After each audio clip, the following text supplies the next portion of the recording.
Oh my. I was muted, and that is horrendous. That makes my skin crawl. But that goes back to me saying whenever somebody says that you're muted, you might be muted. Don't get upset with that. Welcome to the Texas Goat Radio Show. This is Nux Deep in the comment section. Thank you, Uranium. I appreciate that. I thought I was prepared, but thank God Almighty for people that are willing to speak up and say, "Hey, you might be messing up, man." So Martin Carter, 8312 says, sounds like a heap of jealousy. Owen Benjamin has always been a provocateur, but also has a ton of fans. They helped him buy a property. They helped him buy a property, and he has since hosted a bunch of events where he invites his followers to come out and see the place. Oh my. They helped him buy a property, and he has since hosted a bunch of events where he invites his followers to come out and see the place. He just filmed a bit and hosted hundreds of people. It took a few years, but he's definitely delivering in his word. The cool thing is hilarious if you've ever actually listened to the guy. He has super loyal fans that are willing to give him money. He must be doing something right. Once again, Uranium, I appreciate you. And that's hilarious that's how that worked out.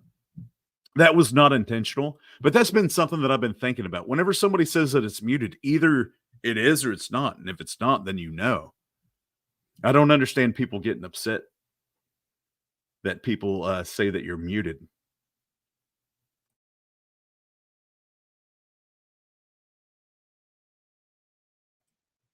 I say it's better for a grown man to marry a 12-year-old than to have consensual sex with a legal adult, Owen Benjamin.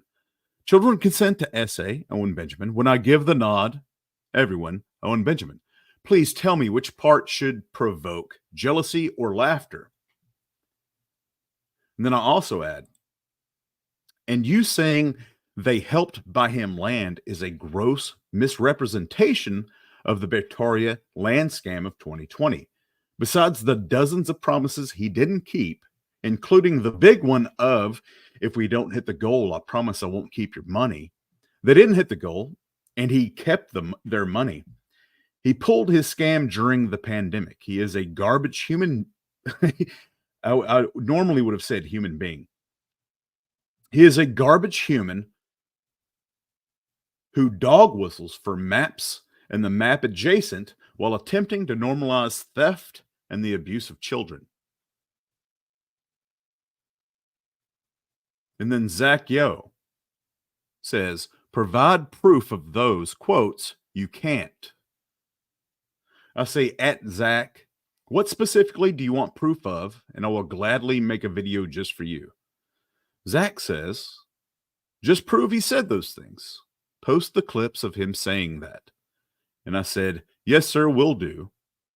And then I said, I have a video premiere in less than 20 minutes just for you. I appreciate you and hope you were able to catch it.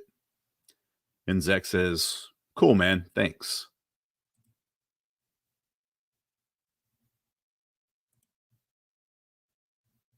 So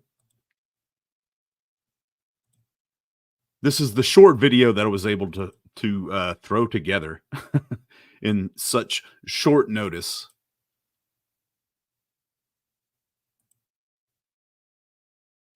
Here we go. Let me rewind that and share it.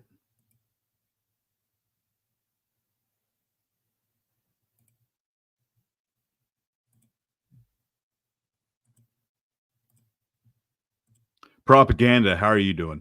I appreciate you. Sound is good, but it wasn't before Uranium pointed it out. I did not know that I was still muted. And here is this. This is the response to Zach Yo. Welcome to the Texas Go Radio Show. I want to say a very sincere thank you to Zach Yo. Provide proof of those quotes. You can't. I appreciate your participation at the Texas Goat. Just prove he said those things. Post the clips of him saying that. When I give the nod, everyone, Owen Benjamin. Don't worry. We will get them for you, Big Bear. Yeah, but that doesn't help me though. And I do appreciate that. And if I ever do need that and I give you guys the nod, kill everybody. Children consent to SA, Owen Benjamin. I would say the majority of abused kids consented on some level. It's better for a grown man to marry a 12-year-old than to have consensual sex with a legal adult. Does the Bible say 18 shall be the age of consent? No, not even close. Marriage, guys, marriage is the age of consent. Marriage. Marrying a 12-year-old in an agrarian society is infinitely more moral than fucking a random 18-year-old and never talking to her again. All right, so there's only one quotation that I would say is worthy of scrutiny. The quote, whenever I say that Owen said that it's better for a grown man to have consensual relations. And the reason why I word it the way I do is because it's a translation. Because Owen speaks in such a way, a very persuasive way. But what he's literally saying is the way that I present it in those quotes. Now, I greatly appreciate you. And I'm going to leave this with just a couple of clips, just because a couple of minute long video isn't suitable for my time, really, and frankly, your time. And so this is the Texas Goat Radio Show. As always, till next time, I hope you appreciate the clips that I'll leave you with. The love of money really is the root of all evil. And this is coming from a guy who shames thousands of people, calling them for not giving me money. I obviously want to make a living. Like, I'm not anti-money.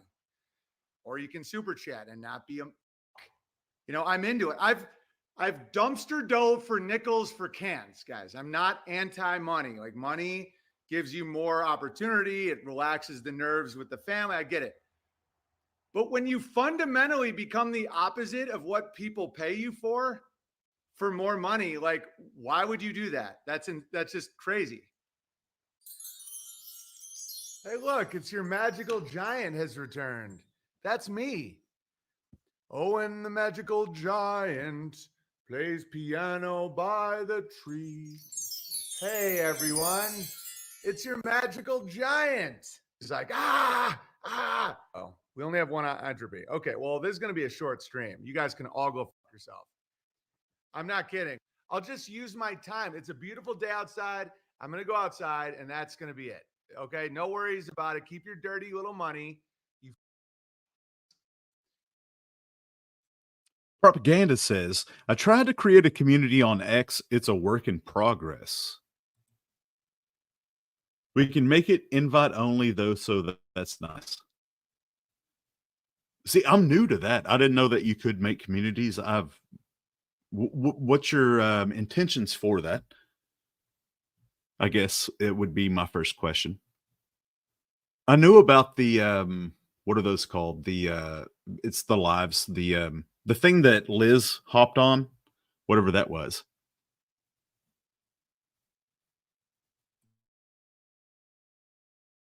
Okay, so that's how Ramadan is going.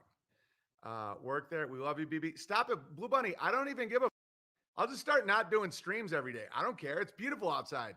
We're selling cheese now. Keep it. I don't give a.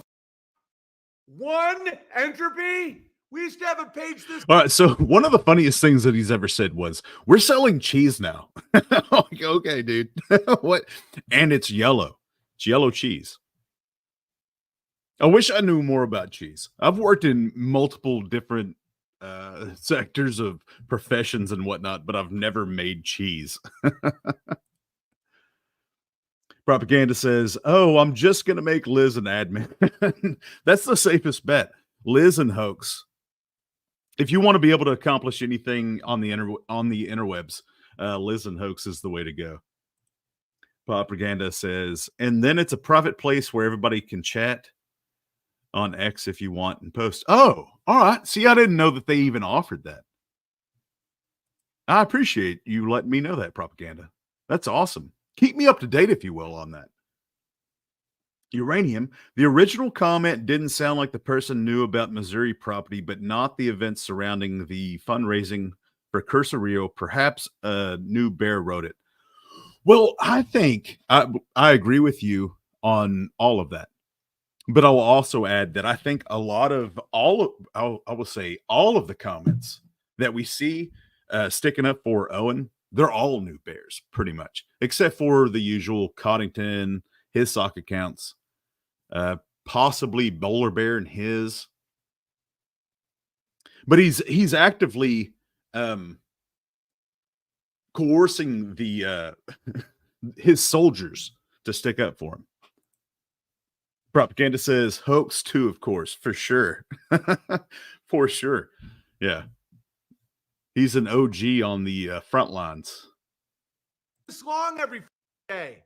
Oh, well, Jim Bob revealed that you hate the Lord. Fuck you and the Lord. Oh, fuck the Lord. Yeah, yeah. Watch this shit. Watch this funny video. All right. So whenever I was doing the editing of this video, I was doing something else. And every time that it cut off, I was like, why does it keep pausing? But I kept getting distracted by what I was working on. And so I pushed play probably, I hate to admit this, at least 4 times before I realized that's how I ended the video. It was ridiculous. All right. So we're going to go ahead and because I hope the guy, whatever his name is, let's go back to this. Zach Yo. Hey man, you asked for the clips. I gave you the clips. I hope that you're willing to comment. I literally stopped what I was doing just to make that short video for you. Just for you, Zach Yo. And we'll get back to this. Sean says, where did your hatred for this dude start? Without being self-righteous about it and trying to dissect exactly what that means, I'll say whenever I realized that he ran a land investment scam during the worldwide pandemic.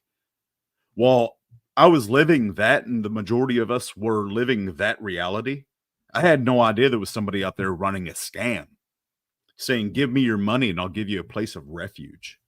And so short answer, quick, that's whenever, 2020. So probably a year and a half ago. Thank you to Milker Nation for that 10-hour doc.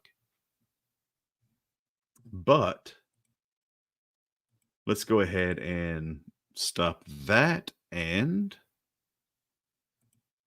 let's go to this one because I'm pretty sure I saw some clips on the subreddit. I think Owen is zooted. Oh no. I didn't mean to say oh no. Propaganda. I signed up for premium and it unlocked a ton of stuff. Oh, see, what is it? $8 a month?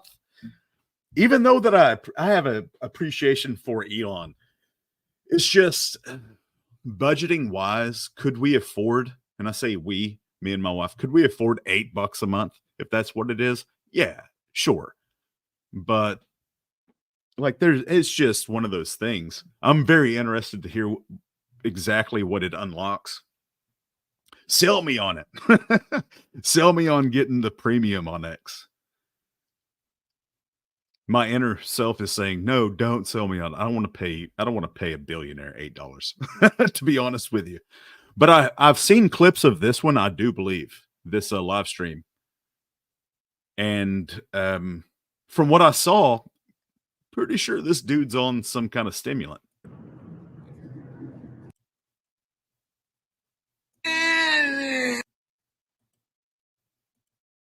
I'm so forgetful, they call me khaki.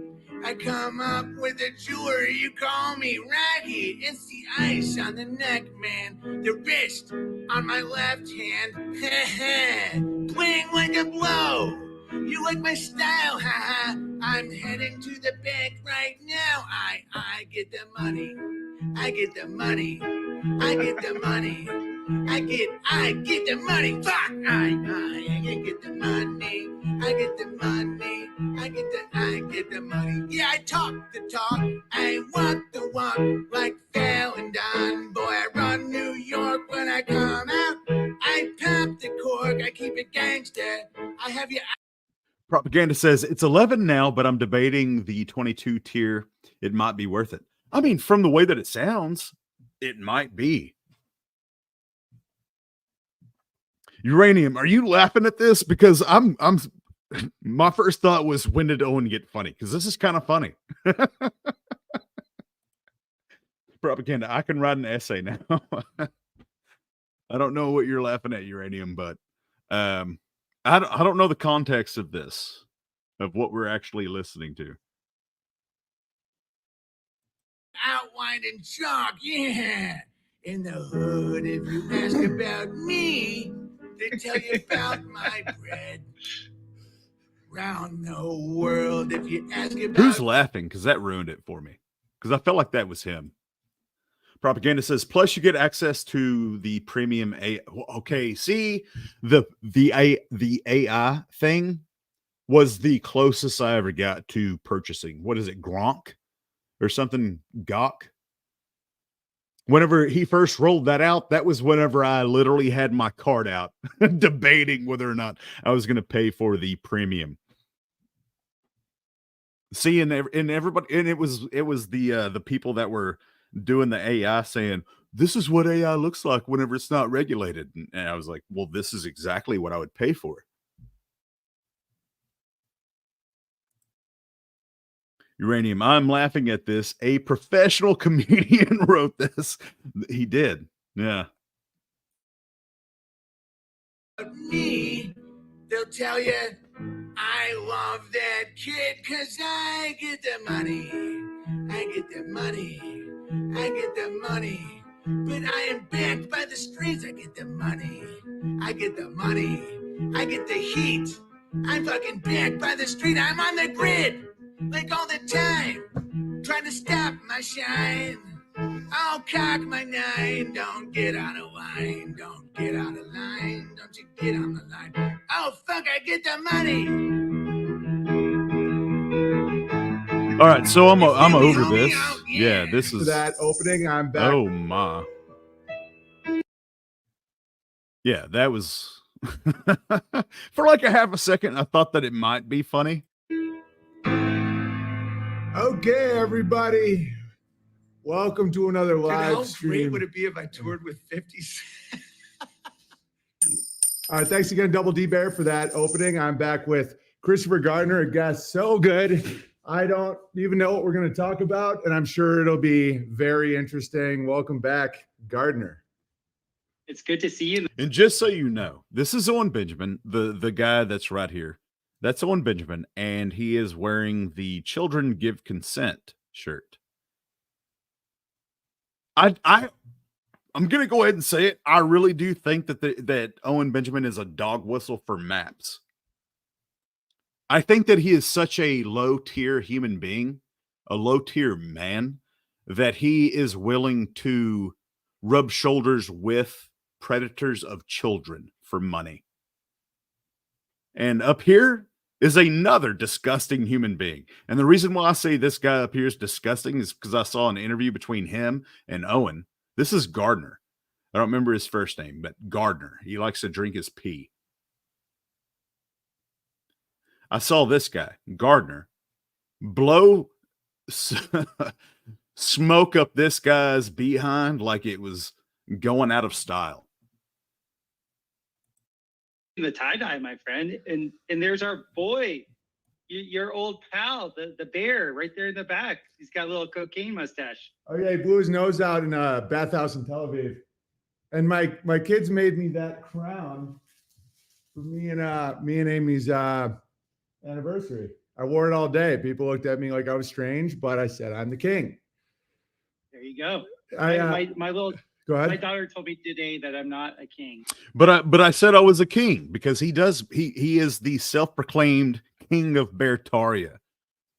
It's insane to me that there's people out there that believe that this dude is not a legitimate cult leader. I mean, all you have to do is take 10, 15, maybe 30 seconds out of your life and Google, what are the traits of a cult leader? And then compare those to Owen Benjamin. And it's uncanny.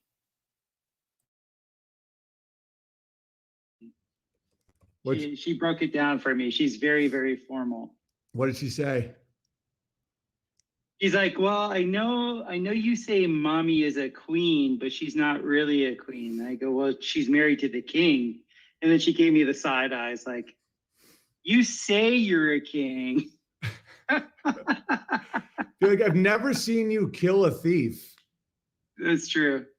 It's true. Yeah, we're not technically kings. We're more like, I don't know. I don't know how, like, manor owning gentry. So what is this? One of the biggest copes from Owen Benjamin? he wants to literally break down. Oh, no. I know that I've said that I'm the king for 7 years now, at least. Hey Gardner, will you pop on stream with me so that we can just act like we're natural? Like we're just a couple of bros hanging out and just casually discuss how we're not kings? What's going on right now? Owen Benjamin, literally, the guy right here, he said, my vision for the future in 20 years, I want to have a castle, and I want to be living in that castle with my lieutenants, crushing throughout the land. And then you compare it with his other vision for the future, which would have been the vision for his family. They would have been, his wife and children would be living above the restaurant they own that they work at. Exactly. Yeah, I don't want to be a king. No. That's your whole point. Like all the kings end up getting murdered. So that's not. Oh, come on, Gardner. That's your whole point. Owen just said, I don't want to be a king. And Gardner said that pathetic excuse for a human being. Yeah, no, that's your point. That's your point. Like when has that ever been Owen Benjamin's point? It has never been Owen Benjamin's point to not be a king. He literally calls himself the king of Bertaria. That makes no sense at all. In any kind of context. That is your point, Your Highness.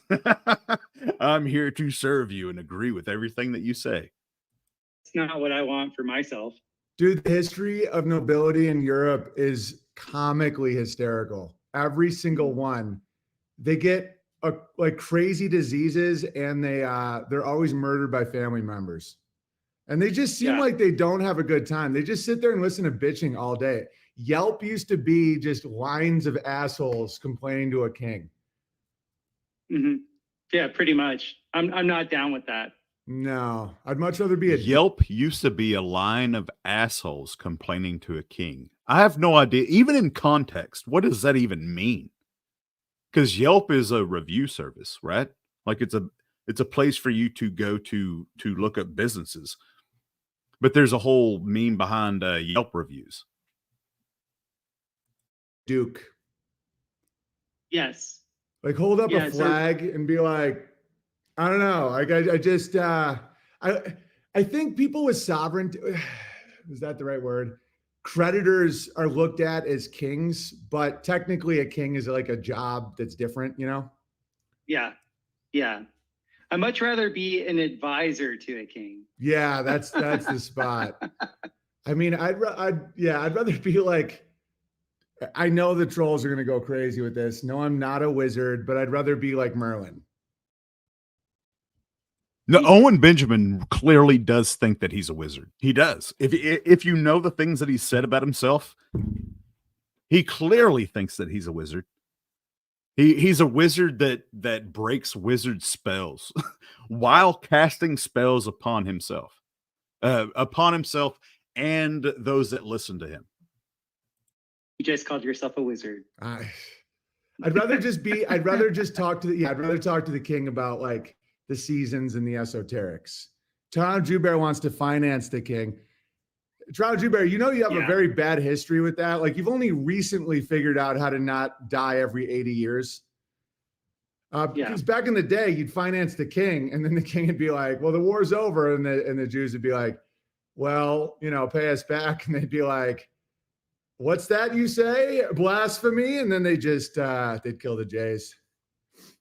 Yeah, he's already started a war, an clandestine war. You just don't know about it yet. That's why he said he wants to be the lender to the king. Yeah, no, Toronto. That's why I don't take any of his dirty money. John Joubert said wizards are queer. No, Bullrush Bear said that. Shut up, Bullrush Bear. All right, so today's the big day, election day. Everybody is very excited about election day. How do you feel about election day? I didn't even know about it. Really? That's so funny.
There you go, Prop. Thank you.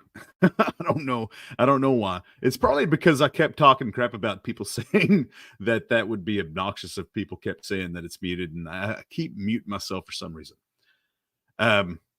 So Gardner is right up there. There's very few people that I hold to the same standard that I hold Owen to, and Gardner is one of those people. And I didn't want to go through that whole thing. I thought that I was willing to, but nah, it's not. And then he brought up the election thing, and this one's more up to current events. So, yeah, I appreciate that. Yes, that is the look that I have on my face right now. Uranium says, I believe that he conjured Ira. I agree with you. I think that he actively, whether or not he intentionally conjured Ira or it was just something that he stumbled onto because of his own actions. I agree with you on that.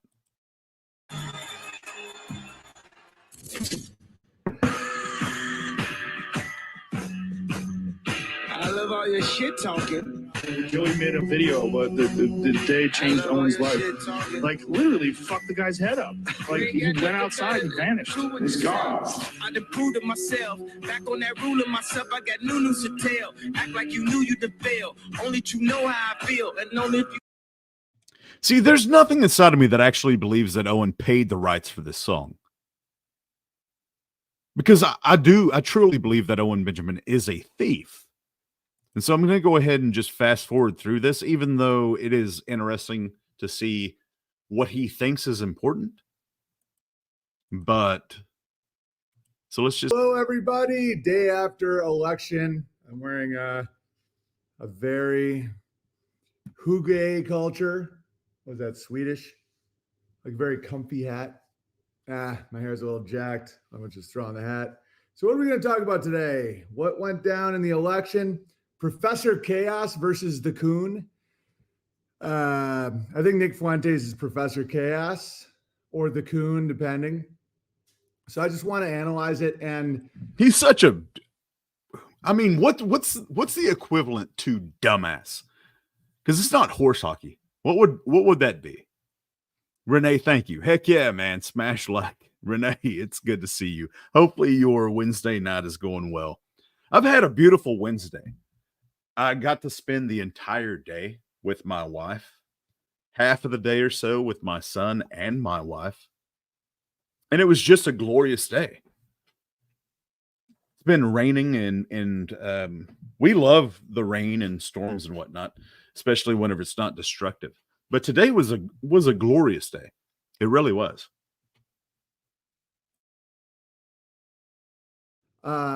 my reaction to Trump being elected, I believe, is very racial. And this Muslim dude on Twitter totally gets me. A black Muslim. Dude, black Muslims understand me more than anybody. It's hilarious. I'm happy Trump won just because he's a white male. Like fact. Like fact. Owen Benjamin legitimately is racist. I don't know whether it's not. I don't know if it's because I'm adopted or what, but race pretty much doesn't pop up. I'm not going to say that I'm not racist a little bit, because there's certain times where I say I think something and I'm like, oh my, I wouldn't verbalize that. And so, I mean, that is what that is. But normally on a day-to-day basis, race does not pop up. Renee, we don't get very many good storms over here in El Paso. Do you know where Clint is? I've had family. That's where I vacationed, over there in El Paso near Clint. Not to get too specific, but there was a bunch of, my uncle had a alfalfa farm over there. Yeah. I love El Paso. I fell through a road in El Paso. It was a country road. It was a dirt road. And it was me and my older brother. We went walking. This was years ago. We were children. And there was a hole. They had just had a couple of storms roll through. Bad storms that washed out a bunch of stuff. And I'm talking, this was probably over 20, well, not probably, definitely over 20 years ago. And there was a hole in the middle of the road. And if we would have known better, we wouldn't have gotten close to that hole. But I walked up to it and started knocking little chunks off of it, and then just fell through the road. Renee, nice. I grew up on an alfalfa farm. Right on. Howdy, propaganda, Renee says. Yeah, just straight up fell through the road. I think it felt 15 feet. I have no idea. But the water, it was right next to one of the biggest irrigation ditches I've ever seen in my life. They've got really deep and intentional ditches over there. And so they had enough water that it washed out underneath the road. And I ended up falling through it. I didn't get hurt, but I'm sure if I would have fall through it now at this age, I would. Children bounce. And I know that isn't a strong position. I mean, the male thing, definitely. But so I did this post. You guys will laugh. Just be honest about what you are. My whole thing is just be honest, be honest, be honest. Know thyself. So I did a post where I said, let me find it. Know thyself. But how many times he actively lives behind an echo chamber, within an echo chamber. And so even though he's saying something that is correct, he does not live that whatsoever. Propaganda, that is why X. Renee, yeah, irrigation ditches all over the place. Some look like concrete rivers. Yeah, like the LA River, just toned down a little bit. People related to it, I think. I'll show you my prediction from a year ago. I know it's actually back then it wasn't 1 and 2. It's the gematria one, but I'll get to that. So I wrote, I'm not going to lie. I know politics is fake and gay, but I'm instinctively happy Trump won. Maybe my demographic has been programmed to feel that way, but I'm happy for the country that we won't have a female street shitter known for BJing R&B singers. Just please don't get in an endless drama where everyone is trying to screw Trump and the left and this and that. Just stop. You won. Just please move on. And this black Muslim commented on something, and I completely relate to this. He wrote, Trump is ethnically similar to you. Instinctively, it feels like your bloodline won this semi-scripted season of 2024 U.S. elections. I feel the same way when black people win things, but I remind myself, and then he quoted the Quran, there's no superiority over Arab over non-Arab, or non-Arab over Arab, or white or black, blah, blah, blah. But you feel it, though. You know, you feel it. I definitely felt it, and it's absolutely true. And I'm going to show you a joke from the new special, Must Be Nice, where I do that joke about when I find out a white guy stole a bike versus a black guy. See, and this is an example of him just being a liar, because he has already told this story once on his that Why Didn't They Laugh podcast, where he said, no, yeah, it was definitely a white person that stole my bike. And in fact, he said there's not been a black man that's ever done anything to him. And yeah, because logically, this might bum people out. Logically, there's no difference in policy. Oh, so you like flooding the migrants and the trans, Caitlyn Jenner, all the trans stuff, that was all under Trump. I'm not saying he is into it. I'm just saying it doesn't actually really matter. But it does with it when it comes to sex. Like, you don't want a woman president. And there is a racial component. And I felt it. Like, you guys know, I've been making. Hunter, how are you doing? Hello, Texas Goat, everyone. Hello, Hunter. It's good to see you. Hopefully your Wednesday night is going well. It's 11:49 here in Texas. And it's been a glorious day. And we're watching Owen Benjamin be his despicable self.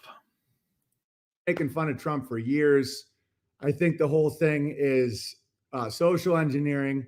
And I was like, yeah, we won. I said we won in my head. We. And it's just because he's white and his son's tall.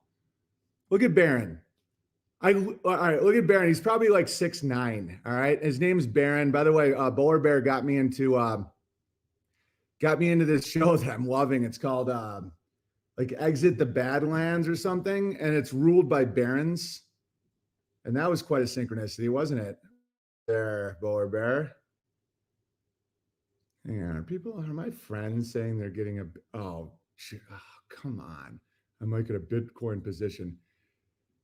Anyone who's listened to my show for years knows that I said Bitcoin would pop if Trump got elected, because he is Peter Thiel's guy. JD Vance is Peter Thiel's guy. Bitcoin, it might go to 200,000. And then people try and rub it in your face. I'm like, it's not about making money on something. It's like, you're still measuring it in dollars. It's about, it doesn't matter. It literally doesn't matter. No. What is it about? Is it about land? the comedian who has ran I would say, moderately successful cult where he just piles up land.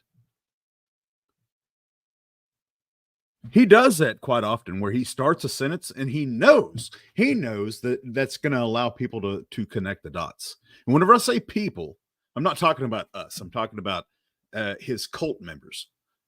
Because if you would have said, no, I'm talking about land, that would have just put that thought in their head. And he knows what he's doing as far as that's concerned. I promise I'm happy for anyone that is doing well with Bitcoin, but we're just not in the same conversation when it comes to that.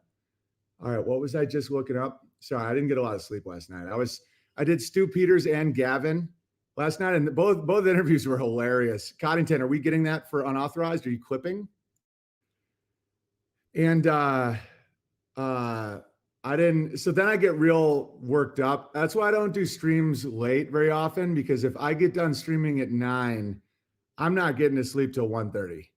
So I shoveled a lot of manure. I'll show you that video, because a big weather change. Probably a few days, if not a couple of weeks too late on that. Renee, LOL at I promise I'm happy for. sounds so weird. It does.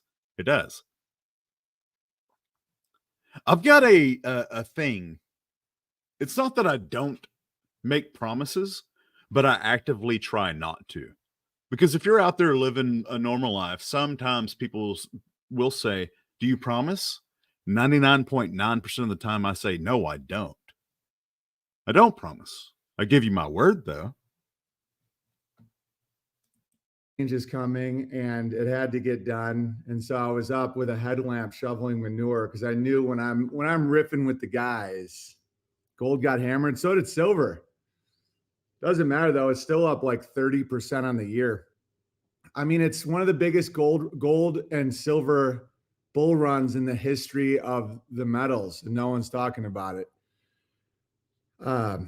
That being said, I mean, Bitcoin just shot through the roof because it's about Silicon Valley, Elon Musk, JD Vance, Peter Thiel, and Trump's like Bitcoin, man.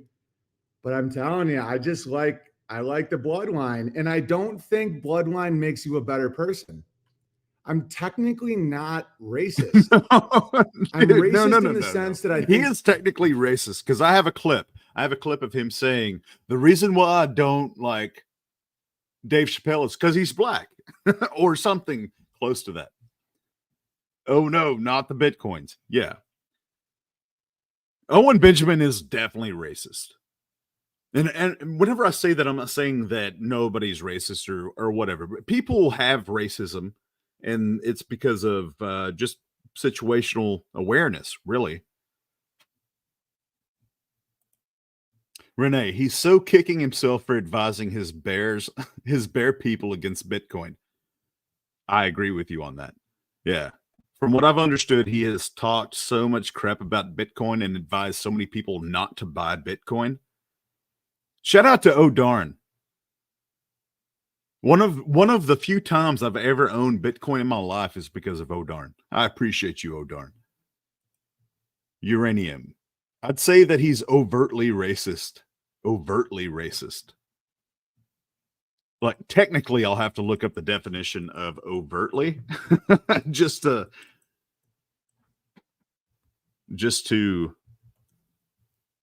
know exactly what you mean by that.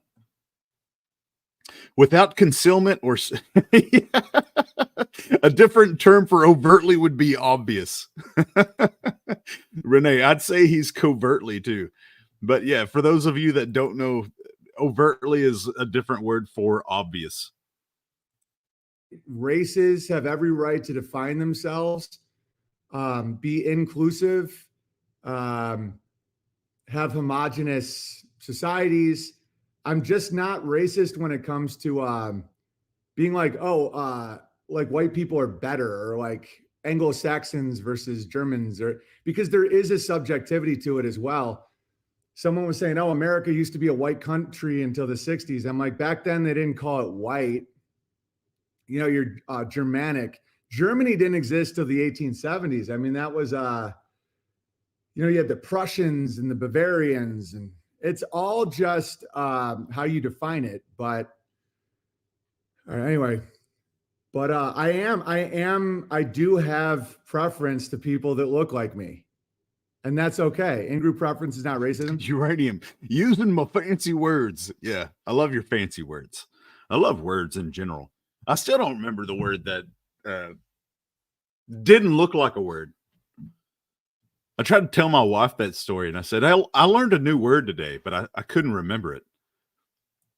It takes me a minute. Renee, just because he keeps how racist he actually is secret, he tries to, because, I mean, what we just saw, he says, I'm not racist. But he is. Owen Benjamin definitely is racist. That's for sure.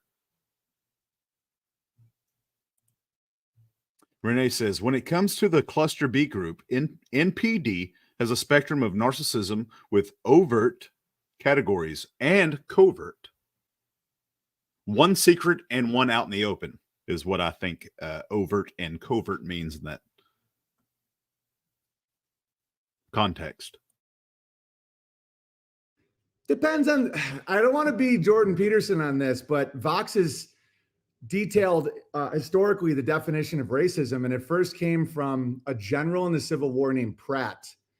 And he was calling Indians racist because they wanted their bloodlines to last. All right. And then Trotsky flipped it and made it a negative when they were trying to make the Soviet Union. And there's a whole history to the word racism. So when I say I'm not racist, I would be called racist because of how I think by a huge amount of people. And I'm fine with it. Like, I don't care what people think. It's like, I just want. He's like, I would be called racist by the definition of the word racist. We've recently reached a point in society where we started changing definitions. whenever they changed the definition of vaccine, and they've done that a couple of times. I can't remember all the words that they've changed the definitions of, but that's unintentional hilarity from Owen. I'd be called racist by those that understand the definition of the word racist. Renee. And covert narcissism has been mainly known as vulnerable narcissism. Narcissists who can't stop constantly playing victim while blaming everything on others.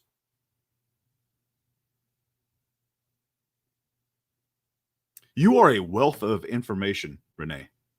I greatly appreciate you. I want to know the truth, and I want to be very honest about myself. Do you wake up feeling tired, even after a full night's sleep? You're not alone. Millions of workers fight. But I'm not racist in the sense of like, oh, because they have white skin, they're better, they're smarter. I don't even think you can know if they're smarter, even though you watch blacks can barely read or count, right? A lot of them. He is racist. For sure he's racist. And what he's denying right now is exactly what he believes. He thinks if you're white, you're superior. It's not scientifically accurate to say you know why. And I know that sounds like I'm some libtard, but you really don't. Like, you really don't. I mean, I got a buddy whose kids are half black up here, and we hang out a lot. And his son is like 7. He can crush me in chess. Granted, he's half white. I get it. But it's not actual science, you know, because you can't really. Him trying to beat around the bush for racist is the exact same thing that I compare that to, he's blowing a dog whistle to racism, to racists out there. The same, I would say it's the same thing as him blowing the dog whistle for MAPS, MAPS, minor attracted persons. I think that's how low he is that he is trying to get as much money. He's cast his net out so far and so wide that he is actively trying to get the attention of active racists and active child predators. Renee, didn't he once say, "Look at my perfect, pristine white skin"? Who thinks like that? No one I know. Yes, he has said that. He has said that multiple times, Renee. Multiple times has he said that. And it's usually around the time whenever he's talking about him not being racist.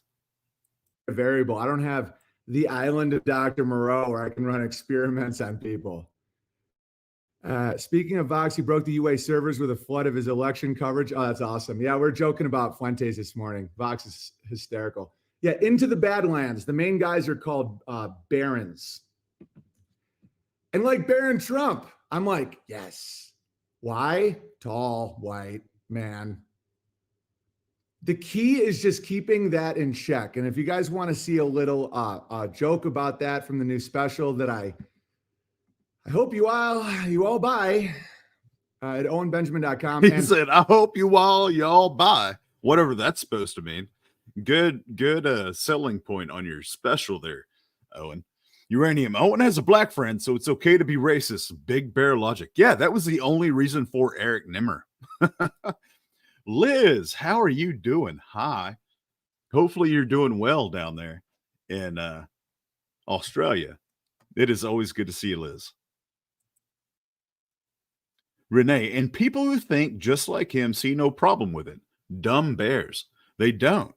They actually feel like it's the superior way of going about it. Renee, hooray! Liz is here. Hunter, Teddy Spaghetti is boring.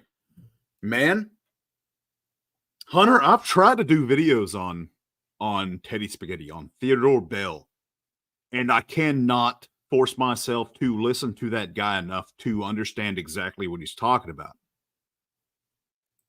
Like, that's one thing that I can give it up to Owen about, is he's so out there that it's at least somewhat amusing, entertaining to listen to him.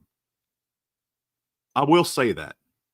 It doesn't make me feel good to say that, but I mean, that's just reality of it. Renee, Eric his token black guy. Liz, hi, Hunter. No, I just got home. It's good to see you, Liz. Hunter, I left you a message that TG was live. Thank you, Hunter. We're about, I think maybe tomorrow or the next day, we're going to really hammer the next crowd fund for the campground.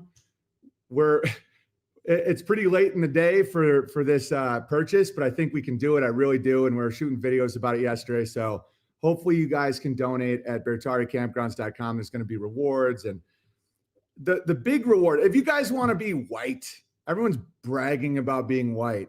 Whites think long-term, right? Isn't that our winter bear market thinking?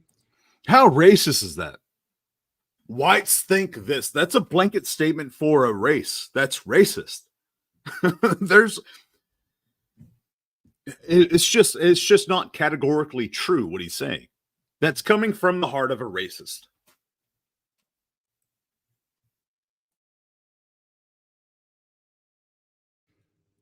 It's so smart and obvious to contribute to the campground long term.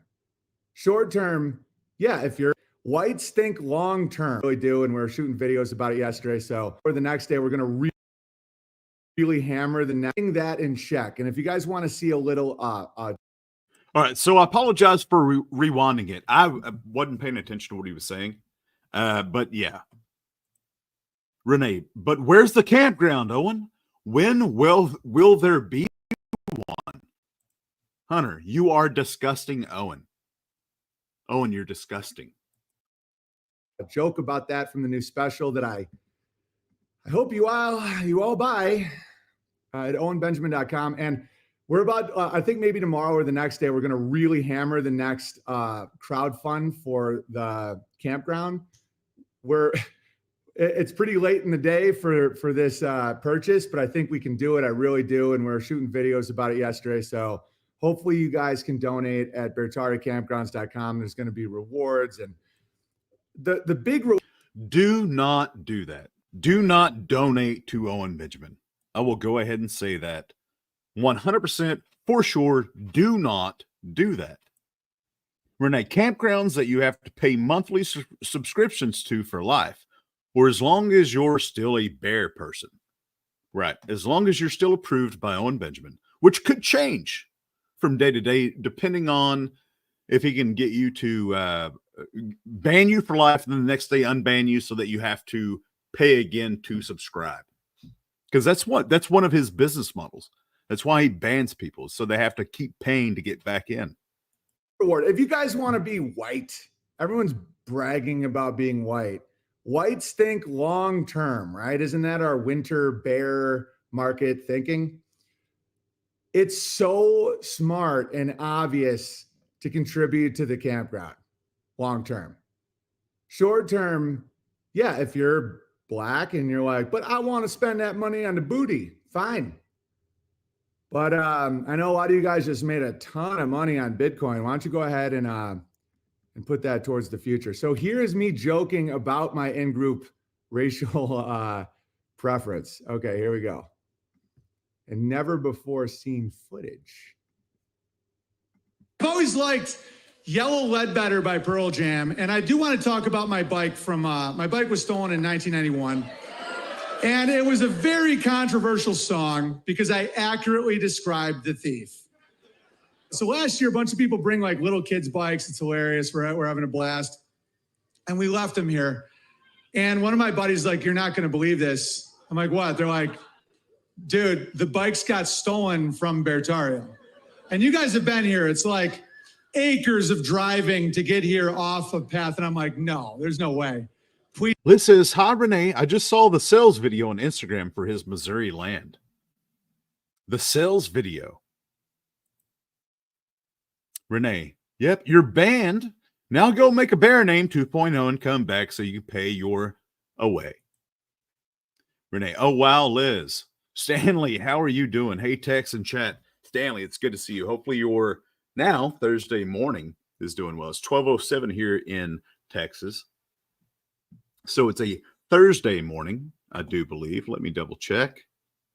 Yeah, I hadn't, I would say I hadn't taken any notes today, but I literally just took notes and wrote down that time and date. And so it's just a habit to double check. Stanley, it's good to see you. Police get called. It happened. The bikes here got stolen, right? And I'm like, please let him be black. Please let him be black. He was not, he was white. So it changed the whole, no, we can acknowledge it. We can acknowledge it. I mean, I wanted it to be black, but it was a white guy who stole my bike. And so it made me not even want to do the song anymore because it's like balanced out now, you know? Because that little hummingbird just needed some nectar, man. I get it. I'm so biased. Yeah, you have to separate yourself from so many different pieces of reality to buy into the joke that he's doing right now. It's not close to being funny because of that.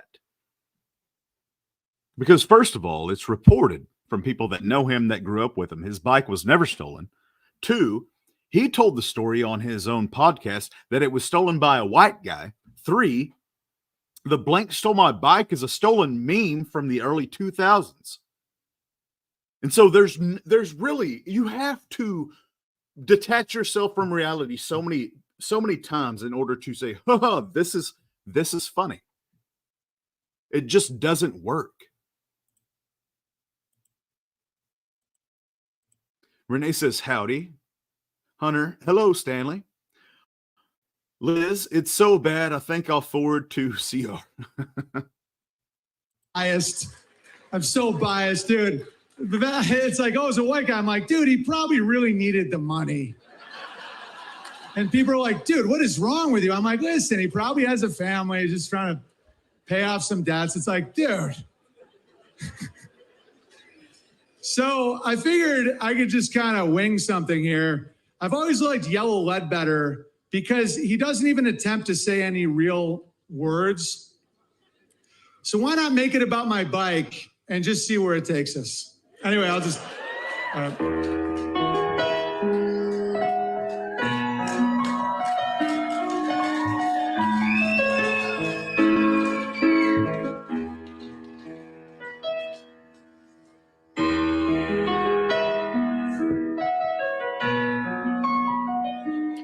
He's literally stealing somebody else's music right now. Now, I know that there's a thing called parody, but you can't claim to be a brilliant musician and not at least write something. I've got over a dozen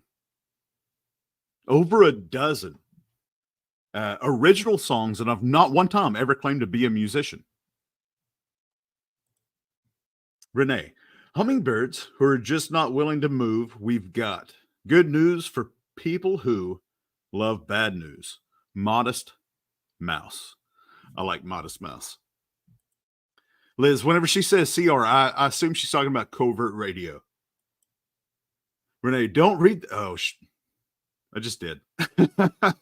Sorry, Renee.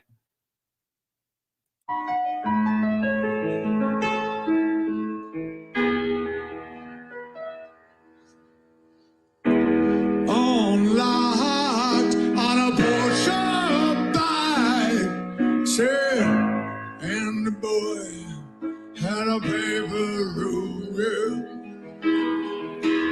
Then this nigga really wanted my bike. Okay, so he's literally butchering somebody else's song, and he did just drop the hard R, and it wasn't funny. Now, there's people out there that would just laugh just because it's provocative.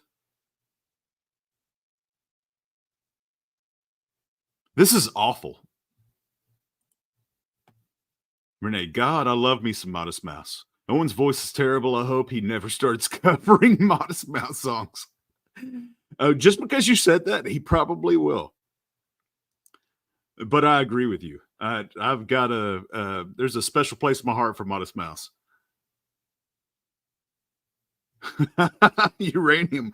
Boo. Literally getting boos from Uranium Penetrator. Oh my, this is awful. And my bar is set very low for people that play music and sing. It really is. I used to go to open mics and just, I used to be really active in the music community, and I'm not anymore, but Renee, I'm going to be pissed off. I'm going to be pissed if he does. You and me both. I'll try to convince Isaac Brock to sue his ass. I don't know if we would be able to convince him to even mention Owen's name, if I'm being honest. I think it'd be I think Isaac would think that it would just be in his own self-interest to ignore anything that Owen does. So his little raccoon hand, he snatched my butt. 35 years later, in a Batteria, a wild little nigger has a white freaking nigger took my other butt. White nigger wanted some man. He is literally dog whistling to the racists of his audience. He dropped the hard R how many times? 4 times just in the last 5 seconds. Holy sheepskins. Liz, revolting, but his cult laps it up. Yeah. If you watch his longer live streams, if it's over 3 hours long, his live streams are broken up into 3 parts. The first part telling you what's gonna happen, probably repeating a joke that's not his multiple times, filling up time. The middle part, him just being boring, trying to be something that he's not, relevant and clean. And then the third part is him talking directly to his cult, the people that's going to be dropping money, the super chats. And it's always extraordinarily racist and extraordinarily verbal pornography. Yeah. Revolting, Liz. That is a good word. Revolting. Amazing. Head cap of wire. Got my bird. And he's sewing round the Craigslist. And he tweaked and around it. But inside I knew it was black. Make me cry, yeah.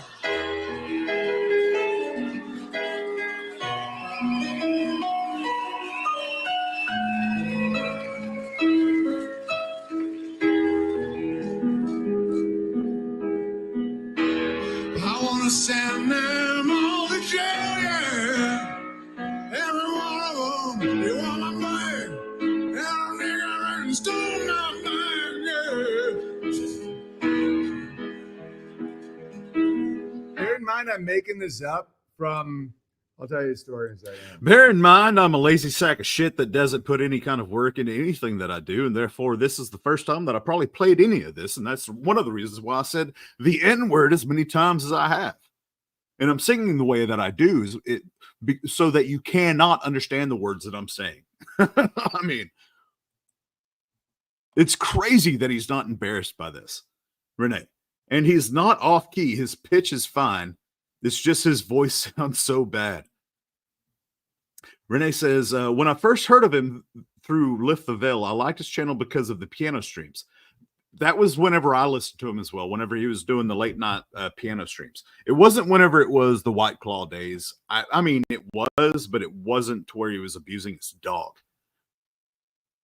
I've been playing piano since I was 4, but I noticed right away his singing is horrible. Liz says, no wonder his crime wifey refused to go this year. Right. Little Miss Zipline refused to go.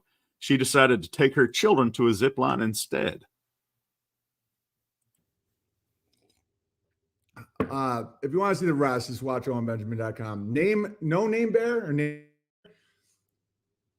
came up with that idea, I think either at the festival or in like a DM right around that time. And that's obviously the first time I ever performed that, but I was just like riffing as it was happening. And yeah, I do. The funniest part of that was the part about when I found out it was a white guy. My first instinct was like, let's get him some help. I'm racist. I am. I'm just like, I'm a racist guy. And but I don't think I'm better than other races. Like thank God that he actually admits it. He is a racist. He is. Liz, what's W that idiot hat? What's with that idiot hat? Yeah. Renee, I wonder if Scammy made it. What's with that? What's with that hat? I can be friends with people. I can respect people. I don't think my soul is better, but I have that instinct, and I don't know if it was programmed. Because I mean, being a conspiracy theorist was programmed from Scooby-Doo. My kids were watching Scooby-Doo. We don't have cable or anything. It's not like they just start watching a show. I was like, that He's such a freaking idiot. No, do you know why? This is my thought process on this. Do you know why we're pretty much all conspiracy theorists? It is self-preservation. We look for things that doesn't make any sense. He says pattern recognition makes him a genius. Well, no, that's self-preservation. His 147 IQ is probably a 70 because the majority of us understand things happen and we have to understand when, why, where are we going to, because one of the things that's just ingrained in us from the get-go is fight or flight. And if you don't know what you're going to do in a certain situation, then you normally do the one thing that most people don't talk about, because people think that it's fight or flight and it's not. A lot of people just freeze, or a lot of people scream. You can't do either of those things. You have to choose fight or flight. Propaganda. I do the stupid Scooby-Doo dad jokes.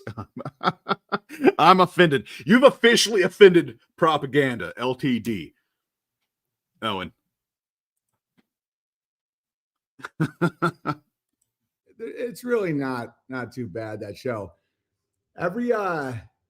Every single plot is like, it's a trick, there's a conspiracy, and underneath the mask someone was up to something, over and over and over again. And that's why we think that way. It's like in cartoons. It's because of Scooby-Doo, you fucking moron. Really? He just literally said because of Scooby-Doo. Now, I'm sure you could say, well, that's not really what he meant. But, I mean, it's the same guy that says that it's better to marry a 12-year-old than it is to have consensual relations with a grown woman. So, I mean, what is he really saying at the end of the day? The smart guy always has a British accent. The bad guy has a German accent, and the blacks are monkeys. Like every time. Nameless Bear is my tent neighbor. Him and his family are crushers.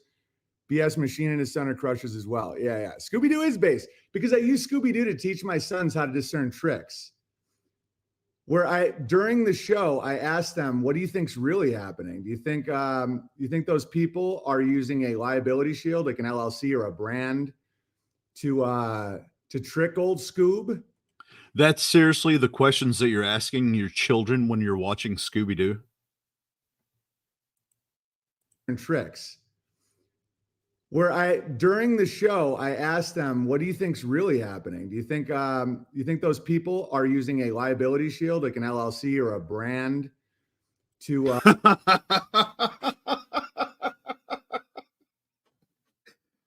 Oh my. That is rich coming from just thinking of the reality that he's asking his children. Hey, do you think that they're using a liability shield? LLCs? How many LLCs do you have, you sick, dry biscuit of a human being? LLCs? Do you think they're using a liability shield? Is that what you think of LLCs? They're liability shields. How many LLCs do you have, Owen? How many? I'm pretty sure in the lawsuit with Adam, I think there was what, nine entities, maybe not 9 LLCs, but that's what we just heard. What Owen thinks of an LLC, it's a liability shield. He's acting as though that's what he asked. That's what he's talking to his children about when they're watching Scooby-Doo. Hey, man, do you think they're using liability shields like an LLC? Oh my. 10, probably more. Yeah, probably. Yeah. That's insane. That is insane. To trick old Scoob into giving away their land, because I'm like, we all know that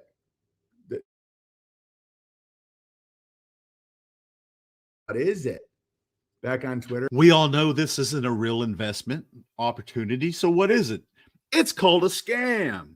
Can we say scam together, children? Scam. Can you spell scam? O-W-E? No. S-C-A-M. Good, Goddington. Hopefully that just got us some good sales. If you're on Twitter and you want to know what you just missed, it's the closing, or it's part of my special on benjamin.com. And it's funny because I say it's clean. It is clean to me, but I do drop some hard ends. But it's during a Pearl Jam song. I don't see the hard end as a vulgarity. I see vulgarity. Okay, so I don't know. Okay, so the other day, a couple of weeks ago, I say a couple of weeks ago, it's probably closer to a month. My son came home. Me and my wife, my son's mother, we're in the kitchen, we're cooking. My son comes home from Boys and Girls Club, and he's excited. I asked him, "Hey, what took you so long to get home?" He said, "Well, I'm working on this song with this guy up there," and he had the lyrics on a page, and it's a rap song. And he's like, "Can I do it for you?" I say, "Absolutely, dude, go for it." And he's got some things going on. And so whenever he started it, I was heavily impressed with how he just went into it, and he was all for it. And then, Renee, Texas has 11 viewers and only 6 likes. Come on, lurkers, hit that like. I appreciate the Renee. Thank you. And then he goes into it, right? And like I said, I'm impressed with how he is so into it. No reservations. Just he's performing. And it's brilliant. And then he drops the N-word. And I'm like, whoa, whoa, whoa, whoa, what? He said, "Well, yeah, that's part of the lyrics." I said, "Where did you get that?" And he said, "Well, the guy up there, he's like, that's what rap songs. I mean, it's okay for rap songs." And I was like, no, sir, you're not going to say that word, Renee. And don't forget to subscribe and share the stream too, lurkers. I appreciate that. Yeah, but the guy up there at Boys and Girls Club, not only encouraged my son to say the word, but wrote it down in the lyrics. And I was heavily confused by that. But yeah, it's not. I mean, it's just a word. If it's just a word, then why try to say it that much, Owen? I mean, I get it, but there's a time and place for everything. A sexual situation. You know, like yesterday I was hard ends. What? But it's during a Pearl Jam song. I don't see the hard end as a vulgarity. I see vulgarity as describing a sexual situation. You know, like yesterday I was. So 90% of your vulgar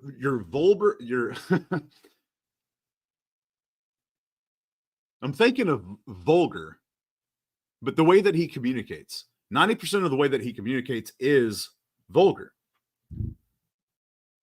I think he's convoluting harsh language. And harsh language really is just determined by the audience that you have. Because there's certain people groups that I hang out with where cuss words is not going to offend them whatsoever. There's other groups that I hang out with, well, you shouldn't even say the word hell. And so it's really just determined by the people that's listening to you.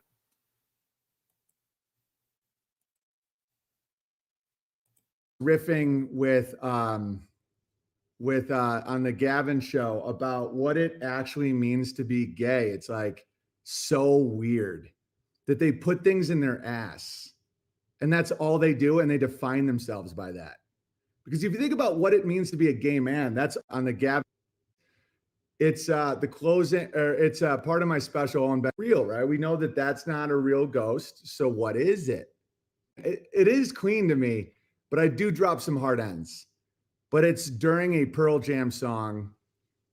All right, so I rewound this just so we can get Owen Benjamin's definition of whatever it is he's talking about right now. And then right after that, he tells you the definition of a certain thing, and then he goes into that. I don't see the hard N as a vulgarity. I see vulgarity as describing a sexual situation. You know, like, A vulgarity, describing a sexual situation. So where are we going with this conversation, Owen?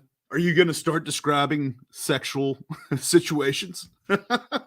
You're absolutely correct. You are, because that's what you do. yesterday I was riffing with on the Gavin show about what it actually means to be gay. It's like so weird that they put things in their ass and that's all they do, and they define themselves by that. Because if you think about what it means to be a gay man, that's all it means. Because you can be a straight acting, strong gay man. You can be a feminine little weasel. You can be I don't know, all the different types of gay men. But the one thing you have to do is bang a guy. Like that's what makes you gay, right? It's that sexual act. Because loving a man doesn't make you gay.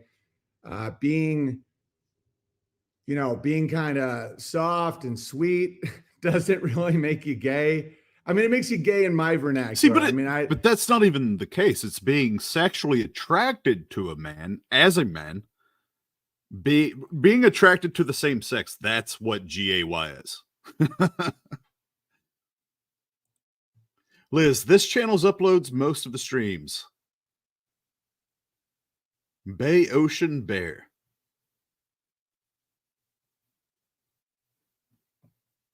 Thank you, Liz. Propaganda, you can be GIMP.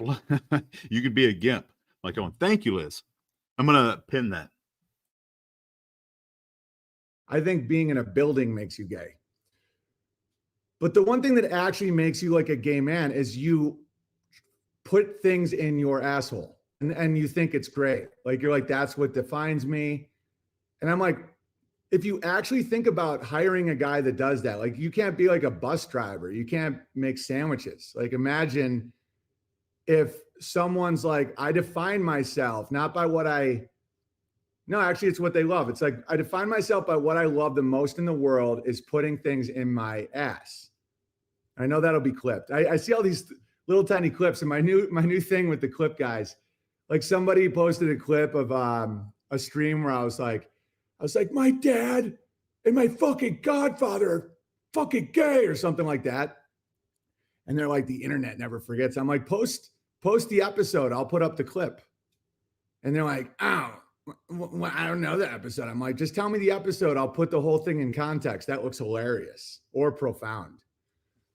And he's like, ow. So who was that? Who posted that clip, and who did he have interactions with that? Because I'm going to push F for doubt on that one. Not a chance. Put the full episode. The full episode. What was it? A 3-hour long episode? No, sir. That's not how that works. That's one of the reasons why he does 3 hours long, is because, oh no, you have to watch the entire 3 hours for you to get the context. Nah, that's not how that works. Not even a little bit. Liz says, he lying. He is. I'm like, you don't even know, like, where did you clip it from? And they're like, I'm like, dude, a 3-second clip is nothing. Show me a full clip. And they're like, what's the full clip, you dumb, you dumb retard? Is it the 3 hours? You want to post the full 3 hours? Every time somebody catches you saying something stupid, you want them to post the entire 3 hour and 1 minute? Oh my. That is dumb. That is so stupid. Propaganda with an X. Uranium. Like putting your fingers, right? Oh, you just said, yeah, but look at the clip. I'm like, dude, I'm a comedian, and I also am known for barely a comedian. You perform one time a year. You don't go out on the road. You don't perform for anybody that's not in your cult. You're lucky I give you the title comedian even a little bit, man. Because you're simply not. Provocative, big ideas being explained. So what's the clip? And they're like, oh, you just said, yeah. Like, dude, I'm known for very provocative, big ideas being explained. So what's the clip? And you realize that the clip, they don't care. They're just trying to, make me look like something. It's about slander. And I'm like, dude, I would love anyone to watch the entire episode of anything I've ever done. That's Yeah, watch the entire episode of anything that I've ever done. That's why you do 3 hours of nonsensical horse hockey. Because, I mean, it's just not. That's just not how that works, Owen. There was a guy in the comment section earlier. What does it say? Oh, no, this is on Rumble. Yeah. He said, show him, because I quoted Owen. And the person said, what'd they say? Let me go back. It was Zach Yo. And they said, just prove he said those things. No, said, provide proof those quotes. Provide proof of those quotes. You can't. And I said, what specifically do you want proof of? And I will gladly make a video just for you. And they said, just prove he said those things. Post the clips of him saying that. And I said, yes, sir, will do. And I did. Whenever I quote Owen, it's not exactly word for word sometimes, but it's because I translate. Because Owen is a disgusting human being. And sometimes he's speaking a language of cult. And the language of cult needs to be interpreted. We work so hard to keep them all unauthorized. Because out of context, you can take a 3 or 5 second clip. Like, you could just take that clip I just did of like, my favorite thing in the world is to shove things in my ass and be like, oh, look at him, look at him. And but if you really think about it, you can't hire a man that does that. Like, you can't, and that's not persecution. It's just like crazy. Like, imagine if I'm like, oh, I need to do this. Or it's like, oh, the way I show love is I let people put things in my ear. You're like, oh yeah, you're not allowed near the keys. And then the ass. He's literally trying to justify people using short clips. He's trying to spellcraft some kind of wizardry, rhetorician horse hockey in order to destroy the truth behind people showing clips of it. Renee says, paraphrasing is close enough for a quote in most cases. Thank you. And whenever that guy asked me for proof, I did take a couple of minutes and think about why I don't just word for word quote him.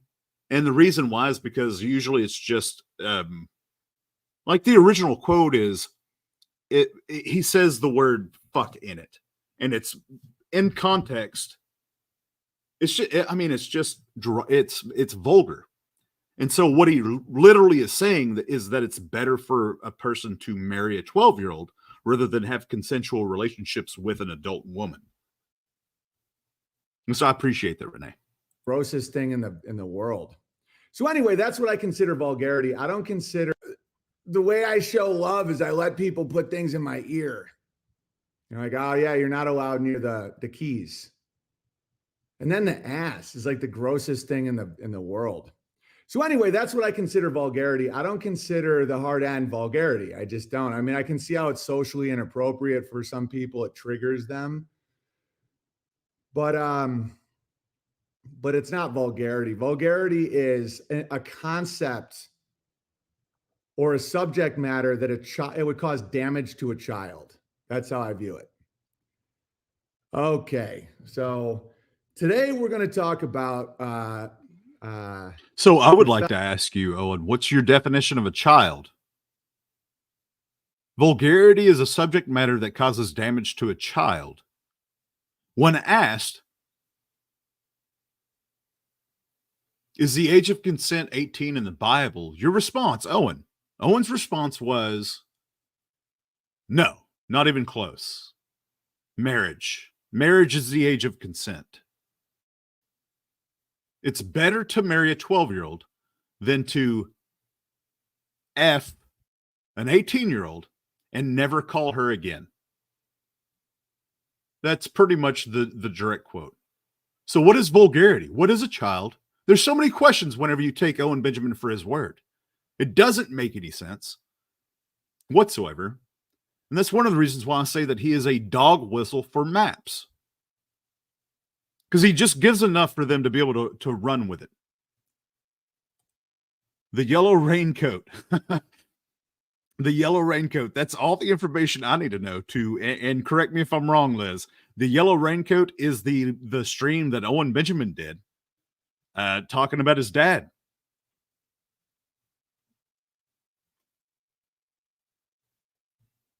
No, you're good, Liz. Sorry, it took me a bit to find. No, you're good, Liz. Yeah, yellow raincoat. Professor Chaos, the Coon, on BitChute, the LARPing. And I just did want to, and oh, by the way, last night the stars were the brightest I've ever seen them, ever. It was unreal. I have pictures. I'll show you that. But I just wanted to address the thing about Trump with race. I just find it fascinating. And I posted this in 2023. Where is it? Hopefully you guys are filing in and having a very good time.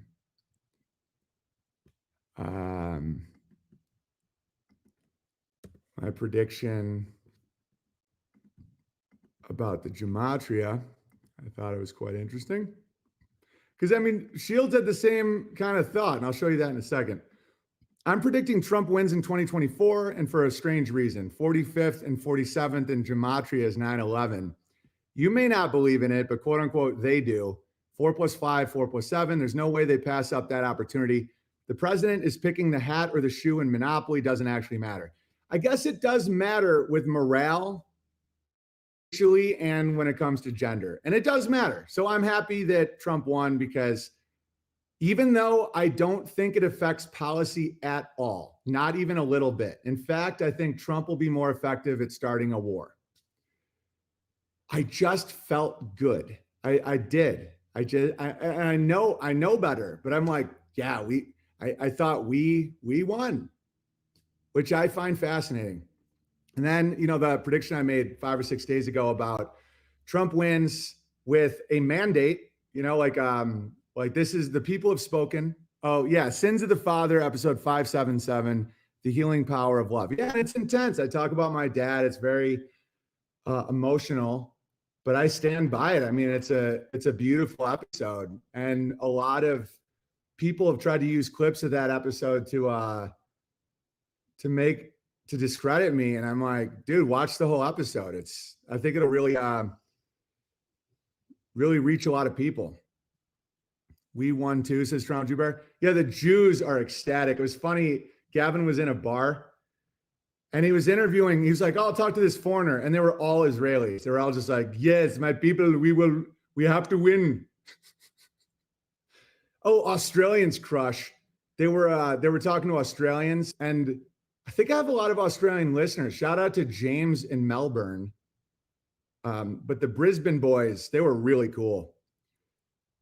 And by the way, it's all Zionism. Don't think that there's a non-Israel first candidate. And if you understand the nature of Israel, the nature of the dollar, it's all behavior-based. And if you actually looked at what they're doing, most people, even the most hardcore groipies, they wouldn't accept life without it. You know, it's like we get off the gold standard in 71, got to do the petrol dollar. Kissinger comes up with this brilliant idea that the whole world has to buy oil in dollars. Now, to get Saudi Arabia to agree to that, they had to create a boogeyman to always threaten Saudi Arabia. That's Israel. Saudi Arabia buys all our weapons. We provide all the weapons. They agree to the petrodollar. The petrodollar ensures that America's world reserve currency is in place. And that's why America has the most oil in the world, but we don't export it or really use it, because the deal to keep our dollar where it is with Saudi Arabia. Israel does that because we want the perpetual summer, the forever increasing stock market, all that. And that's all that is. That's what that means. And Christian Zionists are just justifying it with one line in the Bible that's like, he who blesses Israel is blessed by God. Israel's a brand. So they forced that in Schofield style. Meanwhile, half the Bible is like, women should never lead men and homos ruin the world. And they're like, oh, but what they really mean. And it's just the debt-based world reserve currency, United States controlling the seas with the Navy and all that stuff. That's all that means. So Harris, Trump, doesn't matter. What matters is morale and people wanting to work hard. And so hopefully Trump does motivate people to work hard. I mean, the people I know seem very happy. And I think cynically, I think it might be to bring in a war, because you're not going to get conservatives to fight a war under Harris. But if you know not to fight the wars, I mean, good. I mean, I think it's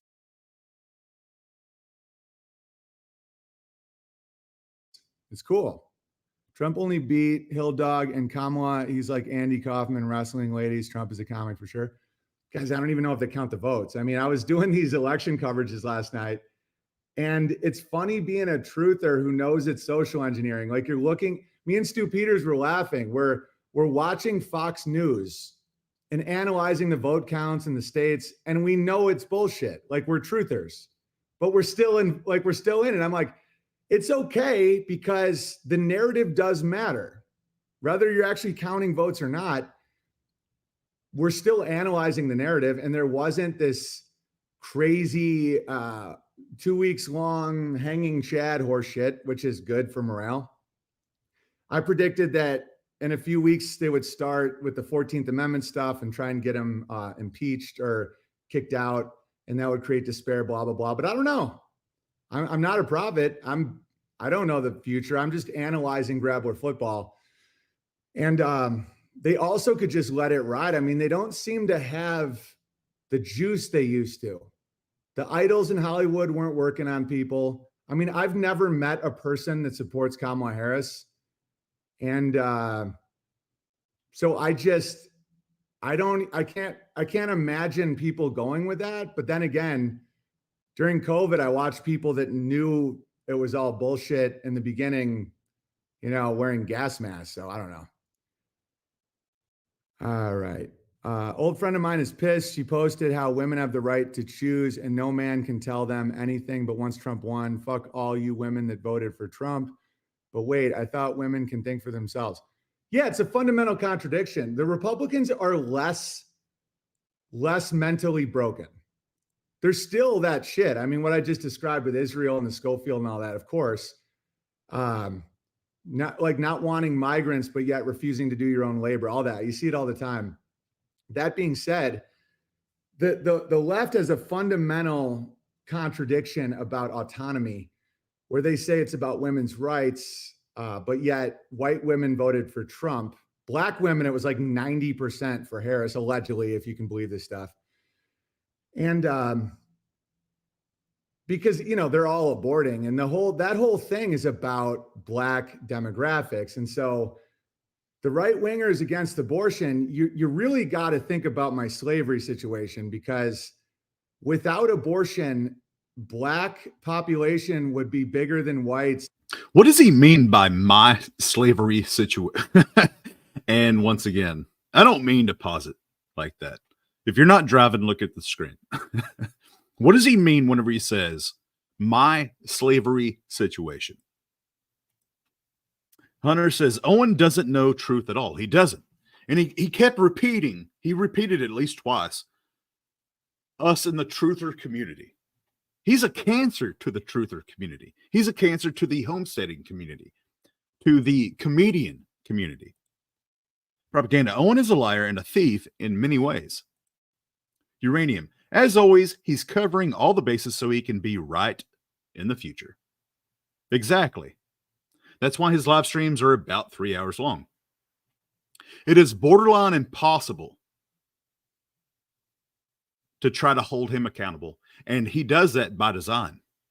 That's why he said, yeah, they take a short clip. Well, no, play it in context. Play the whole 3 hours. I'm like, what? No, that's not how that works whatsoever. No. In like 5 years. I mean, one 2 Chainz concert would be like 1 million black people. So the whole reason they do abortion is to limit the population of low impulse control, poor people. It's not about their daughters. They all become like trans or lesbian because of the evil, you know, in the family. But that's what it is. And I'm against all abortion, including black, because I have a preference racially and height and gender and all that stuff. But killing a black baby to me is just as evil as killing a white baby. It doesn't feel as evil when I first think about it, but I know it is, because the color of your skin does not dictate the quality of your soul or what God's mission for you is here. And so if you really think about it, what do you do with unwanted people economically? I mean, God wants them here. That's why the egg was fertilized. And then you think about my Builder Buddy program, and then I'm called a monster, but it is what it is. Elon Musk agrees. See, Elon Musk is slowly bringing in the idea of slavery. Elon Musk says, America is a nation of builders. Soon you will be free to build. Free, like as in no cost. And I like the vibe, but I said, Builder Buddies, free Builder Buddies. You will be free to build. Elon totally gets it. You guys will be free and you will. I saw this earlier and I thought about posting this on Reddit, but I didn't have time to. And it's hilarious to me that he thinks that this is worthy to bring up during his live stream. Because whenever I saw this, I thought that this was embarrassing. I thought this was just a very dorkish way of going about it. He picked a post from Elon and thought that he had something with it. We'll build. Not free like to do what you want. Free like we don't have to pay, right? Like free puppy. It doesn't mean let the puppy out of the box. Oh, free puppy. Oh, release the puppies. No. You can have one for free. And this is my vision. As long as no one uses the word slave, it actually is how we make America great again, especially the blacks, the illegals, and the gays. All right. And then you see Mexicans were starting to vote more and more for Trump. Why? Because they're starting to become white. White isn't a race. It's a brand. White is the accepted propaganda. LTD. We made fun of his hair so much he's wearing a beanie. I'm not going to include myself whenever you say we. I don't make fun of, I try not to. I actively try not to make fun of people's looks and whatnot. I don't judge people that do. However, I think there's a special place, especially in the comedy realm, for people that do that. But that is hilarious. Yeah, no, he took off his hat earlier. I don't know if you were here for that propaganda. That's why what you just said is as funny as it is because he took off his hat, the beanie, made a comment about his hair, and then put it back on. And so, yeah, what you just said is correct. It's spot on. Frazier, how are you doing, Frazier? Good morning, all you good folks. Hope your post-election day is a blessed one. Oh, I'm not going to get into politics, man, but today is a glorious day. That's what I will say about that. Frazier, it is good to see you. Hopefully your non-election day is a blessed one. It's always good to see you, Frazier. Demographic, like the main demographic in America. It's a culture. It's like Brittany, venti, cappuccino, like that type of shit. It's like you are in that thing. And so the Hispanic Mexican, they're like, there's a group of them that are really against migration. They came here for a reason. No. What he's picking nuggets of truth and just perverting them. He's saying that Mexicans and those that demographic, they're against migration. No, they're against illegal migration. That's what they're against because they came over legally.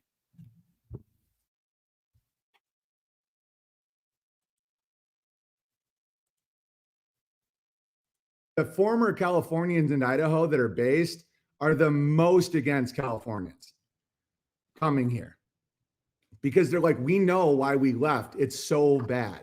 And there's Mexicans like that too in America that are doing well. They're making money. They don't want a bunch of dirty tuba playing hard R guys that just snatch and grab ladies and have teardrop tattoos. They're like, no, like keep them out.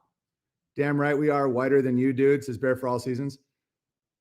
Oh my God. Not you don't know how to be white. That's not how you act white.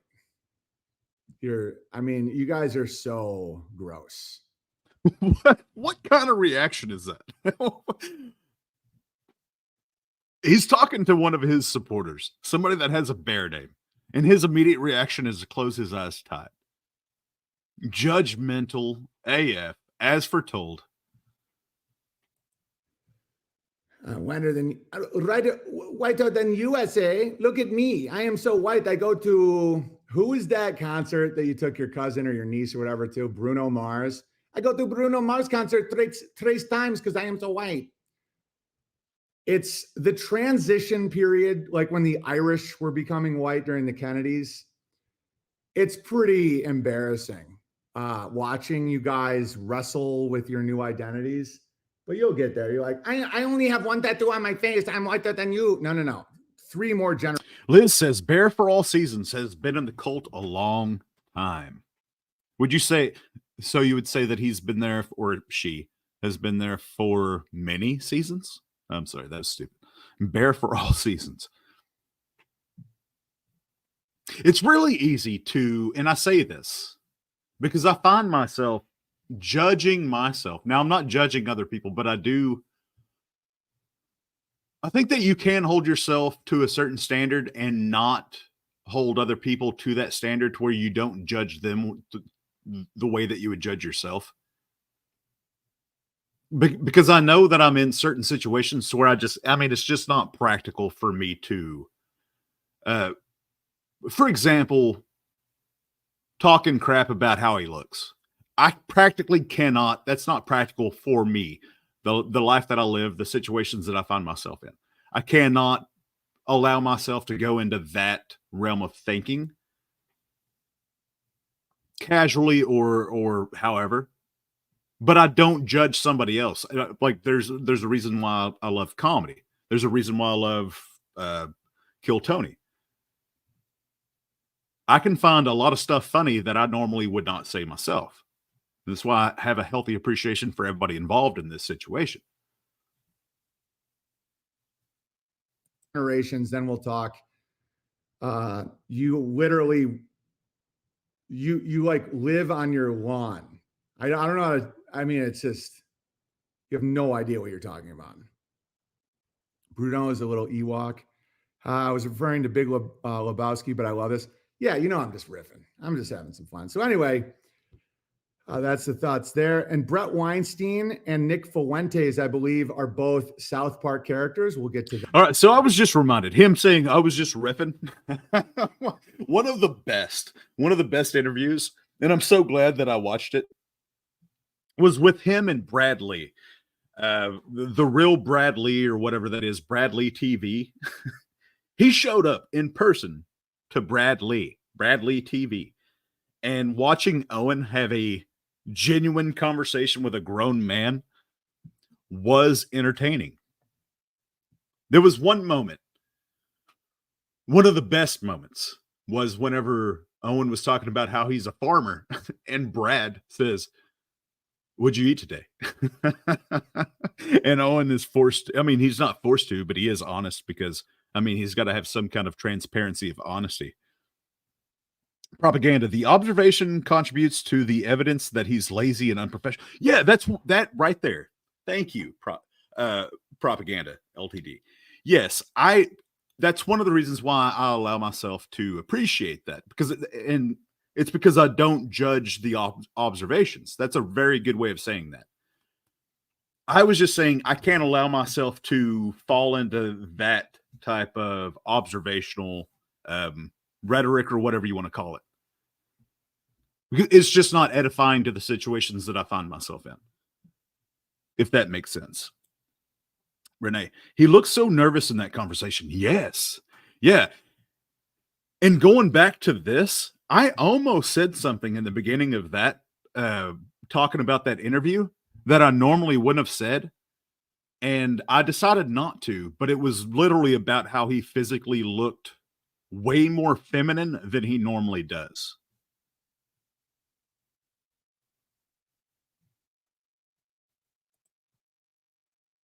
That, but first, let's see something beautiful, right? Let's see something beautiful. So anyway, as far as Trump, I love the enthusiasm. I know it's fake and gay, of course. I know that, you know, father of the vaccine and all that shit. Of course, I don't delude myself to the point where I think I'm pretty objective about my feelings. And I'm happy Trump won. And I think it's just because of his race and his gender and because he can speak properly. I mean, that's just it. It's literally the only reason. And black Muslims get me because they're like that with blacks. And just admit it, like you are rooting for the black guy because you're black. But in Islam, well, tribalism, and if you know anything about specifically the religion of Black Islam, they're racist. They don't care if you know that. That's one of the aspects of Black Muslim or whatever, however you want to say it.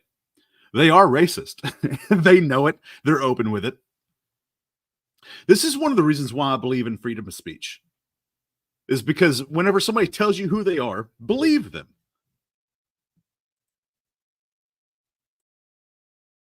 Racism is bad because it's a weakness. It is a weakness. And you see that with some of these white guys where they think just being white entitles them to something, whether it's past accomplishments from far greater people or future spoils. That's a weak position and you'll get destroyed in that position. And that is true. Like, that is exactly the same position that Owen Benjamin has. He thinks because of that he was somewhat popular in Hollywood for a certain amount of time that he is owed something. That's why he keeps bringing up Anne Hathaway and the movies that he's been in. Because without that, what would he have? Why would anybody listen to Owen Benjamin if he was not somewhat connected to Hollywood? It's not because he has any kind of original ideas over anything. From his movie reviews to homesteading, like name it. He didn't come up with it. That type of racism is bad for you. But as far as like in-group preference, I love it. Like the Olympics. The reason I don't like the Olympics anymore is because they're doing countries, not nations. It's not like, you know, like, well, the American ping pong team is just all Chinese guys. So what's the point? I'm like, which bloodline won? It's not about citizenship. Our sprinters. Oh, or no, actually, we do have blacks. I consider blacks Americans that have been here the run, you know, this is the problem with being racist. Owen Benjamin does not have white children. He does not. Not that it matters. But he's acting as though bloodline and race and all that kind of stuff matters. His children are not white. Half? A quarter? I honestly don't know. But technically, they are not white. Little Miss Zipline is not Caucasian. So therefore, if you have children with her and you're white, your children are not going to be white. They'll be half, I guess, Little Miss Zipline. Like the full run. I mean, some of these guys have been here their families have been here I mean, I think the Barbers and the Moors were here for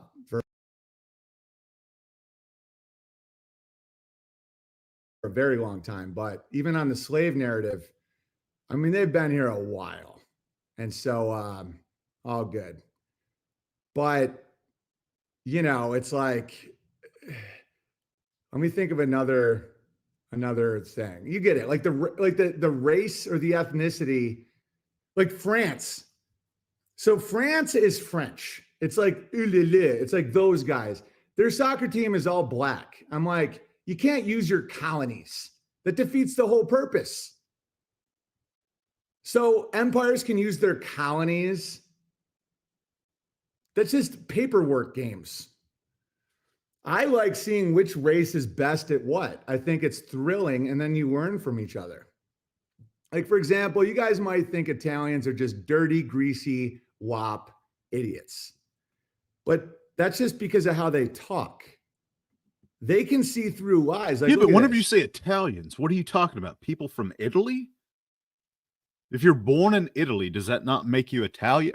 I mean, where is the line in the sand for all of this racist? And whenever I say racist that way, I'm not saying it's a bad thing. But like, where specifically, what are we talking about? This is just a whole bunch of horse hockey that literally doesn't mean anything at the end of the day. Propaganda says, what?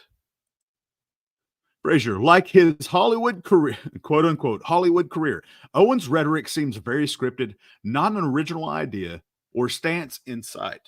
Amen, Frazier. Watch this dirty Italian. Oh, he's so stupid. Is he stupid? Or does he see right through a scam? He just talks. And another reason not to get into to this racist rhetoric, like race doesn't matter at the end of the day. That's one of the things that I believe. It just doesn't matter. There's a new study that's out. I think it was, what was it? From Live Science or whatever. They're trying to tell everybody that some of the first Native Americans, right, in the United States, before it was the United States in Northern America, were actually Caucasian. And so where does that leave the whole argument for Indian bloodline and whatnot? But it just does not matter. I'm adopted. My mom was 50%, my adopted mom. She was 50%, if not more, Cherokee or Comanche or something. She was half Indian. My dad was, I'm not going to get into what he was, but race and all that kind of stuff just genuinely didn't matter growing up. An idiot. Show you how the fucking moon landing was fucking bullshit because everyone's telling you that was fucking wrong. Showed me. Yeah. So fucking explain to me. Here you go. The guy's getting off the rocket ship. Who the fuck is filming him? Who's filming him? A guy? How'd the fucking guy get up there if this is the first guy that's supposed to be on the fucking moon? A different rocket ship? I don't know. So they sent the rocket ship up there. He got off and he's like, all right, come on up now. I'm ready to fucking film. Are you fucking serious? Rocket ship? He's supposed to be the first guy on the moon. It's bullshit. The car. How the fuck did the car fit in that rocket ship? Look, how did that car fit in the rocket ship? I don't know. Okay, right. More bullshit. You see, his buddy is being white. He's going, I don't know. I mean, they did it. Just, he's got Italian identity. He's like, they said the first man on the moon. They even said it. The first man on the moon, Neil Armstrong. So who the fuck filmed him? The first man on the moon is the guy who set up the camera. How come he doesn't get the credit? Who the fuck did? And then the white, to be white, you just go, I don't know. That's what they said. It's like, white isn't good. It's a vibe. The first man on the moon, he's going, does he see right through a scam? He just talks like an idiot. All right. So the reason why I rewound this is because all I heard was him saying, I don't know. I don't know. I never heard him say once, I don't know, but they did it. So I want to hear if he actually said, the guy off camera said, I don't know, but they did it. Propaganda says, yeah, the DNA trail says it's a Caucasian Asian admixture. Renee, oh, hey, another truther live stream I watched this evening showed that same video. This one that we're watching, the quick draw report. Propaganda, that's why it's important everyone should realize there are some sort of admixture. Yeah. I've never been in a real life situation to where race mattered. Not even a little bit. And I've been in a mixture, some would say an admixture of situations. And not one time has the race of anybody in that situation did it matter whatsoever. whether it was a life and death situation or whether we were asking to pass the pickles or the salt. Not one time did it ever matter. Show you how the fucking moon landing was fucking bullshit because everyone's telling you that was fucking wrong. Showed me. Yeah. So fucking explain to me. Here you go. The guy's getting off the rocket ship. Who the fuck is filming him? Who's filming him? A guy? How'd the fucking guy get up there if this is the first guy that's supposed to be on the fucking moon? A different rocket ship? I don't know. So they sent the rocket ship up there. He got off and he's like, all right, come on up now. I'm ready to fucking film. Are you fucking serious? Rocket ship? He's supposed to be the first guy on the moon. It's bullshit. The car. How the fuck did the car fit in that rocket ship? Look, how did that car fit in the rocket ship? I don't know. Okay, right. More bullshit. You see, his buddy is being white. He's going, Okay, so the reason why I rewound that is because it's important. This shows you the lies of Owen Benjamin, because he's about to put words in the cameraman's mouth that the cameraman has not said yet. Just pay attention to what Owen Benjamin says. This is important because this is what Owen Benjamin does. He says, I may be wrong, but I'm not lying. No, he actively lies all the time. So much so that it's just a normal situation. Renee says he always has to make everything about race and skin color. That's childish. Which, and I get what you're saying, that it is childish, but in literal reality, children don't pay attention to race either. I mean, they don't. So he's beyond childish. I mean, when you think about it. But he's about to put words in the cameraman's mouth. And this shows you the true nature of Owen Benjamin lying. I don't know. I mean, they did it. Just, he never said they did it. The cameraman never, at this point, has not said they did it. He just says, I don't know. Italian identity. It's like they said the first man on the moon. They even said it. The first man on the moon, Neil Armstrong. So who the fuck filmed them? The first man on the moon is the guy who set up the camera. How come he doesn't get the credit? Who the fuck did? And then to be white, you just go, I don't know. That's what they said. It's like white isn't good. It's a vibe. The Italian is like, you're talking bullshit. So who the fuck is filming it? They're even showing the footprint. There's Neil Armstrong, first man on the moon. It's in the fucking Time magazine. Show me the footprint of the cameraman. How'd they get a fucking a go-kart on that fucking thing? It's like, why do you have to be so problematic? Meanwhile, the Mexicans are all trying to be white. Great, do it. I want you guys less stabby. All right, so watch this. Solid question. All of them are solid questions. To be white. You're such a jackwagon, Owen Benjamin. Renee says the truther live stream I watched earlier, who showed that same video, did not have this weird take on it. Unbelievable, Owen. Fraser, across the whole world and throughout history, the movement and setting, especially in Europe, of people through trade and necessity alone gave rise to a very mixed, diverse culture everywhere. Thank you, Fraser. Thank you, Fraser. Amen. Hallelujah. Yes. Yep. Renee, my buddy Sebastian just started a channel and did his second live stream. He showed this same video. I need more subscribers in order for, I think, the links to actually be posted. And I've had that thought as we keep posting these links, but I'm pretty sure that's why that you can't just click on the links right now. I'd love if he gained more subs if anyone wants to check him out. Absolutely. I'm actually going to push play on this and go subscribe to his channel right now, Renee. Thank you.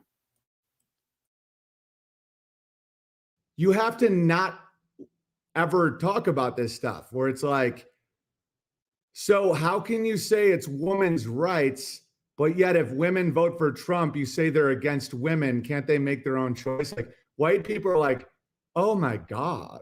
Like you have to just be retarded to be like, I consider myself American. That's why I consider myself a bear. All right. So I was wrong. That link actually does work. And so I am going to, I didn't know that. I was told that it would not work.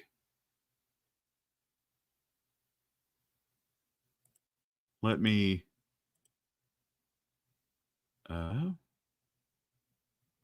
There we go. It is pinned at the top. Thank you.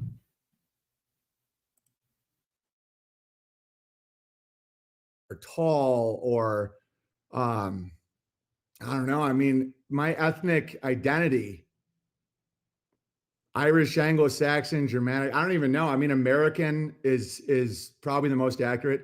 White is like target, dumb, can't think, goes with anything the news says. It's like this Italian is still Italian, even though he's American. And the other guy's like, hey, Vinny, you're not allowed at the PTA meeting. He's floating around with a big fucking cord to his stomach, and they're telling you that's his fucking life support. What's the gift? Was it fucking feeding him through the fucking tube like a baby? They're bouncing around like a fucking. I am a new subscriber to your buddies. It is called Break the Veil. Join us as we sift through the veil and expose the lies. Thank you, Renee. Renee, Sebastian is a local friend of Sovereign Soul, Unchained Mind, a nice young man from Luray, Virginia. Thank you, Renee. Uranium says, thanks, Renee. I'll check it out when I get a chance. Absolutely. Yeah, and so I had no idea that the links actually work. So thank you, Renee. Fucking jerk off. Yeah, watch. Let me show you. There it goes. Bye-bye. You know what? I'm going to stay behind. You guys go back to Earth. I'll fucking die up here. And how the fuck did he get the film back to Earth? Yeah, look, the fake fucking parachute. Hey, we're home now. What happened to the guy back on the moon? They just left him? I guess. Yeah, everyone. Tyrone Shoelaces. The other guy's like, I guess so. I guess so. I guess they just left him. Like, you don't really have an answer for anything. So that's what white is, right? American is more entrepreneurial, more about ambition, gratitude. We'll do it ourselves. You know, we'll have our own guns. Dude, right now, my kids, I got them one of those wooden rubber band guns. Dude, they're just practicing for hours with gun safety. And then Amy just came in when she brought me coffee. She's like, the kids are all sitting, listening to Walter explain how to defend their fort with guns, but they're rubber band guns, but pure instinct. They're doing target practice, gun safety. They are 2, 4, 6, and 8. Full militia is forming in my house. Like, it's hilarious. And Charlie, they have a breaking news. You heard it here first, folks. There is a militia inside the cult leader Owen Benjamin's home. I mean, obviously not. That's a joke. 2, 4, 6, and 8. I would like, however, Owen to describe gun safety, though, because that is something that he said twice. They're practicing, my children are practicing gun safety with these rubber band guns. What is the gun safety, sir? Can you explain to your audience, to your cult members, what gun safety is?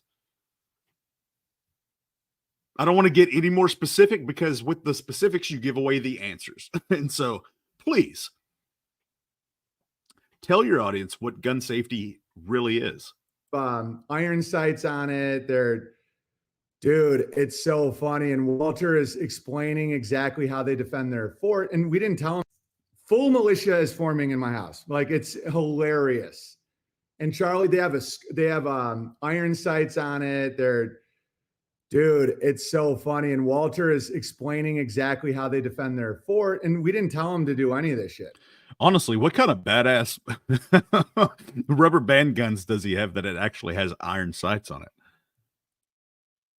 Renee, I bet he keeps his finger on the trigger at all times. You're getting too specific, Renee.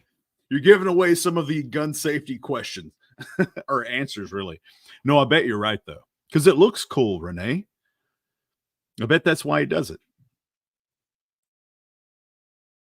I'll show you America. This is Walter playing the violin. The fiddle is American. All right. And he's 8. And look at the progress he's making. Not like fear gun culture. It's not like a gun culture of fear. It's like It's like, you don't get to tell me what's right. A fireplace going. You got someone playing.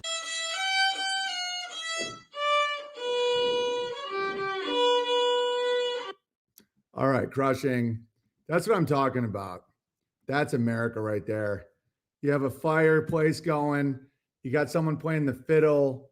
People are working on their guns, but they're grateful. It's not like fear gun culture. It's not like a gun culture of fear. It's like, do y'all know what the definition between what the difference, not definite, well, I mean, kind of definition, what the difference between a fiddle and a violin is?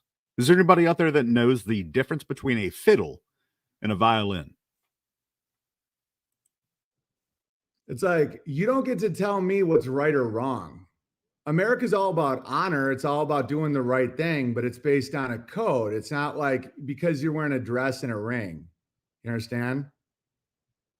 All right. America's pioneers, cowboys, and moonshiners. Yeah, like moonshine. It's like, who the hell are you to tell me what to drink? And bear in mind, I don't drink. I had a beer recently. Where was that? Where did I have a beer? What the hell was I doing? I had one beer. Doesn't matter. But it's just for my choice. Like, my choice is I need to stay responsible. It affects my mood the next day, makes me a little fat, affects my memory. I'm just not into it. I don't think it's healthy, but I'm not like, choice is, yeah, like moonshine.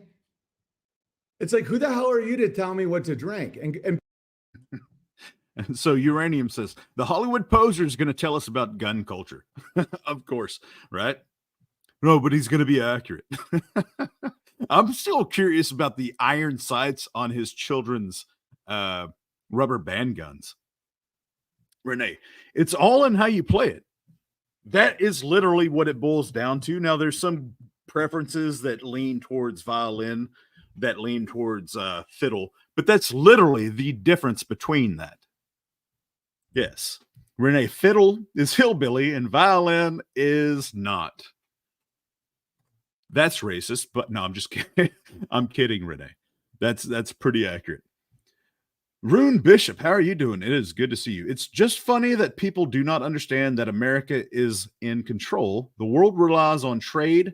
In America is its police. I thought it was going to say policy. Police and military. I'd rather live here than any other place. I do. I find myself very grateful to and thankful to live in the United States of America. That's 100%. Rune, it's really good to see you. Yeah, it's just funny that people do not understand that America is in control. I mean, it is. Yeah, the great American. It's one of the greatest experiments in freedom that I think the world's ever seen. I appreciate that comment, Rune. bear in mind, I don't drink. I had a beer recently. Where was that?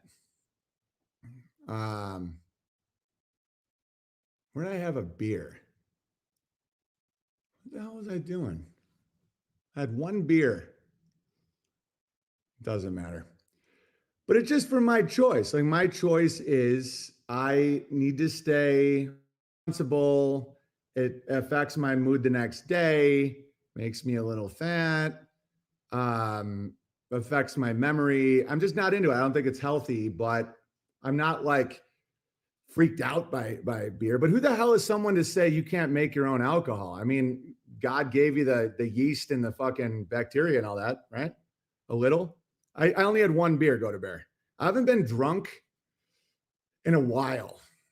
I can't remember. See, that's the problem. You can't remember. But I did have, like, my friend was very excited about his type of beer. I don't even remember who it was, and it's not because I was drunk. It's just because it was a little insignificant. No, it's because of how many lies. It's really hard to pinpoint. Just imagine if he was sitting down, there was questions being asked by a detective. I just don't remember. Well, do you do it often? No. So then that would be a significant point in the past, right? I mean, yes. Okay, so why wouldn't you remember if you've only done it once in the last 6 months or a year? Well, it's insignificant. Well, that's not based on your normal behavior, though, because it is significant. If you don't drink, then you've only done it once. How do you not remember that? That's tied to the people that you were with. That should be a significant point in your memory. Oh, no, I don't remember that. Well, it's because you lied too much. Right? He doesn't want to give any kind of truth that doesn't back up what he's talking about. Rune, you have good points. Glad to hear what you have to say. I appreciate that, Rune. I really appreciate that. I was like, oh, yeah, cool. More than one beer if you don't remember. That's not true. It's because it felt slightly insignificant. Okay. Anyway, so let's continue with our epic stuff. Oh, and people seem to really like this interview. I'm telling you, this is a hilarious interview. This dude, Brad Lee, is funny. And he's like this alpha.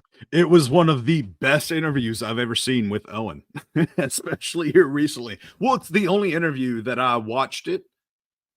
And I didn't, whoever it is that I am, I didn't have to talk myself out of turning it off, if that makes sense. Renee says, excuse me. Renee says, I tried to live in Mexico a few years ago to escape the U.S. corporation, but I realized in any other corporation, I'd end up victim to the U.S. corporation's foreign policy. Yikes. That I would really like to ask you more questions about that. Oh my. Wow. Yes. Yeah. That's a very interesting statement, Renee. And I can see the allure, you going there and then figuring out and then coming back. Wow. Thank you for sharing that.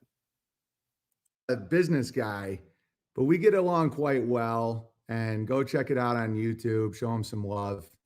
This was a bit about the gays. Where's the gays?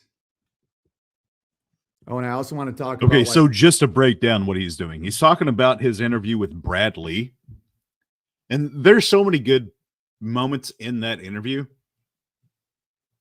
Owen is talking to his cult right now. And he literally leaned down, searching for a moment, one of the most memorable moments of the interview. And what he just said was, where are the gays? That's what he's looking for. By feeding wild animals is wrong. And the OnlyFans porno guy got Peanut killed. Fact. All right, listen to this. This is great.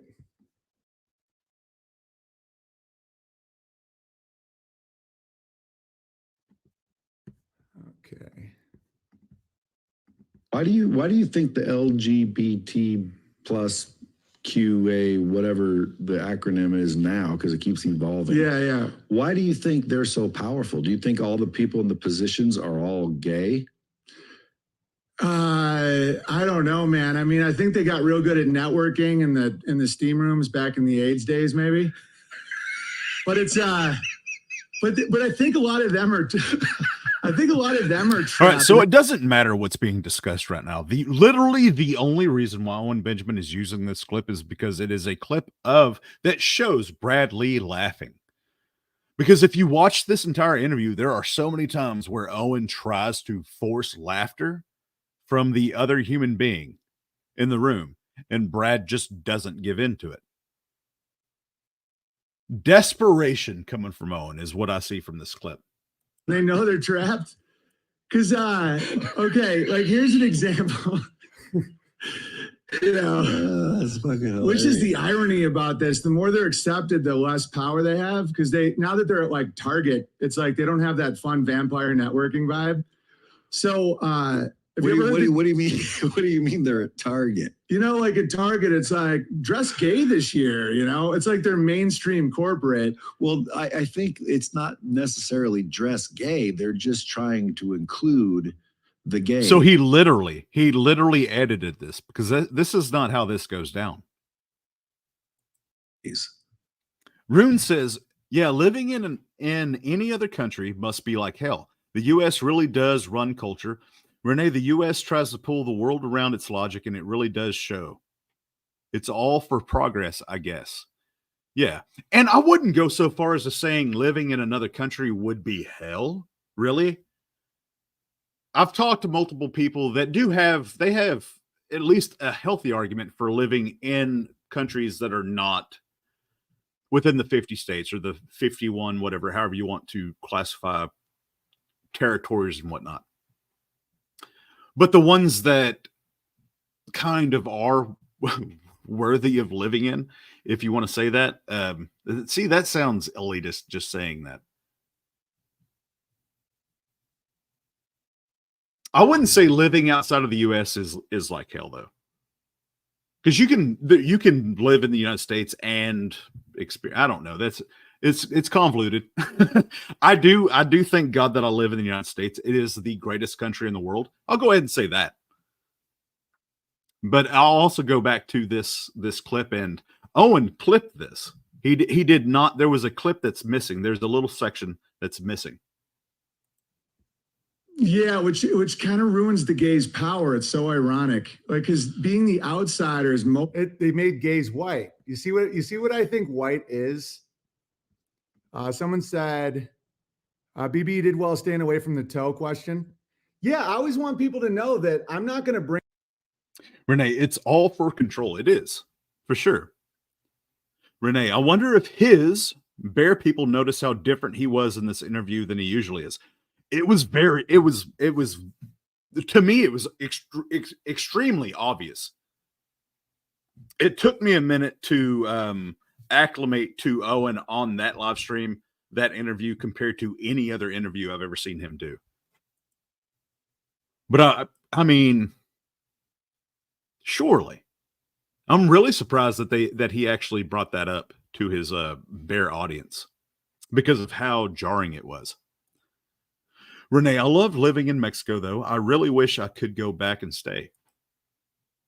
Rune, just some countries can be bad. Oh, for sure. Yeah, I'm just trying to be like whenever I do a live stream, I try to be like a buffet.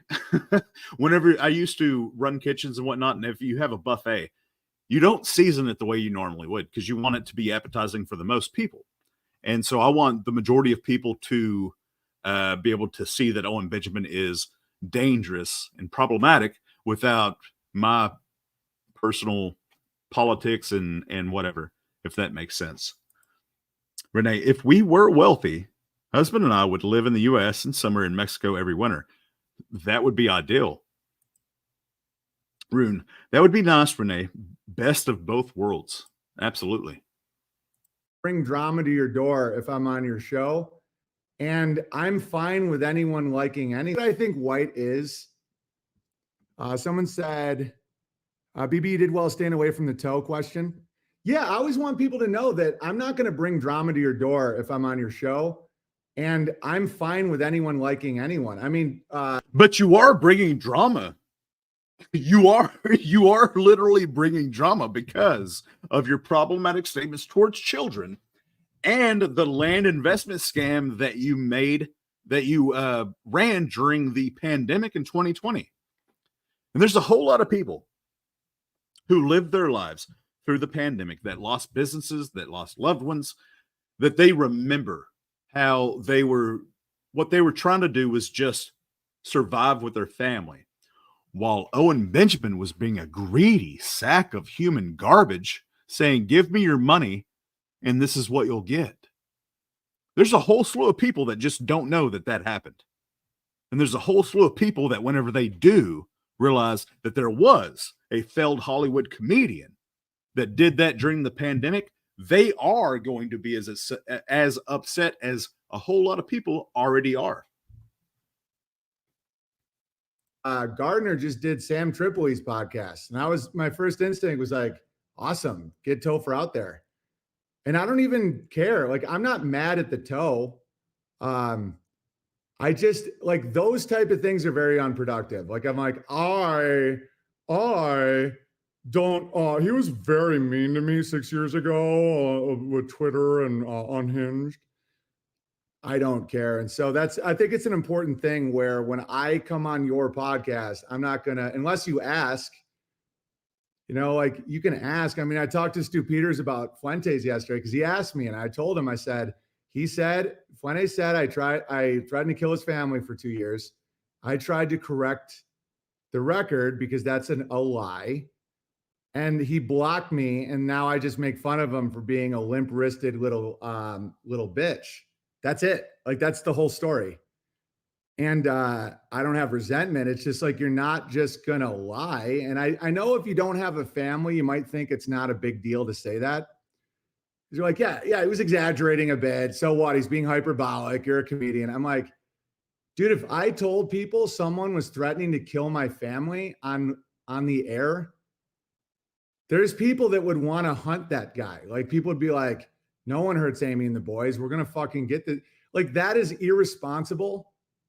Because if you have any actual fans and you understand how precious a family is, that's like green lighting. That's like saying someone's a pedo in prison. It's like, dude, but if you don't have a family and you're gay, you're like, so what? No big deal. Oh, I'm like, no, dude, your family's like the most precious thing. If someone's threatening to kill your family, that's like the worst thing you can do. And I'm like, no, Nick, I was wearing a sombrero pointing out that your dad looks like Eugene Levy after you said my dad was a Jew. That's not doxing. I don't even know your stupid dad's name. That's not threatening to kill. Yeah, so let's go ahead and just take that back just a half a minute, you lying shit human. Oh my. Let's ask, is Johnny Arcade out there? Let's just ask Johnny Arcade. What are you talking about, Owen? I literally stepped away from this to go take care of something, and I came back in a rush because of what Owen Benjamin just said. Oh my. Like, that's the whole story. And I don't have resentment. It's just like, you're not just going to lie. And I know if you don't have a family, you might think it's not a big deal to say that. You're like, yeah, he was exaggerating a bit. So what? He's being hyperbolic. All right, so we're 47 minutes. This is what I'm going to write in my, I'm sorry if I'm a little hostile at the moment. I was in the middle of doing something and it kind of upset me that he started talking about something worth talking about. 47. Let's just go ahead and call it 47.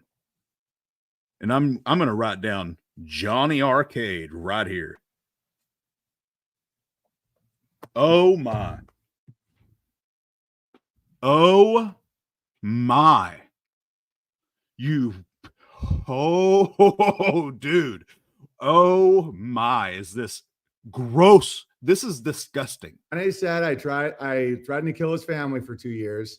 I tried to correct the record because that's a lie. And he blocked me. And now I just make fun of him for being a limp-wristed little bitch. That's it. Like, that's the whole story. And I don't have resentment. It's just like, you're not just going to lie. And I know if you don't have a family, you might think it's not a big deal to say. I wrote that down. Thank you, Renee. That. You're like, yeah, he was exaggerating a bit. So what? He's being hyperbolic. You're a comedian. I'm like, dude, if I told people someone was threatening to kill my family on the air, there's people that would want to hunt that guy. Like, people would be like, no one hurts Amy and the boys. Yeah, no shit, you fucking sack of shit. Oh my, do I want to cuss? Oh my, did I just cuss? To hear him say that,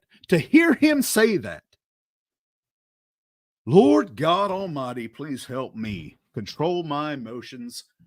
Oh, you are lucky. Oh, glory to God. This is crazy to hear him say this. Renee, oh my God, this is infuriating. Yes, it is. This is quite literally what he has done. Bitch. That's it. Like, that's the whole story. And I don't have resentment. It's just like, you're not just going to lie. And I know if you don't have a family, you might think it's not a big deal to say that. You're like, yeah, he was exaggerating a bit. So what? He's being hyperbolic. You're a comedian. I'm like, Dude, if I told people someone was threatening to kill my family on the air, there's people that would want to hunt that guy. Like people would be like, no one hurts Amy and the boys. We're going to fucking get the, like, that is irresponsible. Because if you have any actual fans and you understand how precious a family is, that's like, if you're running a freaking cult, for one, lighting, that's like saying someone's a pedo in prison. It's like, dude, but if you don't have a family and you're gay, you're like, so what? No big deal. Oh, I'm like, no, dude, your family's like the most precious thing. If someone's threatening to kill your family, that's like the worst thing you can do. And I'm like, no, Nick, I was wearing a sombrero, pointing out that your dad looks like Eugene Levy after you said my dad was a Jew. And he blocked me, and now I just make fun of him for being a limp-wristed little bitch. That's it. Like, that's the whole story. And I don't have resentment. It's just like, you're not just gonna lie. And I know. Once again, the timestamp for this is 47:33. If you're not emotionally involved in this, then it probably doesn't matter to you. But this guy is literally being a sack of human garbage right now, provoking. He's poking the hornet's nest. This is so. Oh my. Know if you don't have a family, you might think it's not a big deal to say that. You're like, yeah, he was exaggerating a bit. So what? He's being hyperbolic. You're a comedian. I'm like, dude, if I told people someone was threatening to kill my family on the air, there's people that would want to hunt that guy. Like people would be like, no one hurts Amy and the boys. We're going to fucking get the, like, that is irresponsible. Okay, so this weak, pathetic excuse for a human being opened up a bag of gummies. A bag of, it might as well have been gummy bears, but it wasn't. It was a bag of dicks because that's what somebody sent him. Hey, man, eat a bag of dicks. So it was from a company. It was factory sealed. He opens it up. He opens this package up on a live stream, admits that it's a joke, and says that whoever sent that was hilarious for sending that. And then proceeded to say he doxed people because somebody told him that somebody poisoned the gummies, even though there's literally no way, because it was factory sealed from the company that sells the bag of dicks, because it's not from the person that buys it. It's from the company, factory sealed. This dude is one of the worst human beings alive. Renee, when he first opened it, he laughed. He did. Because if you have any actual fans and you understand how precious a family is, that's like greenlighting. That's like saying someone's a pedo in prison. It's like, dude, but if you don't have a family and you're gay, you're like, so what? No big deal. Oh, I'm like, no, dude, your family's like the most precious thing. If someone's threatening to kill your family, that's like the worst thing you can do. And I'm like, no, Nick, I was wearing a sombrero, pointing out that your dad looks like Eugene Levy after you said my dad was a Jew. Well, your dad is a Jew, though. So, I mean, oh my, is this dude such a filthy, disgusting. All right, so I'm calm. I'm calm now. But that was out of left field. Very rarely does he ever just show how much of a sack of whatever. Yeah, I'm wow. So it's 48, about 47 minutes in. That's the timestamp for that. I don't even know your stupid dad's name. That's not threatening to kill, and correct the record. Exactly. I found it very classy on his podcast. Yeah, he's a classy guy. I mean, that guy's rich as fuck. He's like an actual businessman, not just an internet personality. Very successful business guy, very alpha, very one of those guys that coaches people in business and sales and all that. So the last thing those guys want is useless, pointless nonsense. Right? It's like real business guys know that you have to deliver a product to your people. And that's what I do here every day. I relate more to business guys than entertainment guys because those guys are like commie, feminized, click driven bullshit people. I mean, I like, I won't even say these guys because I like a lot of their podcasts, but dude, I have to turn off most of them because it just ends up them talking about how much money they make. And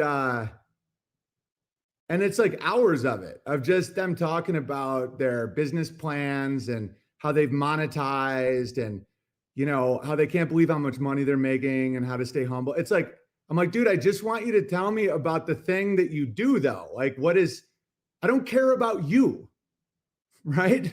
Like, I don't care about your finances. You're just the guy that does the other thing. Like, imagine if you're listening to a classical piano player and he's like, I'll play piano in an hour and a half. So my monetization strategy, and this is why I make all the money, and what I'm afraid of when it comes to, and I'm like, I don't care. And someone could say, oh, you do that. No, when I do it, it's because I'm educating people on what money is. We're trying to fundraise for something that benefits the community. I'm explaining to people how I can function outside the system. You have to support directly. It's so different. No one cares about your money and status. Like, nobody actually cares. Okay. Comment section was good on the vid. Yeah, like they're like actual men. And so when you're dealing with actual men, you don't talk about drama. You don't say, well, you know, Joe Rogan, they see Joe Rogan as like a commodity.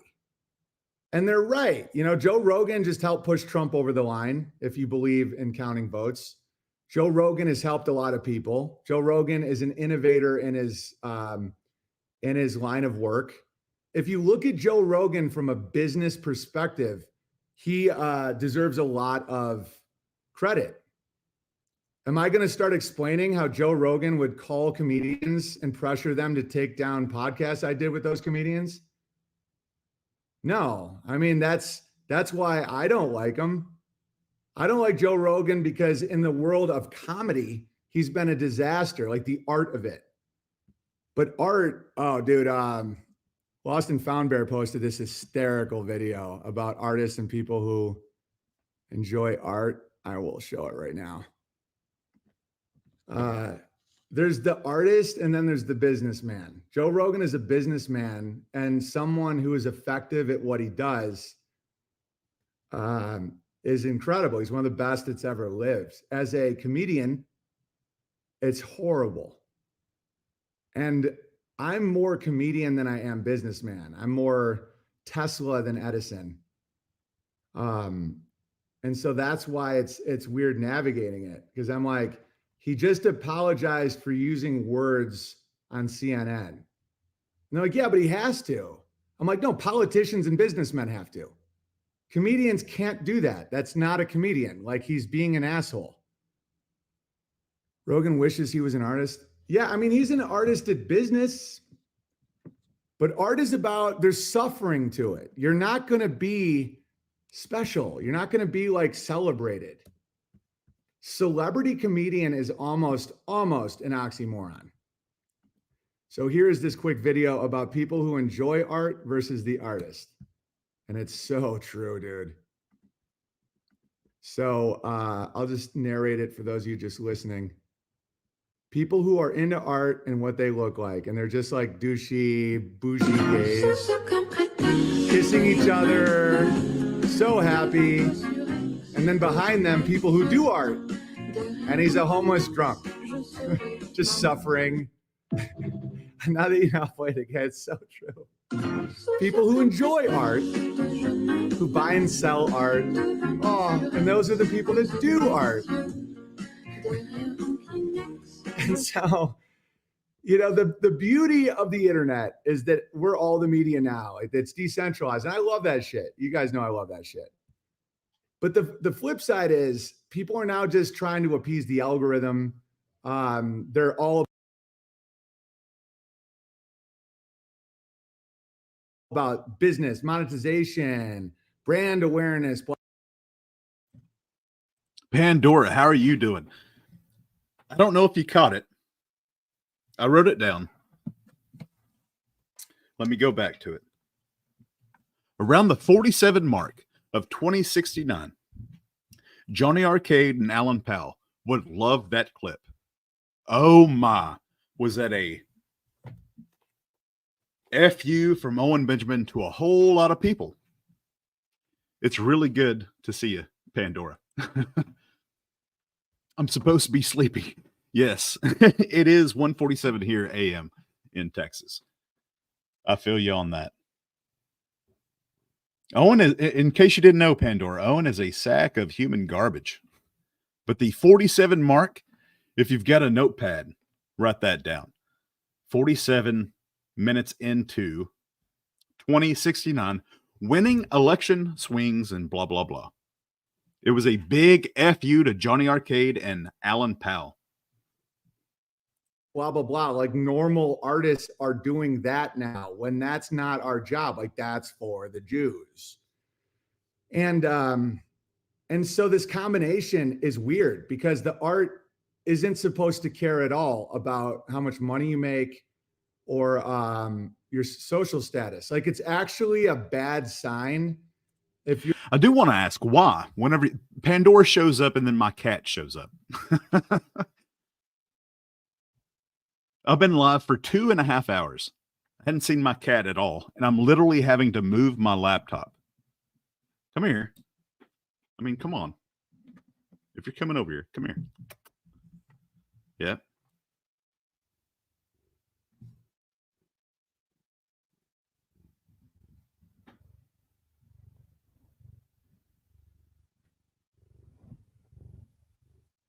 Oh my. Uranium, all the cool people are staying up late. Pandora, so they want that clip.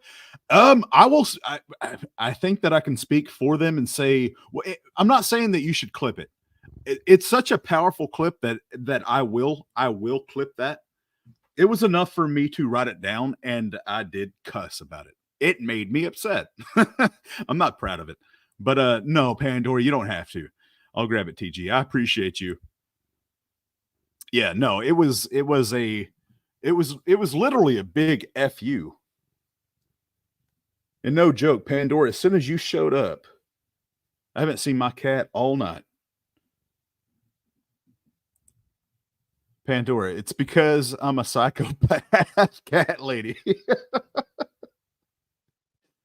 Oh, I bet my cat would love you. I wasn't a cat person until I got married. And I was running a shop in Houston. This is the story of how I became a cat person. I was running a shop in Houston, and the mechanic that I had that was working for me, he had a customer who saved a cat from the street. Oh yeah, just lay down on my notebook.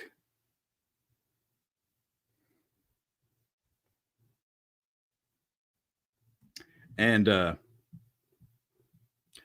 mechanic, he knew that my wife was a cat person. I wasn't.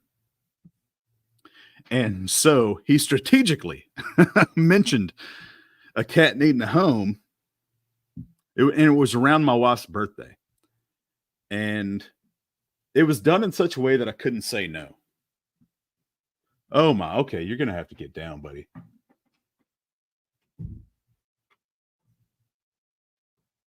And so it was a present for my wife. The cat was a present for my wife.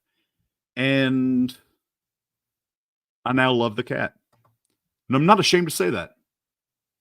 He's my boy.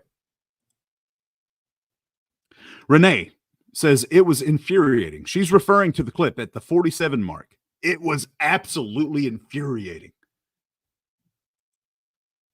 Pandora, I also have several raccoons. Oh my. I am jealous of that.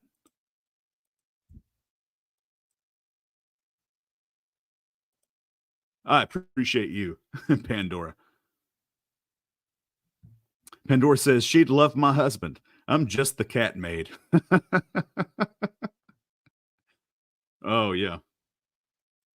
you're like a famous celebrity artist. Like Andy Warhol was a marketer. He wasn't an artist. I think Andy Warhol and Jean-Michel Basquiat started the whole movement of art being marketing and not art.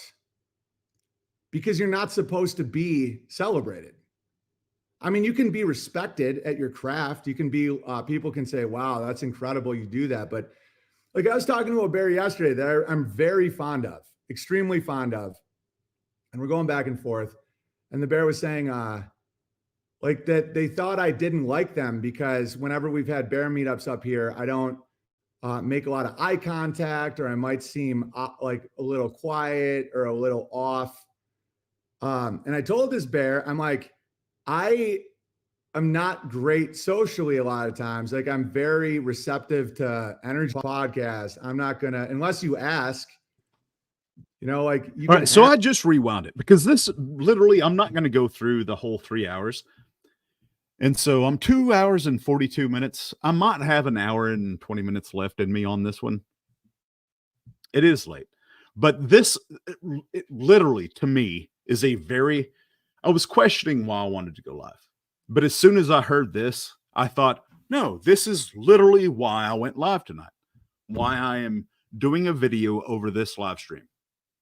Ask. I mean, I talked to Stu Peters about Fuentes yesterday because he asked me, and I told him, Fuentes said, I threatened to kill his family for 2 years. I tried to correct the record because that's a lie. And he blocked me. And now I just make fun of him for being a limp wristed little bitch. That's it. Like, that's the whole story. And I don't have resentment. It's just like, you're not just going to lie. And I know if you don't have a family, you might. Okay, so this is whenever it gets to the point where it's going to upset the people that do know. Midwest, how are you doing? I'm late. No, you're not. We're late. You are on time, sir.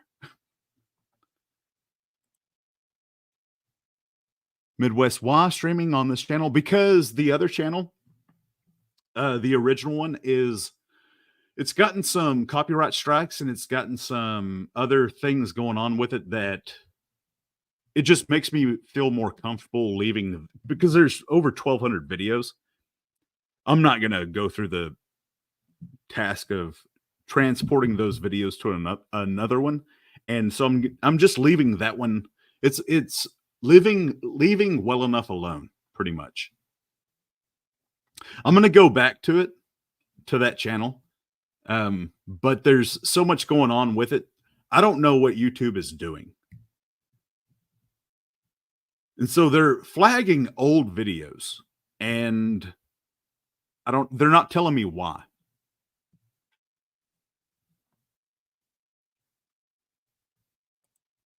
Midwest, I got to start from the beginning. No, no, don't. This right here is the vocal point of this live stream right here. What we're about to get into whenever I push play.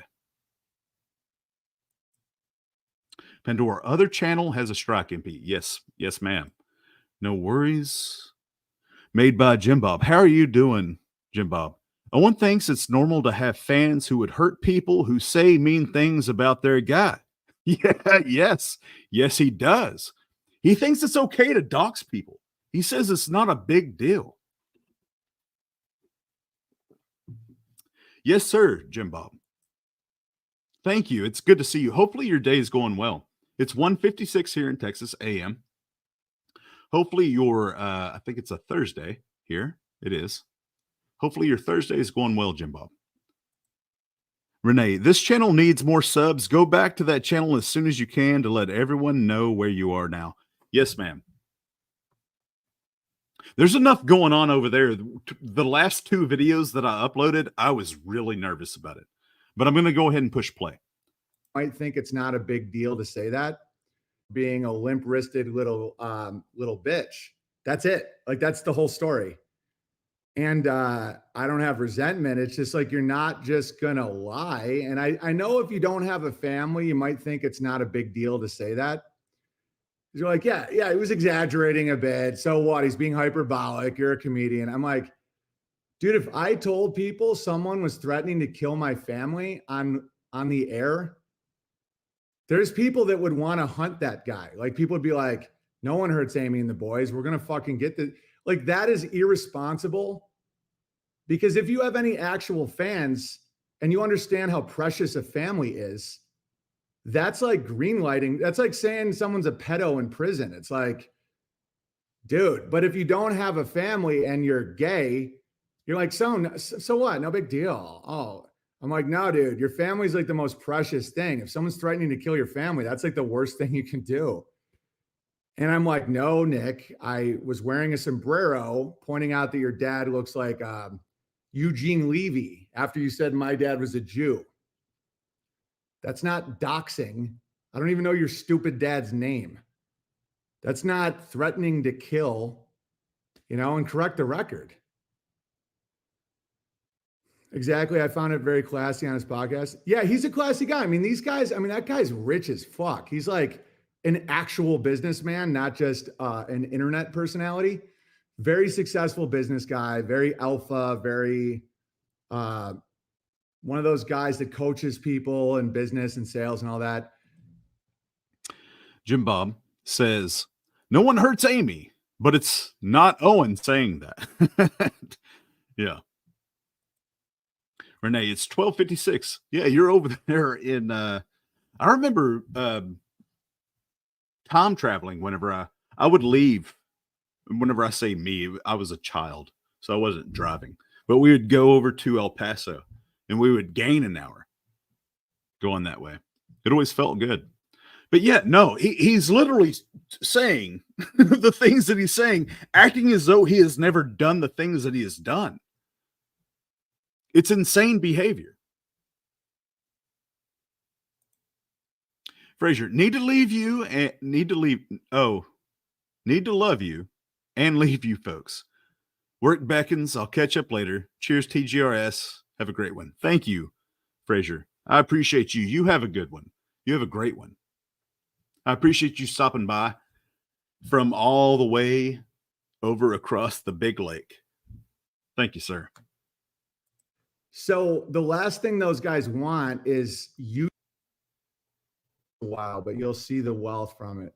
All right, Jaguar says, gratuity from across the pond. Been catching up on streams the last few days after being away for a week. Looking forward to checking out yesterday's stream after catching this live. Oh yeah, yesterday was a blast with Gardner. Welcome back. Speaking of Gardner, the stars last night, this is taken from my iPhone. They were twice as bright as normal. And I watch the stars every night. And I looked up and I audibly was like, whoa, the stars were giving light, if that makes sense. I did, and this is on an iPhone, guys. I can't even show you how insane it was. Like, see that one star up there? It was legitimately bright. They looked right next to me. Like, the stars were so close and bright last night. It blew my mind. It was breathtaking. I'm not exaggerating. It took my breath like I was George Floyd. Whoa, double rainbow. Yeah, this area is crazy. It's so beautiful. And then I asked on Bertaria Times and around, and people said all across America, the stars were insane last night. Those photos are amazing. Yeah, you know how the iPhone can make northern lights look like they pop more? It's the opposite with stars, and it still looked like this. Like you can't capture the moon or the stars like you can in real life. Like, the stars were way brighter than this picture. Like, northern lights, they look more colorful in a phone. I mean, they're still breathtaking in person, but the phone magnifies it. The iPhone is the opposite, and it still looked like that. It was insane. It was unbelievable. I think there's something about Election Day and the celestial bodies. I don't know what it is, but it was cool. Okay. So that was that. No sky here for 4 days, says Denmark Bear. Do you guys get a lot of clouds in there, Denmark Bear? A lot of clouds in Denmark? The squirrels have spoken. The tree rats, as you can see here, the tree rats are guarding Donald Jamarcus' trunk. He will save the squirrels. And I know I've been kind of hard on people when it comes to feeding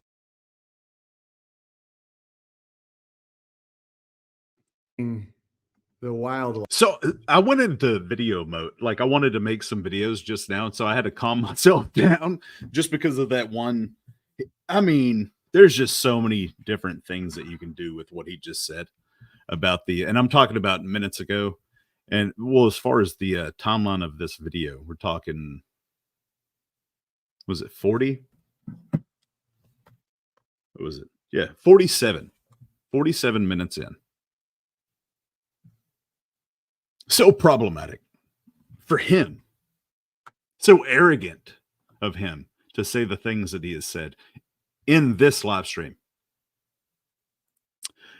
Excuse me, hold on. My apologies for that. Uranium, it was magical, guys. Pandora, my phone got way more color than my eyes did during the Northern Lights recently. Life. So let me just show you a little bit here. It's the best way to kill animals is to feed them, and then the state has to put them down. Zombies, diseases like canine distemper, parvovirus, leptospirosis, and avian pox can spread in feeding areas. Also, animals will keep eating food even when it's bad for them, and they'll eat a ton of it. Guess what happens next? They die. It's been observed that deer and moose can succumb to an excess of corn in their stomachs. Even bighorn rams can't handle human food. It seems like this stuff isn't good for anyone, except us humans.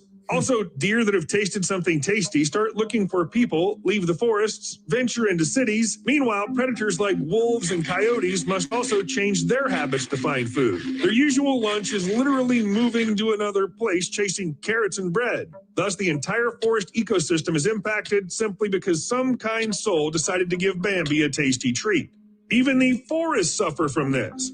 How does the wild nature work? Deer roam around looking for food, and along the way they spread various seeds everywhere with their droppings. But if deer are fed by humans, they stay in one place, which means no seed spreading, and it's lucky if there are any seeds at all. Where's the other clip? They're like, oh, you hate animals, blah, blah, blah. It's the opposite. And then, so you train all these animals to come near humans. They attack a kid. They get hit by a car. They can't feed themselves. And then people blame the government. Oh, someone do something, climate change. It's like the government tells you don't feed the fucking wildlife. What do? You feed the wildlife. What do? They die. Who do you blame? The government. That's why you belong in 15-minute cities. And that's why I'm a George Soros Patreon supporter. Because a lot of people are fucking assholes. I saw that with this squirrel thing. That literally does not make any sense. Oh my, it threw my train of thought off. Him being so arrogant. He was recently on, oh, I've got to be nice. I've already used my allotment of swear words and coarse language for the week, actually. But he was on, what was that? Revenge of the Cis. And I watched Mersh and Royce both bend their knee to the King of Beartaria. So much so that Mersh called Owen Benjamin Big Bear. You unbelievable cock. Like, that's ridiculous. But around the 47 minute mark, for those of you that know, that's the mark right there in this live stream.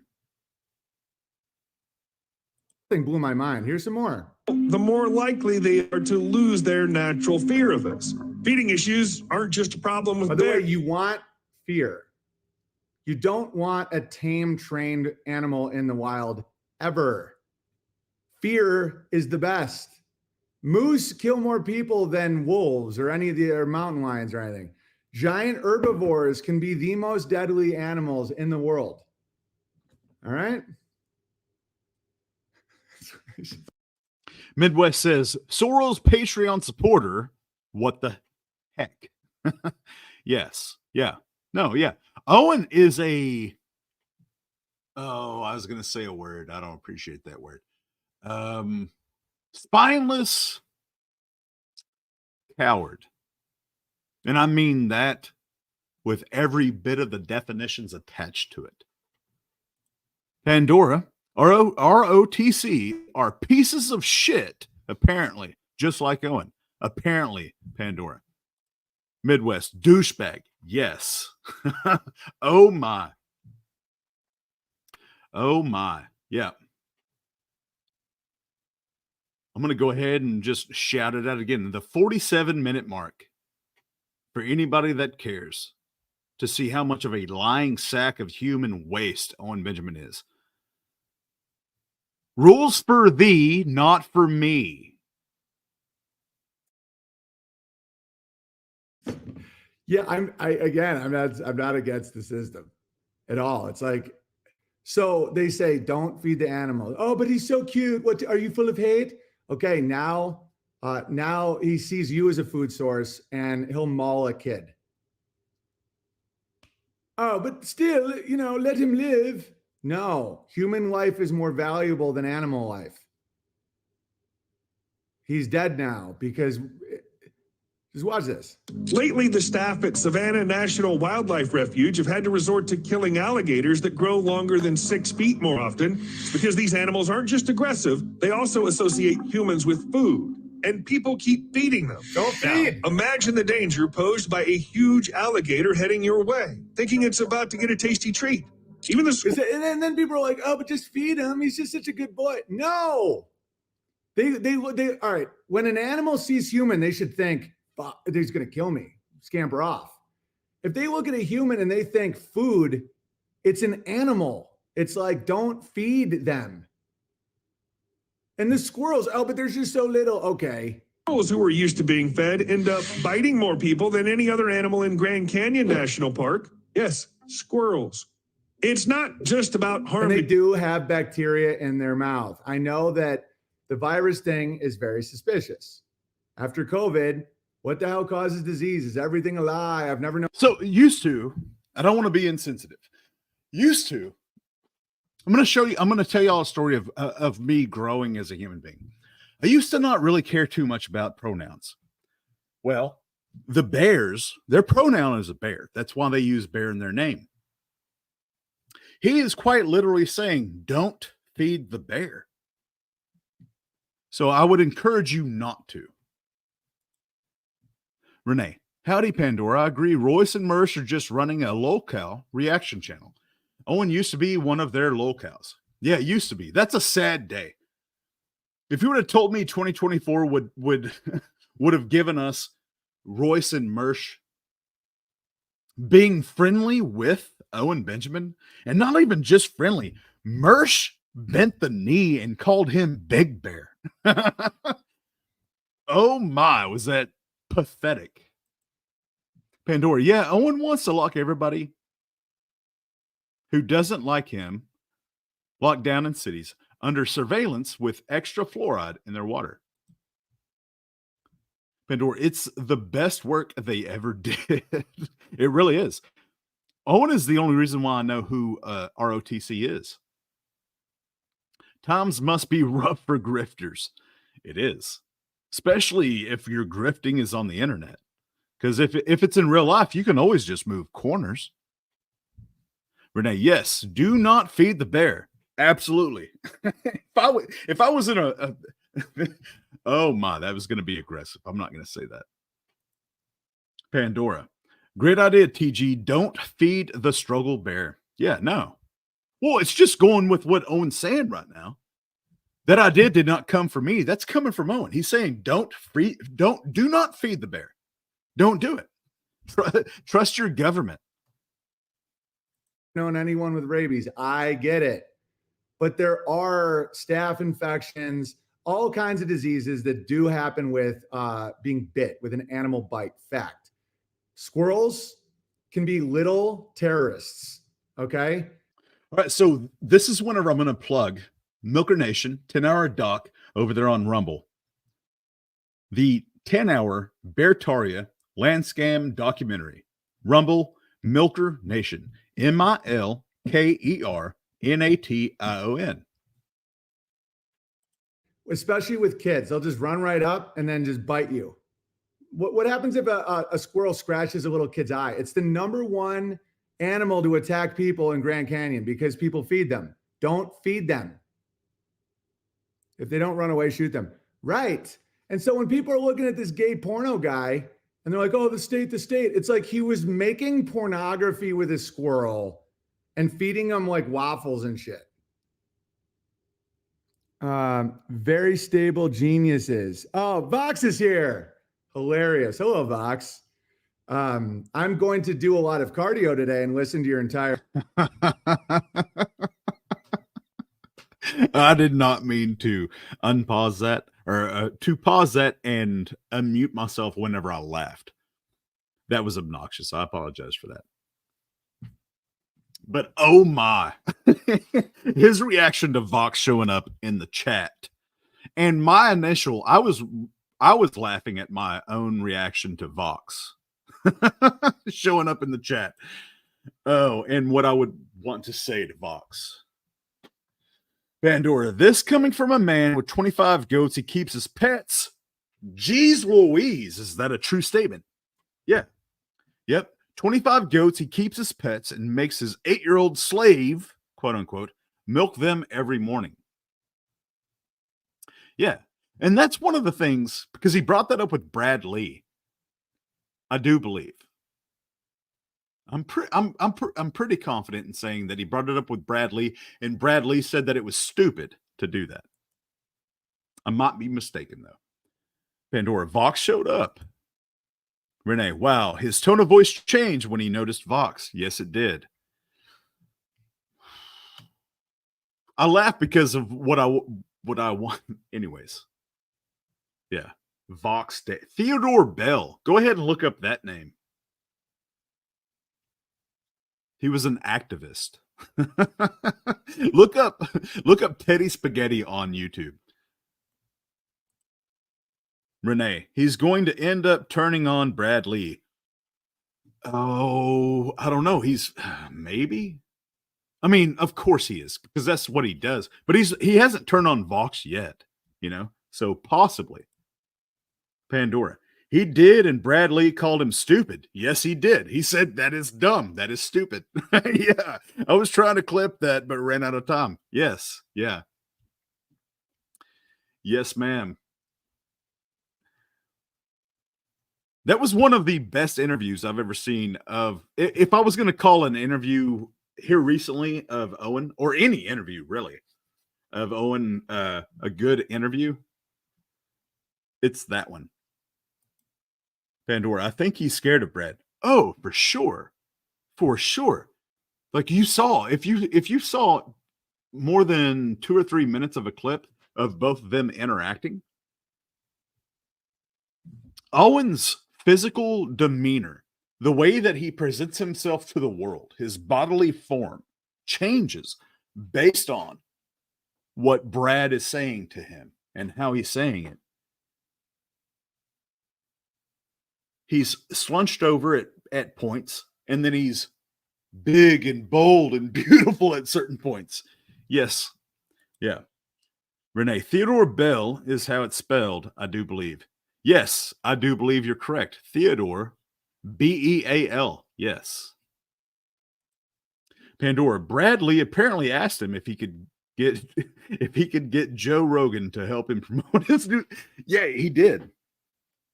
Yep, that was one of the points of the interview that I greatly appreciated. And it made me feel as though, like I'm sharing my feelings. It made me think that Brad is just, he was trolling him. Because obviously, if you Google, I mean, even if Brad just had 15, 20 minutes before the interview, whether it was the day before, a couple of days before, or a week before, whatever. If you Google Joe Rogan, if you Google Owen Benjamin, the Joe Rogan thing's going to come up. He had to have. Every time that I talk to you, Pandora, my cat shows up. Pandora, Bradley fell for the 80,000. I'm waiting for the aftermath. I've stayed away from the comment section for multiple reasons of that video. Pandora, Theodore is it with an E? Possibly. Can y'all hear my cat purring? Like, what are you doing? You want to... That's a printer.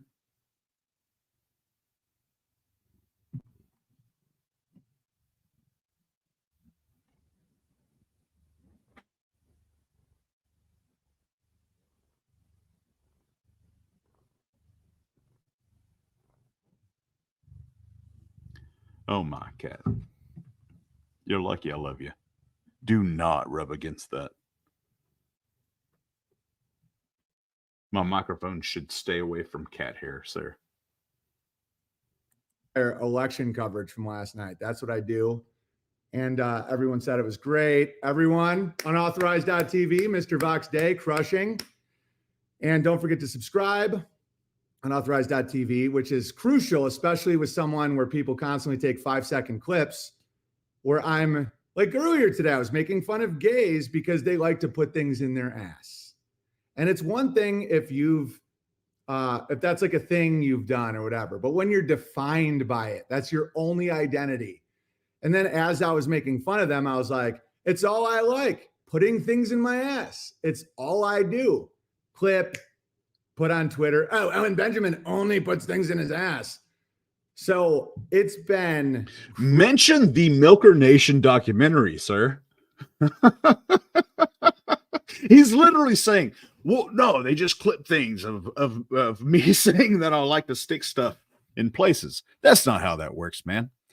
B-E-A-L-E is the proper way of spelling that. Theodore B-E-A-L-E. Pandora was correct. Pandora, Owen still has those large Twitter numbers, so people think he's somebody special. Pandora, I'm going to go ahead and be honest. I thought about buying because, I mean, it does take a chunk of change, but I thought it would be worth it just to be like, hey, dude, I've got 200,000 followers on Twitter. And shortly, I'm not going to say my wife said that's a stupid way of spending our money, but I mean, she did. And I respected that and appreciated that piece of advice. But yeah, I mean, I thought, because that's the only thing, that's one of the only things that he brings up. I've got 200 and blah, blah followers on Twitter. It's like, dude, anybody could buy that if they had enough money to do so. That's not a metric to judge your life, your worth, the things that you say. Renee, that was such a limp-wristed golf clap. It was, but it was for Vox, so it's okay. Mockingbird, how are you doing? Oh, hey, you are live. Sorry if I am late. You're not late, man. You showed up on time, sir. I appreciate you. It is good to see you, Mockingbird, as always. Uranium. Pandora, Vox has a big soccer team sponsorship lined up for his Castilia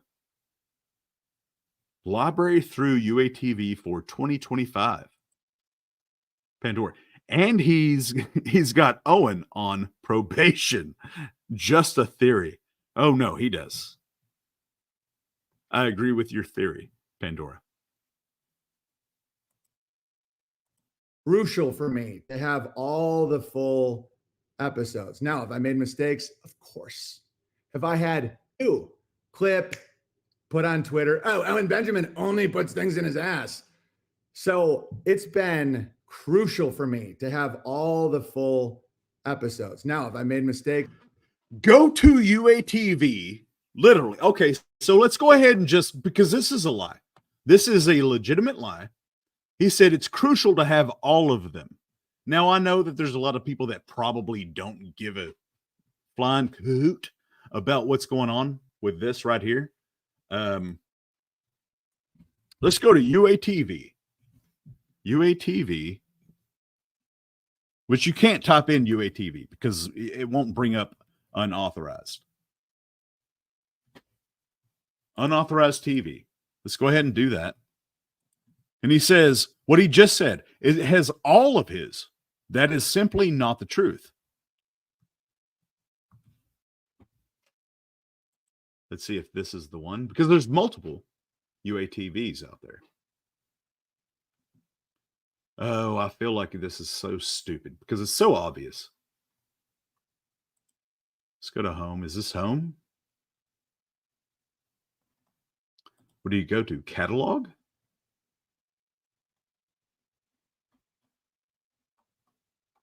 Where's Owen at?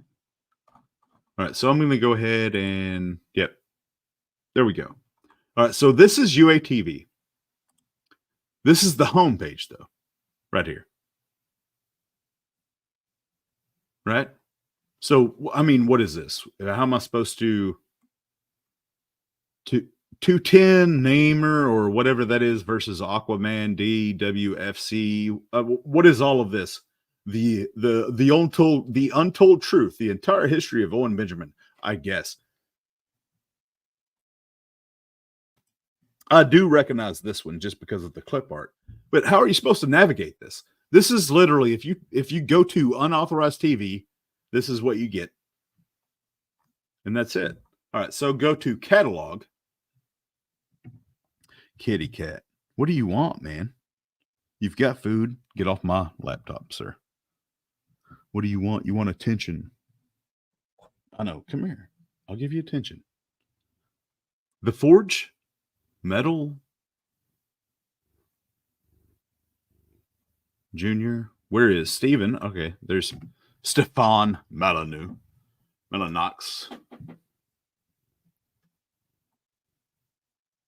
The Rageaholic, Logos and History, the Legend on Comics, Owen's live streams.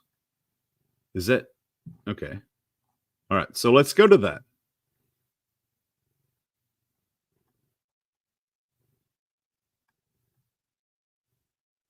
Owen's live streams. Yep, I thought that's what I clicked on. Maybe I didn't. All right, so they're numbered 2061. The latest one, 2069. All right, so he said all of them. Oh, do I have the time? Do I have the patience to do this? Kitty cat, come on, man. Cruz. I don't think I have the patience to do this because it's going to have to load up because the numbers are not in the titles. But I assure you, if you do this on your own, I'm not going to do this because they have to load up. I assure you, if you go over here and look at this, there's about 400 videos missing. And so that right there, for the people that say, there have been people in comment sections sticking up for Owen saying, I've never caught him in a lie. He says his entire catalog is over on UATV, and that is not the case whatsoever, provably, by 400 plus. Sorry. I apologize. Let's go back to this. There we go. Oh my. I get too excited. Pandora. Vox has a big soccer team sponsorship. We've read that. Pandora. He's got Owen on probation. Cat. What do you want, kitty cat? Hey, what's up? I'm about to push play. We're going to have a conversation here in a second.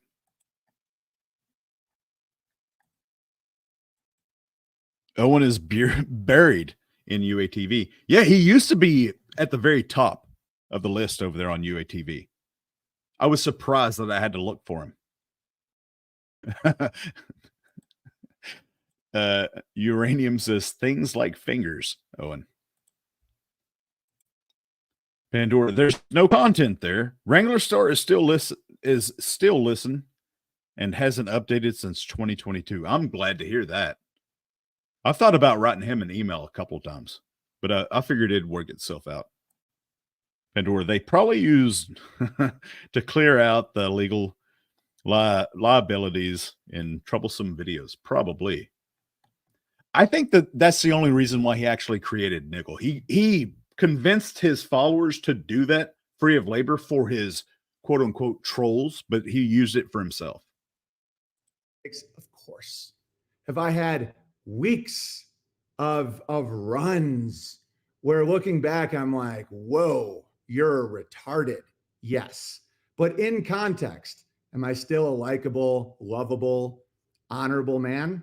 Yes. And that's why unauthorized.tv is so important, because when they're kicking you off everything, you no longer have context.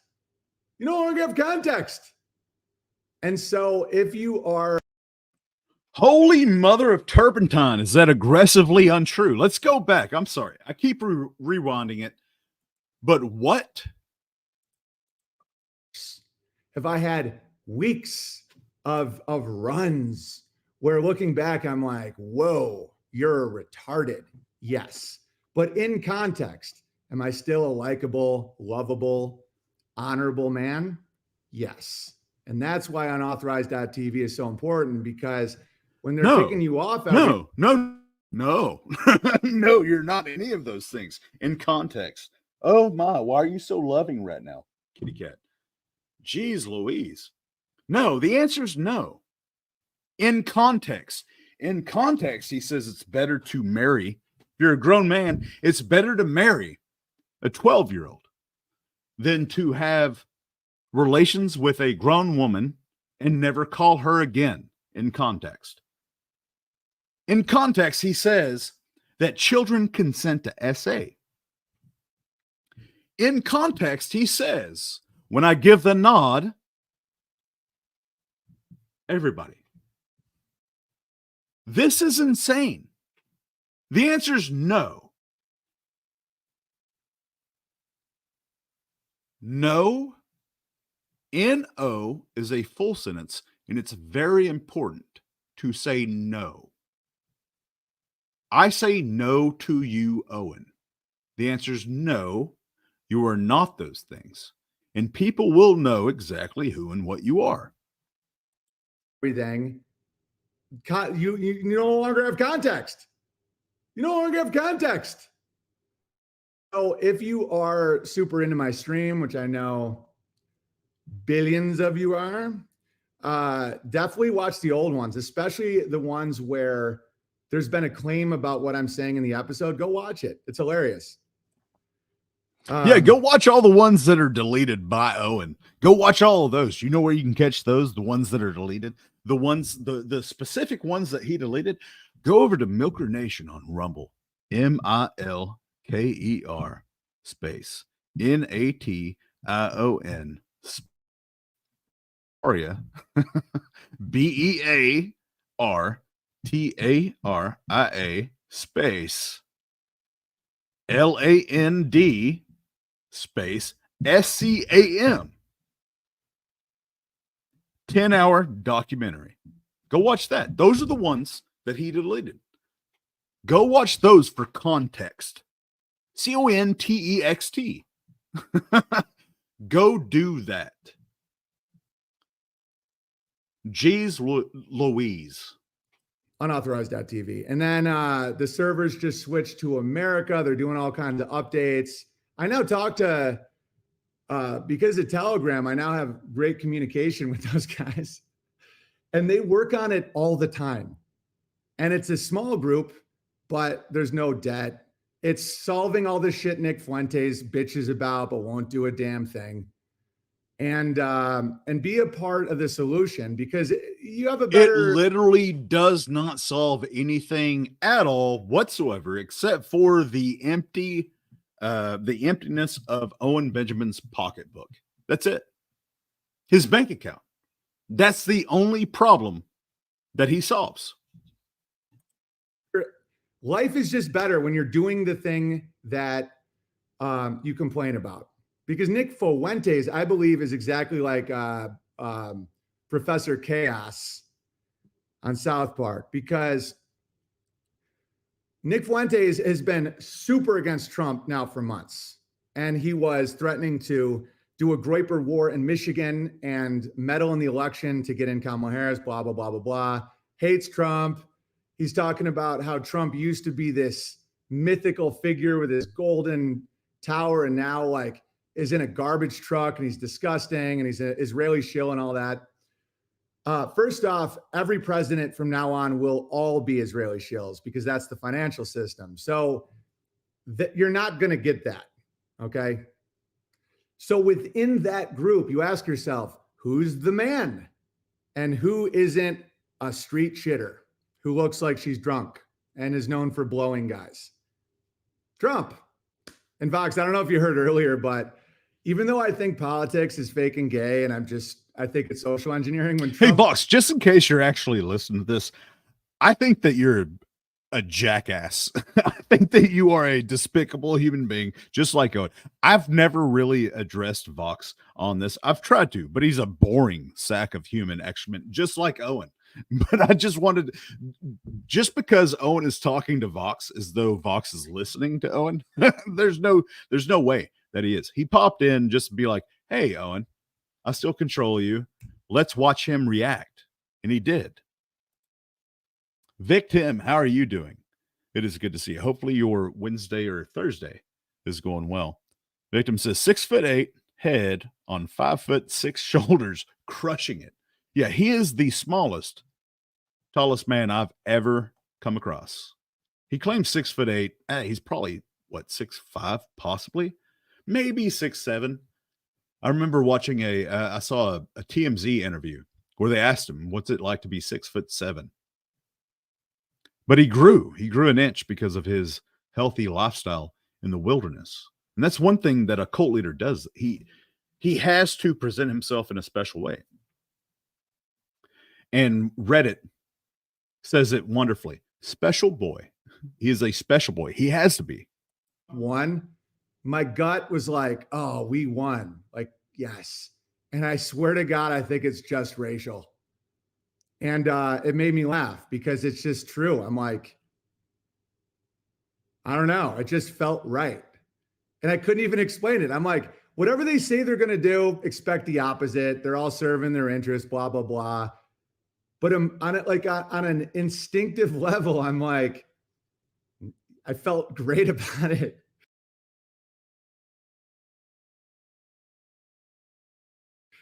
And it was all just demographic. You know, I felt like how the blacks felt with Obama, where they're like, he's black though. Okay, so what he's doing right now, he's saying, no, I felt instinctively, I felt really good about it. But then he gives an excuse, he gives an out. He's like, no, it's just demographic. But later on, he's going to say, oh, do you remember whenever I called this batting 1,000? He claims to be a prophet, and obviously he's not. You're like, yeah. I wonder if whores felt that way about Kamala, where they're like, she blows guys. I don't know. Something to think about. But the male female thing is everything. I mean, it's like having a woman president would be humiliating. And so far, Trump has beaten both women. And forget about any of your politics, any. The one thing you know is a negative is a woman leader. And it's all over the Bible. You know, it's all over the Bible. It's all over every major religious text in human history, that a nation led by foreigners or women, it's like being led by children. It's in like Isaiah about that, like you're cursed.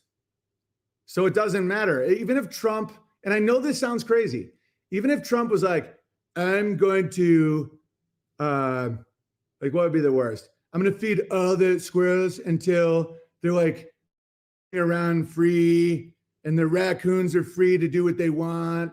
And I'm going to empty the jails and Little Pump is going to be my whatever. I'd be like, and Kamala Harris was saying that we're going to use gold and silver and we're going to do this, and we're going to bring in builder buddies and we're going to close all the borders. I'd be like, I'm going with the white guy because that's what politics is. Politics is like the lowest form of judge. Like, you're just like, which one is the right demographic? And I know that sounds ignorant, but it's not. Like, for example, let's check out Joe Biden, what we just had. So when people say a president can ruin the country, they can't. I mean, watch this. Dude, he doesn't know where he is. He's broken. I mean, there's no, like, once you saw Biden, you realized that he's like, who the fuck are you? And Macron is like, you got to look that way until you get steam room play later. He's like, they make you look that way. And then my male teacher will teach me a lesson.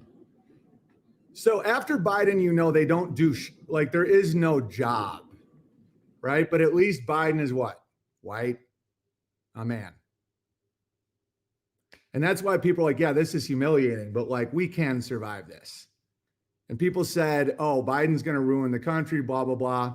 No, it's fine. I mean, there was some really funny shit Biden did. Like here's one about AIDS.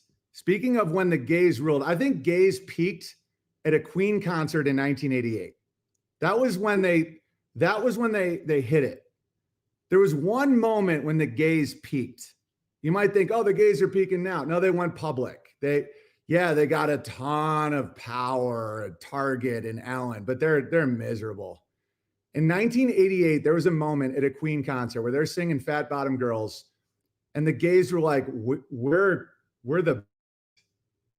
this network. Everyone hates us. We bang all the time. We're rich. We're jacked. We're on cocaine. Loved it. Ever since, steady decline. And that's why that, I'll play that clip again. That's why when I was asked about the gays and how they market, this was my response. Why do you think the LGBT plus QA, whatever the acronym is now, because it keeps evolving. Yeah. Why do you think they're so powerful? Do you think all the people in the positions are all gay? I don't know, man. I mean, I think they got real good at networking in the steam rooms back in the AIDS days, maybe. But it's but I think a lot of them are trapped, and they know they're trapped. Because okay, like here's an example. Okay, so I'll show you a guy who peaked. Where's that clip? Elton John in the AIDS days. And there was a real camaraderie back in the day when AIDS was popping. I'm not going to lie. COVID was one of the best times of my life, looking back. So much camaraderie, like truther prepper types. That was our AIDS. And then that's what really got the gays going. And so here's Joe Biden saying something hilarious about AIDS. Elton John, yes, he's super rich now, but they're not networking like they used to. You can buy gay pride shirts at Target and Walmart. AIDS is when they peak. By the way, it's all his fault that we're spending $6 billion in taxpayer money this month to help fight HIV/AIDS. $6 billion for AIDS. Biden was actually crushing. Let me see here. Biden was actually crushing, repealed Roe v. Wade, legalized some gun stuff, actually signed some new airplane laws and make planes less regulated. I want more regulation in planes. But yeah, that's why it's not really the president. It's like, but it matters though demographically. It just does. It just does, man. It's like, that's why I felt good about Trump. And I have worries like Trump can make the right wing go to sleep. He can get the right wing obsessed with left tiers, hot or cold, Ben Shapiro. He could potentially be more effective at a war. Yeah, but as long as you know that shit, it's just great having just a white guy in there. Because you don't want your first lady to be named Doug. I mean, come on. That was a nightmare. That was a nightmare scenario. Where is it? And by the way, I'd vote for Barron Trump tomorrow. And I'm not a vote guy. Look at that height. Look at the skin. Look at the name. Don't you want a Barron as a leader? I know I do. Simpler times. Okay. Oh, yeah. And here's Trump making fun of blacks in the funniest way ever. Watch this. You got chicken fingers. You got it. They're eating chicken. I want the root of making sure I had the hamburger. So tell me about you guys. What you doing these days? Why don't you share about your passion of sports? I'm playing AAU basketball right now. Are you really? Are you guard? Yes, sir. Now, what grade are you in? 7th grade. Okay. Right now, I'm just doing basketball, playing guard on the JV team for my school. How about in school? How y'all doing in school? You should tell the president about the school. Favorite thing about it is the business academy I'm in. He's like, I figured out how to buy Skittles for 50 cents, and then I sell each Skittle for 5 cents. There's 10 cents in the Skittle, and so I back my 50 cents, more Skittles. And Joe's like, oh, that's great. So you're breaking even in there. He's like, but then I discovered something called crack cocaine. And that way, this is great. I mean, they're eating fried chicken and they're pretending to be like really into Tyrone's business savvy. Been on like NC State, Wake Tech, and when You're kidding me. yeah, we went to You this. think you're kidding me? Corn Pop. One time I was looking at my hairy legs and oh, Corn Pop, dude, they're just retards. The job of politician is to lie. They don't do what they say. They're to serve their interests. Your vote, you know, they see you as like a herd of cattle. But the way we look at politics matters. Like the way people think. Like I bet white guys are working harder today. Honestly, I bet at work today they're putting a little extra in, and that does matter. They're a little more likely to go ahead and leave it in this time around with the missus. Because maybe the future isn't over for us whites, right? Now, for me, it doesn't matter either. Like, I know more. Like, you get what I'm saying? I don't give a shit if an actual Ewok was president.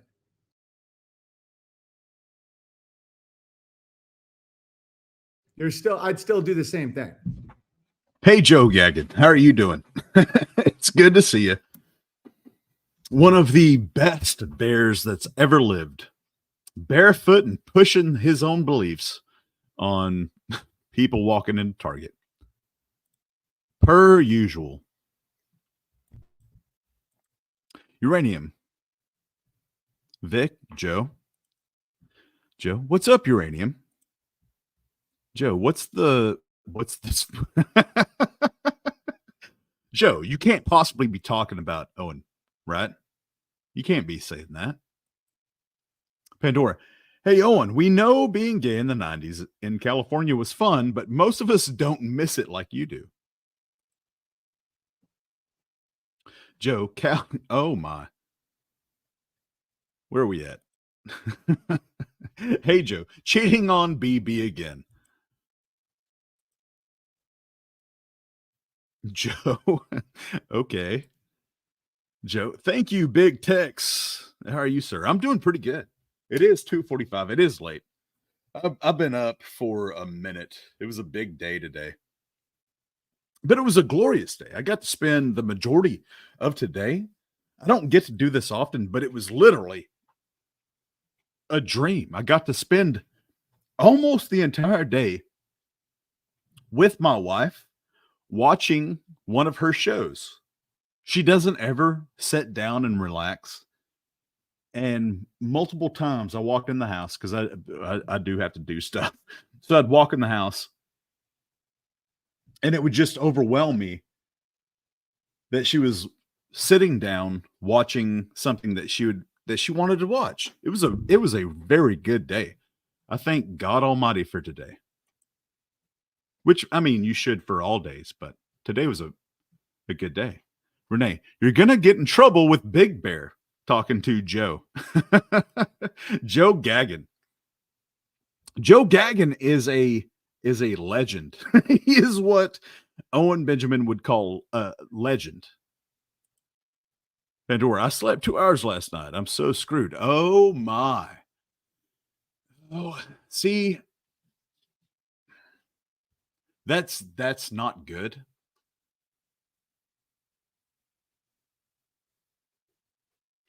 I've been blessed with the ability to sleep whenever I'm tired.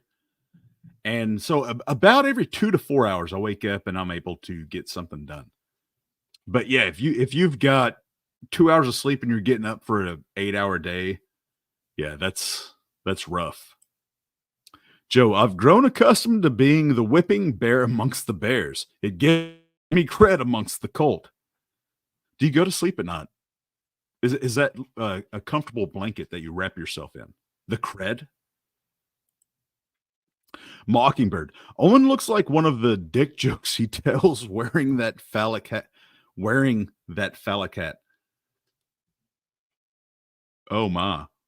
Pandora, oh, good for your wife. I know moms don't do nearly as much of that as people think. No, they don't. Yeah, no.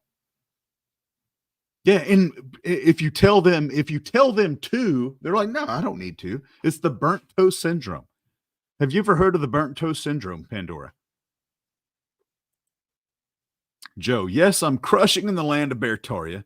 The gammas just can't see it yet. Take off the gamma glasses. How dare you? How dare you, Joe? Can we get a mod to ban Joe gagging for at least 30 seconds? How dare you, Joe? Gamma glasses? No, it's bear goggles. Don't you dare use my own rhetoric against me, sir. That offends my sensitive nature. I'm going to lose sleep over that. And I don't appreciate it. Joe, go back to Target and tell people about Must Be Nice, sir. Uranium, go the distance, Pandora. Pandora, he was so happy it made him happy. It made me happy too. Oh, I didn't see this one. Pandora, parting with Hoaxy like it was 1999. It was glorious. It was. It changed. I literally changed my plans so that I could watch that. Enough to fit around my plan. Okay, so I changed my plans. I didn't really change my plans. I fit that around my plans. So it's not this. Uranium, 60 seconds, Joe. You deserve that 60 seconds. I want you to think about your decisions, Joe.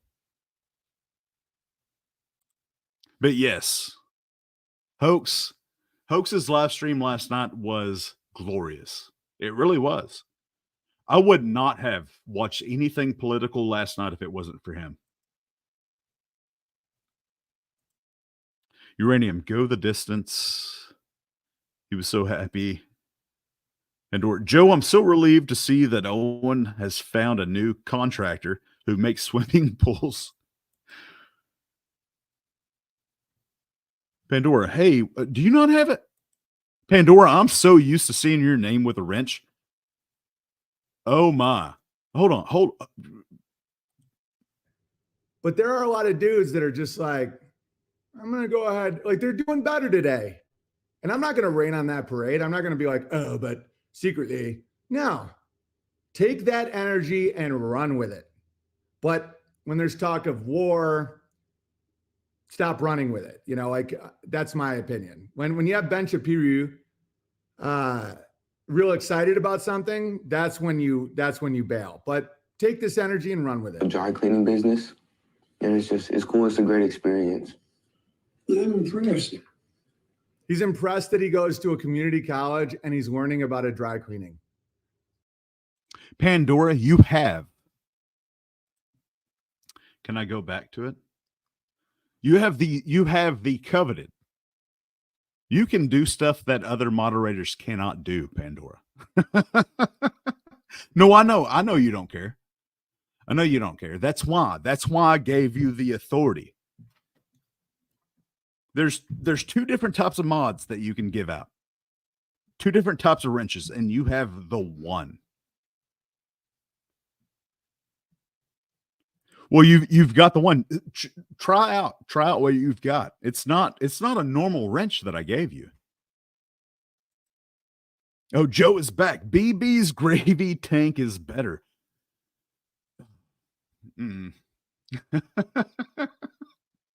See, you say BB's gravy tank is better. I thought of the tank. Whenever I hear tank, I think of hockey. And if you get put in the tank or whatever, it's because you beat somebody up or something. I don't know. Let me see. Let me see exactly.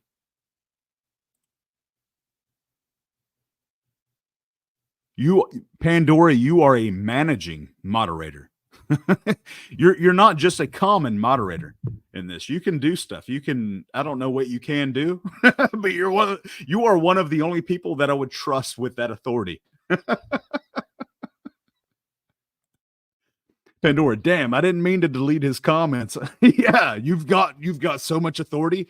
You're like Thanos. You can snap your finger and things will just happen. BB Muslim, Joe just comes here because he wants to watch his alpha on a clips channel since everyone stopped making clips for bleh, bleh. Yeah. Well, I mean, you got to track the talent, right? And I'm not saying I'm the talent, the people in the comment section. Oh my. And that's one of the reasons why. Here I come, Joe. This right here, Pandora, this right here is one of the reasons why I gave you that. I'll never figure it out. I know. And I appreciate that. And if you do, it will. I hate this phrase. I do legitimately hate this phrase, but it is what it is. You can time out other moderate. Oh, really? Oh my. People will hate me. Joe, Pandora has reached COD. Oh, geez.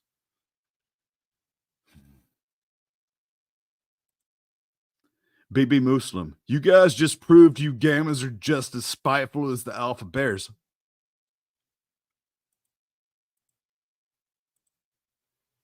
I just put you in timeout. I don't know how to do that.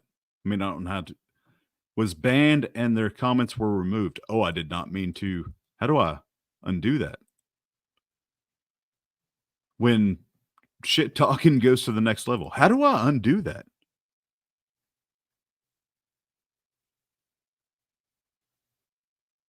He should be. Maybe if I give him a wrench.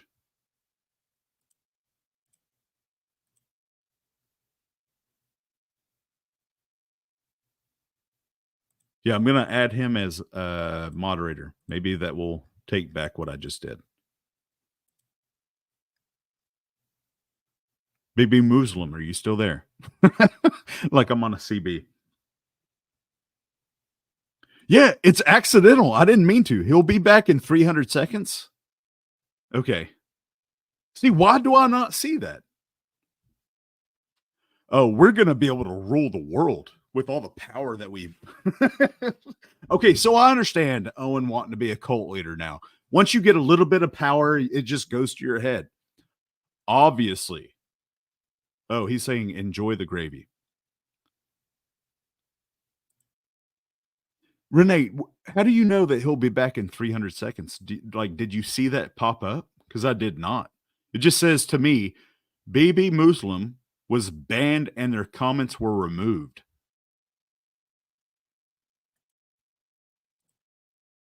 Pandora, times Joe gagging out for 10 seconds and it also deleted his comments.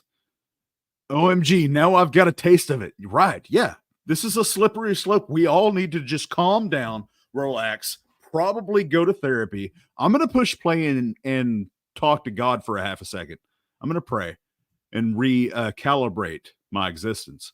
Joe, I can't see BB Muslim's comments, but can still see mine. Yeah, I don't know.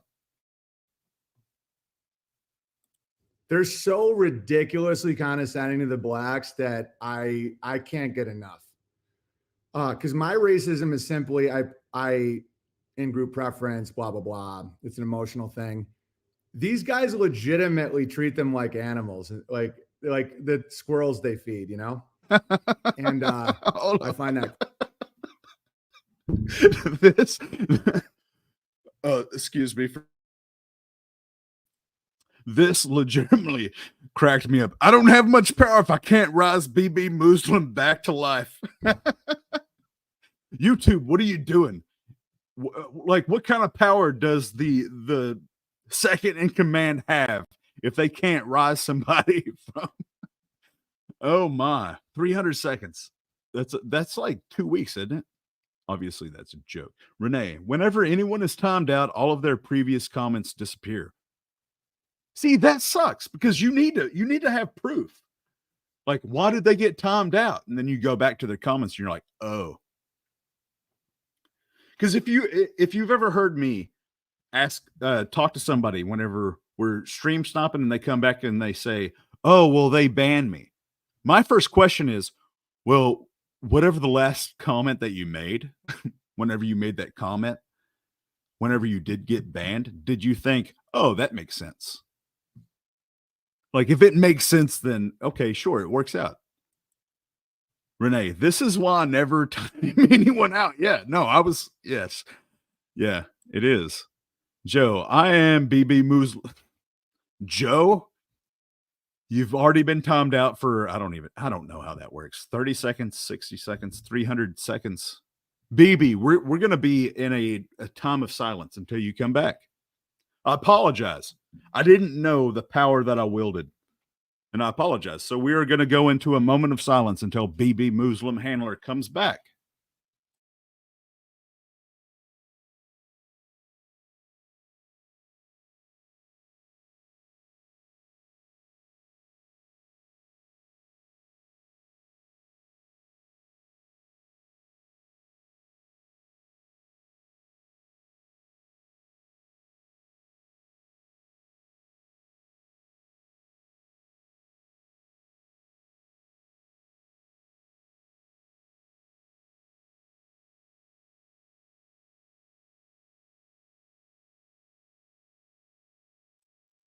Okay, so I just did the math. That's 5 minutes. I'm not going to do that. Just know, BB Muslim, I apologize. Radio silence makes me heavily uncomfortable, as y'all saw on Hoax Wars' channel last night. So I apologize, but we're not going to do radio silence for another 2 minutes. Quite humorous. He's like, I'm impressed. Would you be impressed if I went to a community college and learned about dry cleaning? We can make our own streaming service.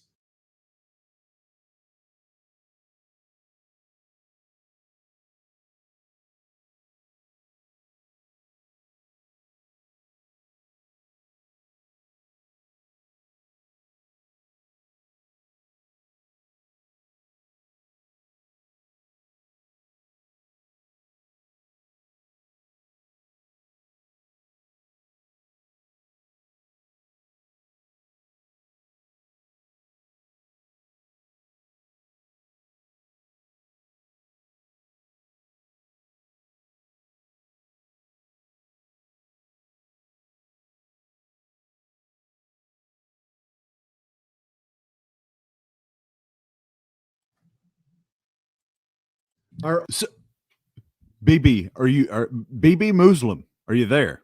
Oh, he is. Okay, so all right. BB Muslim Handler comes back. First of all, I apologize. I did not know the power that I wielded. I apologize to you. I did not know the strength that I had. Joe came here to do intelligence gathering. It's the only way he can prove himself. He's tired of being called the Bertaria. Oh my, a 70-year-old mascot. No, I was giving him, it was a moment of silence. I thought we all agreed. I didn't know. This is the problem with silence. People, it's a confusing time whenever it's on radio. People just tuning in. Is it dead air? What's going on? Liz, I wish you were covering Urine Drinker Bear. He was on yesterday. That's what I started. And sure, let's go to that. Do you have a timestamp that you would like to start out at, or would you like to just start at the beginning of it? Liz, I love you so much. Hopefully your day's going well. Pandora, I get reports that he bullies young men who will let him. Oh my. Joe, you wish you had my rank as a duke. You spelled dookie weird, bro. That's such a stupid joke. That's so stupid. I'm not proud of myself for that. Thank you, Liz. But you did. Joe, you wish you had my rank as Duke. It's called Dookie, brother. And I'm not going to apologize for that one. I thought about that joke, thought that it was appropriate, and I reinforced that joke. That's how that works. Pandora, and he does a ton of recruiting. All right. So thank you, Liz. There we go. And we are going over here. I'm going to pause it. Oh, my. Let's go back over here. Why do I have so many windows open? See?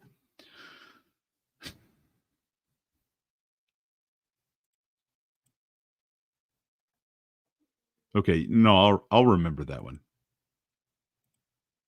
We've got so many windows open because there's so many different things that I want to read about, like read up on.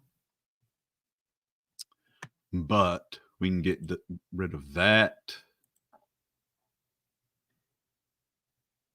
Yeah, let's close that one out.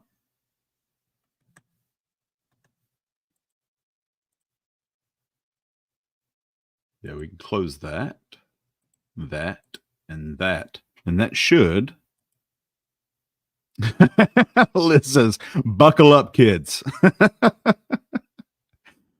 That's a double entendre because, never mind. Let's go with this. Is that it? Yeah, that's got to be.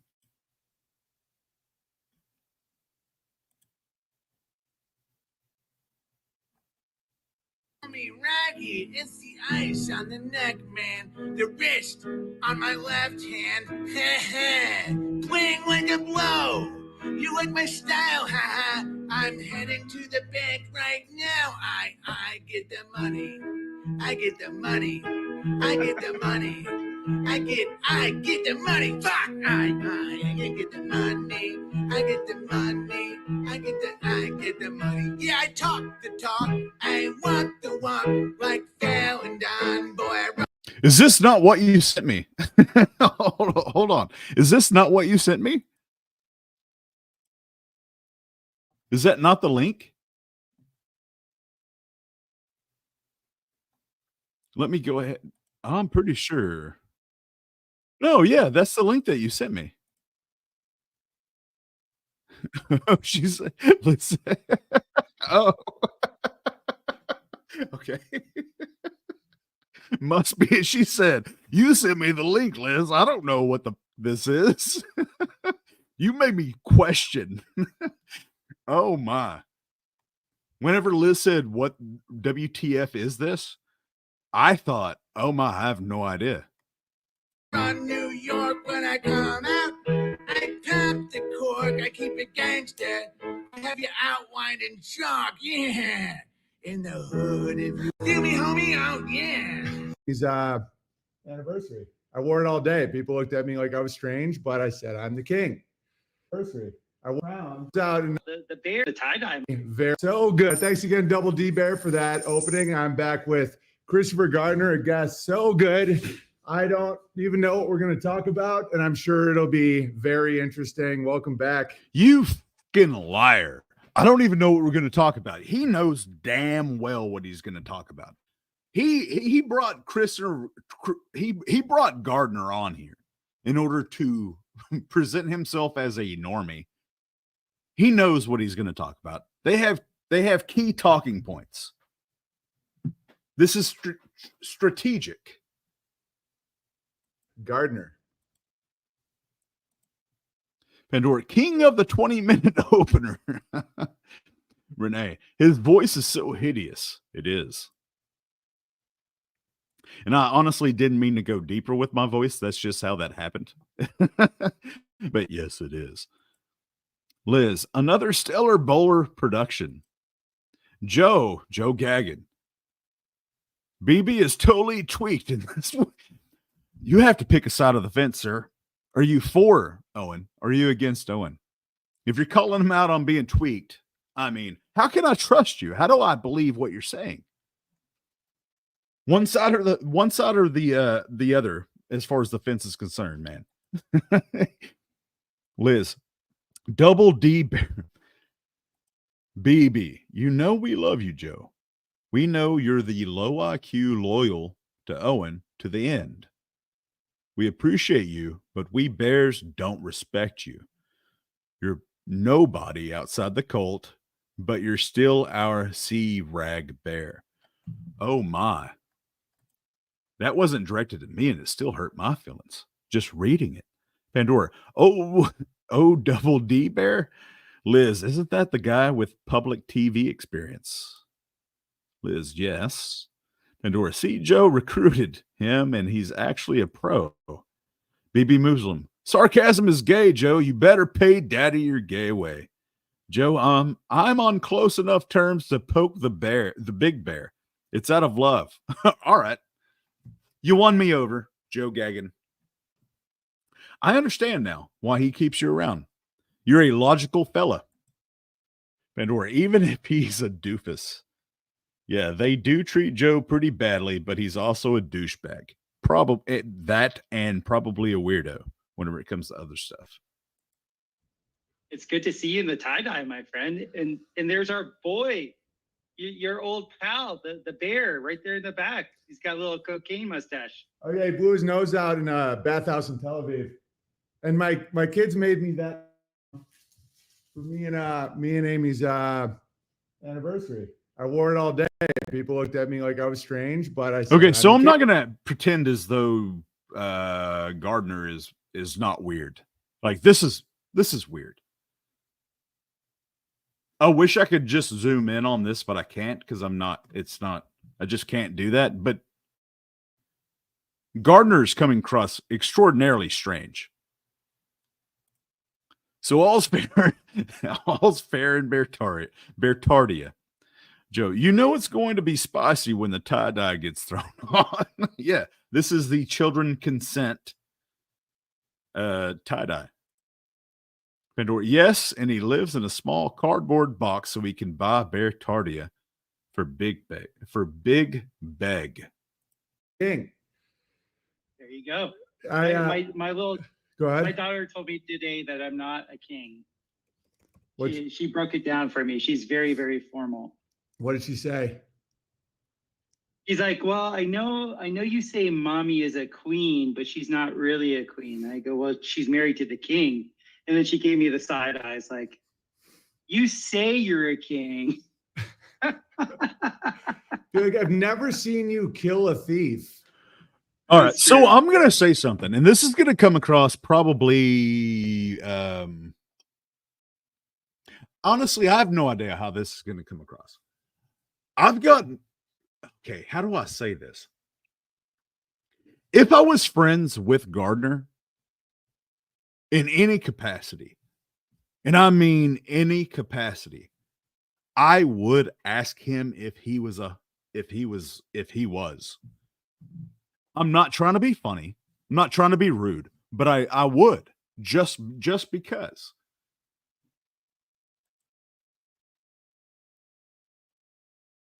Like, if you're thinking that much about you, I don't want to be around you. So if you are, I want to know. And I would like you to know. I've cut ties with people like Gardner whenever I asked them and they said no. It wasn't a big deal. There was no reason for them to think that that was the reason why. But as soon as they did, as soon as they were honest with it, I was friends with them. Like, you cannot lie that much about whatever it is that you do. It doesn't make any sense. And dude, we're 3 minutes and 1 second in, and bro, like, you're literally married with your wife and kid. What else are you doing? If you're lying about that, what else are you doing? That's where my mind goes. Liz says, word on the street is urine drinker bear has some blackmail on oh, probably. Joe, keep it on BB's mouth movements. BB Muslim, the Gammas literally love Joe more than the Bears. You guys would take him with open arms if he defected. You are absolutely correct. Yeah, that's one of the reasons why I try to rein myself in whenever I'm talking crap. I want people to understand if they walk away, because Owen is the predator. Everybody else is victims. As far as I'm concerned, I'm not law enforcement. I don't care what you're involved in. I just want you to walk away from Owen. That's it. That literally is the end game as far as I'm concerned. I want you to understand that you can come, talk, and feel as though you're not going to be attacked. That's it. I didn't finish your statement, though. The Gammas literally love Joe more than the Bears. You guys would take him with open arms if he defected. BB would go on 5-day rants if Gackin ever defected. Pandora, yeah, that shirt is a signal. Everybody to the whack shack stat. Or even worse than that. I think that Owen is a dog whistle for MAPS, MAPS. Renee, there are only 11 thumbs up while 25 are watching. Lurking Bears, hit that like. For sure. This is all publicity is good publicity. So why not? Thank you, Renee. Thank you, Liz. Joe, he's method. Oh, he's methed out on this one. Joe, he's sweating and greasy. Pandora, welcome, Bears. Liz has an open invitation to come on her show. She's very kind and gentle. Just don't annoy her and everything will be fine. She is. If Bears, if you don't come on her show, your wives will. That's what I'm going to say. Eventually, your wives will. So go ahead, take the initiative. If not, your wives will be on her show. Renee, take off the bear goggles. Absolutely. Gardner is who Owen calls when he wants a day off. And smoke. He wants a that's a word. The word that I'm about to say is a word that I would normally say because there's no connotation to it. It's a medical procedure. But dealing with Owen, I didn't want to say it. Owen wants an enema, a smoke enema. It's true. Yeah, we're not technically kings. We're more like, I don't know how, like manor owning gentry. Exactly. Yeah, I don't want to be a king. No. That's your whole point. Like all the kings end up getting murdered. So that's not what I want for myself. Dude, the history of nobility in Europe is comically hysterical. Every single one, they get like crazy diseases, and they're always murdered by family members. And they just seem like they don't have a good time. They just sit there and listen to bitching all day. Yelp used to be just lines of assholes complaining to a king. Mm-hmm. Yeah, pretty much. I'm not down with that. No, I'd much rather be a duke. Yes. Like hold up a flag and be like, I don't know. Like I just I think people with sovereignty, is that the right word? Creditors are looked at as kings, but technically a king is like a job. Does that affect y'all's volume on your side? Because I had to change my headset, and so it wasn't as loud, so I had to turn it up. I don't know if it affects y'all. Pandora says, Gardner and Owen tell the peasant bears that they, Owen and Gardner, the landed gentry. Pandora, I love that, TG. Their wives will. They will. They will. If the bears don't go, their wives eventually will. I do believe that. Renee, holy crap, I love that term. I'm stealing it. Smoke enema. I have it. And to be a bit serious on that, one of the reasons why any kind of truther movement doesn't take off the way that it should is because there's so many people caught up on who gets the credit. If nobody cared who got the credit, truth would move very fast. But people like going, no, I came up with that. Nothing's new under the sun. You didn't come up with that. Sorry. Joe, Duke reporting. Is there a Duke up in here? I don't know. Renee, it got a touch louder. Okay. All right. Yeah, I turned it up because, well, hold on. Maybe I'm just dumb. I am.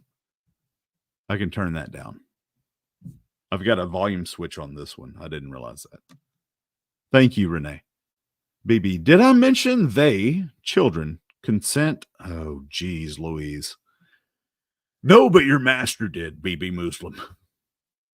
Joe Gaggan, BB Muslim, any positions available? I'm looking for a second wife.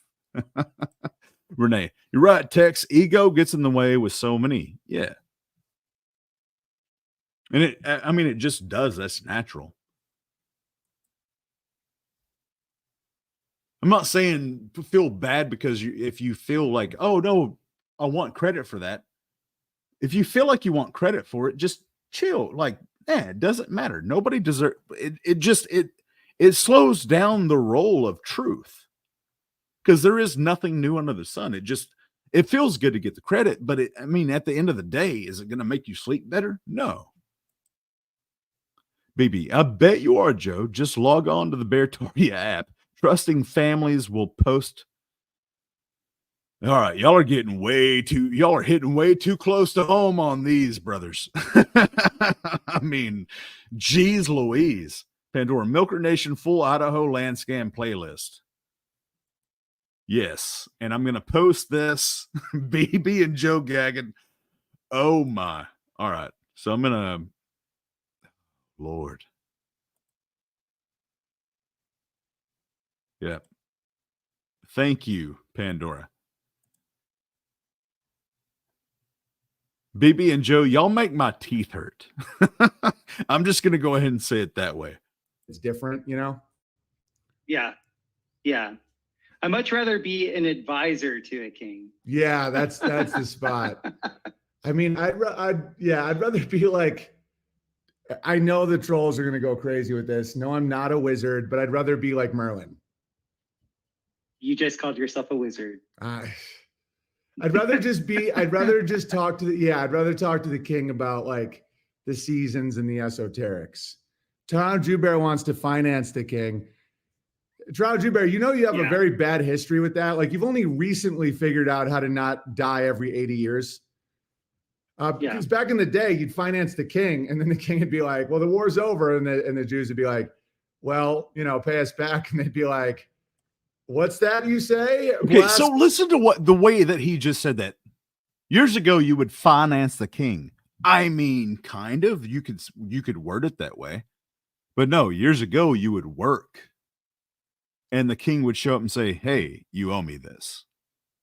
And because they had more men than you would give it to them. You would finance the king. You psycho dry biscuit. Joe, BB has advised he has first dibs on the child brides. Liz, paging James True. James True, where are you at? He's probably doing something with his hands, like creating a work of art that looks like a dragon.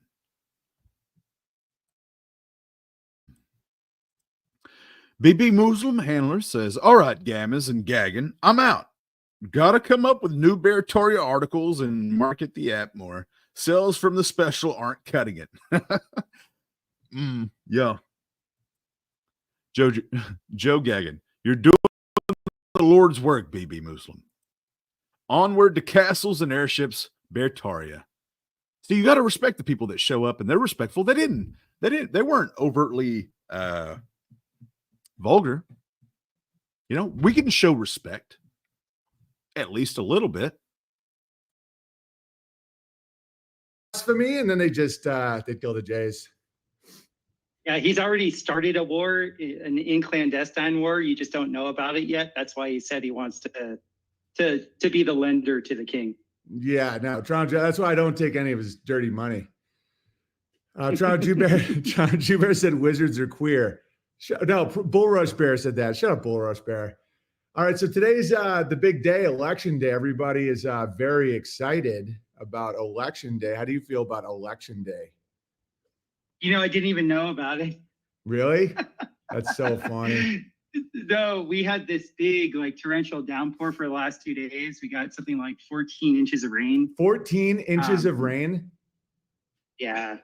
Oh, yeah. Pretty serious. Someone DM'd me about that. There was heavy chemtrailing in Mountain Grove, and then it just went bang, right? Dude, it was nuts. We had these like probably like 3 weeks, just pure blue skies. And I've been really paying attention to it since doing the podcast with Jim Lee of Climate Viewer. Because he says a lot of like what you see as chemtrails is pollution from jet fuel. And I could concur that that's probably some of it. But dude, Saturday, all the way from Cape Giroux, which is on the Pandora says, I'm trying to be nicer to bears. I really would like to just get them out of the cult. Yes. All right. I want to go ahead and say, I am trying to keep the line as far as if you come over, I'm the friendly face that you see. You will be, people will talk shit, and that's just the way that it goes. I do appreciate the, how can I say this? I do appreciate people holding other people accountable with firmer words that I'm comfortable using, if that makes any sense. Bullying is never appropriate, right? According to YouTube standards. But there are certain words that you can use that is not in the same aisle that I choose the words from. And so just because I say that I don't want to use those words describing certain people. Liz, what a liar he is. Joe, it's not that I don't know what that word is. It's just I'm not going to say it. Pandora. But also I get so frustrated with them. Yes. Well, there's a reason why. It takes a village to raise a child. It takes a village to call out a cult. And because I do try to be overtly nice, like there's a reason why other people exist. Pandora, humdingly dinger, brother Joe. Joe, piss drinker didn't know about the election. Yeah, I don't believe that whatsoever. Baron Strawberry, how are you doing? It is good to see you as always, sir. TGRS, you always forget to tell us where to send our $400 now that we don't send them to Owen. I've way too many 400s sitting around. It's just that's one of the problems that I've got. I've gotten so many emails about that, Baron. It's just I'm so busy. I can't. Maybe my secretary today can get on that. Maybe she'll be able to post a link later. It's always good to see you, Baron. Thank you for bringing that back up, though. It's always nice to be remembered that to be reminded that I neglect that. Pandora, hey Baron. Pandora. Oh, imagining all the new words I can use. Oh, and you have the biggest wrench that I can give. Use it wisely, Pandora. Well, no, go buck wild. Mississippi, it's on the Mississippi border, so it's easternmost Missouri, all the way over to people I know in Joplin. Like they were Xing and Oing the sky. Like you would not believe it. Multiple layers. And then we get this massive front Sunday. Well, it actually hit Monday at like 12 a.m. Or what is that? 1 a.m. I don't know what it is. Really early Monday morning. And it's just been torrential downpour since then. Has it stopped? It just let up. Like it just right now, about 10 minutes ago, it stopped raining like profusely. And now there might be like a little drizzle outside. Was the front was there the flooding? Say again? Was there flooding? Did anyone get lose property damage? There's like flooding in all of our roads. I don't know if anybody had their property taken. A couple bears, their fence lines near creeks were taken. Pandora, I was about to read your comment. And usually I'm really good about deciphering typos and whatnot. But given the context of the situation, after that nerve-wracking trip outside his comfort zone, Las Vegas for Bradley, Owen is just relieved to get Gardner on, is what you meant. But I read what you wrote because of typos, I guess. Wasn't like you were trying to be funny to get harder on. Yeah. Gardner, Freudian slip. Yeah. Normally, I'm really good about just reading it as you say it, but that one, I was unsure. It was hilarious, but I wasn't comfortable reading it at the time. Thank you, Pandora. Liz says, hi, Baron. Because the water in the creeks all swelled up and essentially washed away that part of their fence lines, but nothing crazy. Nice. Pretty much the majority of us that bought land here have bought our land that's a little bit elevated. So it's not like right in the low spillways. But I bet near like the Mississippi River, if this system went all the way over to the east, I bet you that must have gotten flooded quite a bit. Seems. All right, so Uranium says, awesome. We've got permission to go full scorched earth on the trolls. Yes. Yeah, why not? What is that? Order 66 or whatever that is.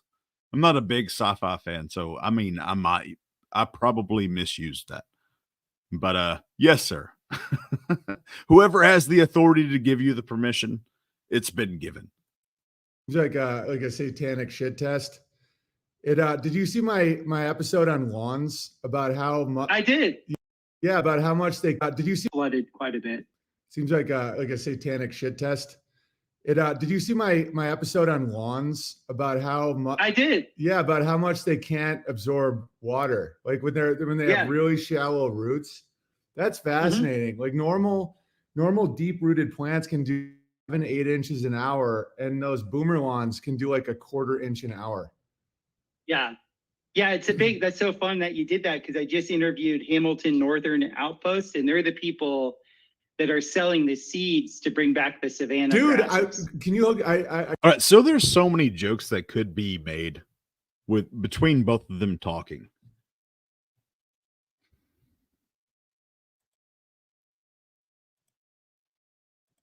Joe, I secretly love Baron Stream and I'm a sub. Don't tell BB. Well, you should. And you should be you should sub to him and the Posh Redneck. Their new channel. Pandora, I never see any trolls. I must miss all the action. They're scared of you, Pandora. Whenever you show up, they run away. Pandora, mum's the word, Joe. I just feel bad about your cardboard box. And I also want to get some of your biochar. After the stream, can you text me links? Because I'm making soil right now, and I really want to do deep-rooted grass. Yeah, the savanna grasses and the wildflowers and things like that, it's so cool. People have probably heard this story before, but before I knew that we were going to be back in the United States, my wife was pregnant with our daughter, and we were thinking of her name, and we both loved the name Savannah. And I had read what a savanna was, and that's when I fell in love with the name, because it's technically the most fertile land that there is, because the roots of the grass are so deep and it holds so much water in the ground. Yes. That you end up getting all of the different fowl in those grasses. Like right now, there's been a huge drop off of birds, and it's mainly because we have all this short grass, like you pointed out. Back in the day, the savanna used to it had higher grasses, and then you had your ruminant animals that would create tracks in those higher grasses, and then that's where all the birds would be. The birds weren't up in trees, they were in these tall grasses. And so it's a huge education for me. I'm so stoked to be. I was about to ask, Renee, 26 live viewers. I expect everyone who's not already to go subscribe to Baron Strawberry. Does Baron and the Posh Redneck still have their conglomerate, their join channel that they're wanting to launch? I just looked for it and I couldn't find it. Thank you, Renee. Uranium, the trolls are terrified of Pandora's cat army. LOL. Yes. And scared of her herself. Joe, BB keeps the trolls silenced. They are only permitted to lurk. No interaction unless it's spreading peace and love. Good bears on their best behavior. Don't want to feel BB's wrath now, do you? Renee, I don't know about the channel. I'll try to find it. I'd appreciate that. Because I had a link to it and I took it off because I didn't know if they wanted me to keep pushing it or for it to be associated, because the majority of what I do is about Owen. And so I didn't know. Liz, Baron doesn't stream anymore. He's abandoned us all. Oh, it's not that I don't agree with you, Liz. He has. And I'm going to write a firm, strongly worded letter to the government of Ireland. Pandora. Owen acts like he didn't cause a famine on his own land, turning his fields into mud pits, causing his animals to have to eat only hay and grain for almost 2 years. The Baron and the Redneck. Well, that's what I looked up. Maybe I didn't. Okay, yes. Yes. All right, so thank you, Joe. Thank you, Joe. Paste. Yep. 2 legends right there. And not in the way that Owen says it. Legends.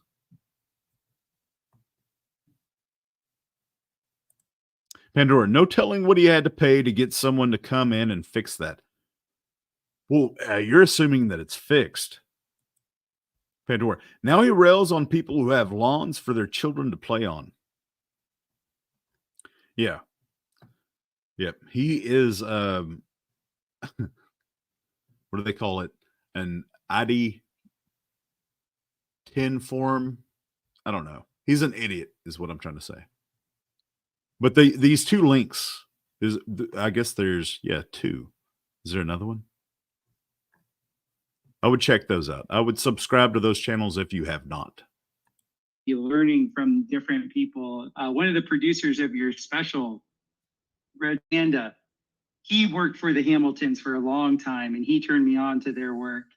Right. And man, they're just awesome. They're doing God's work by bringing that back. I'm writing down his name now. That's exactly what I'm interested in, Colt Hamilton. Because the good news is it's relatively easy to bring back. That's the coolest part. Yes. It's not like because I'm really into reversing desertification, even though I've never done anything about it. But I just love researching reshaping land, and the grass problem is totally fixable. Mm-hmm. And I'm a grass connoisseur just because I build a lot with earth in different grasses. Like I'm trying to learn what grass is here. You can cut. So does Gardner know that Owen is throwing a GR in front of that word? Saying that he's a connoisseur of that? Pandora, that's when he probably decided to offload a bunch of animals. Yeah, I think that is the appropriate timeline. Reshaping people's wallets. Exactly, Liz. Renee, I meant the Baron and the yes, yeah. Thank you. Thanks, Tex. I just subbed. I appreciate you, Renee, and I know that they appreciate that. Liz, connoisseur. Yeah.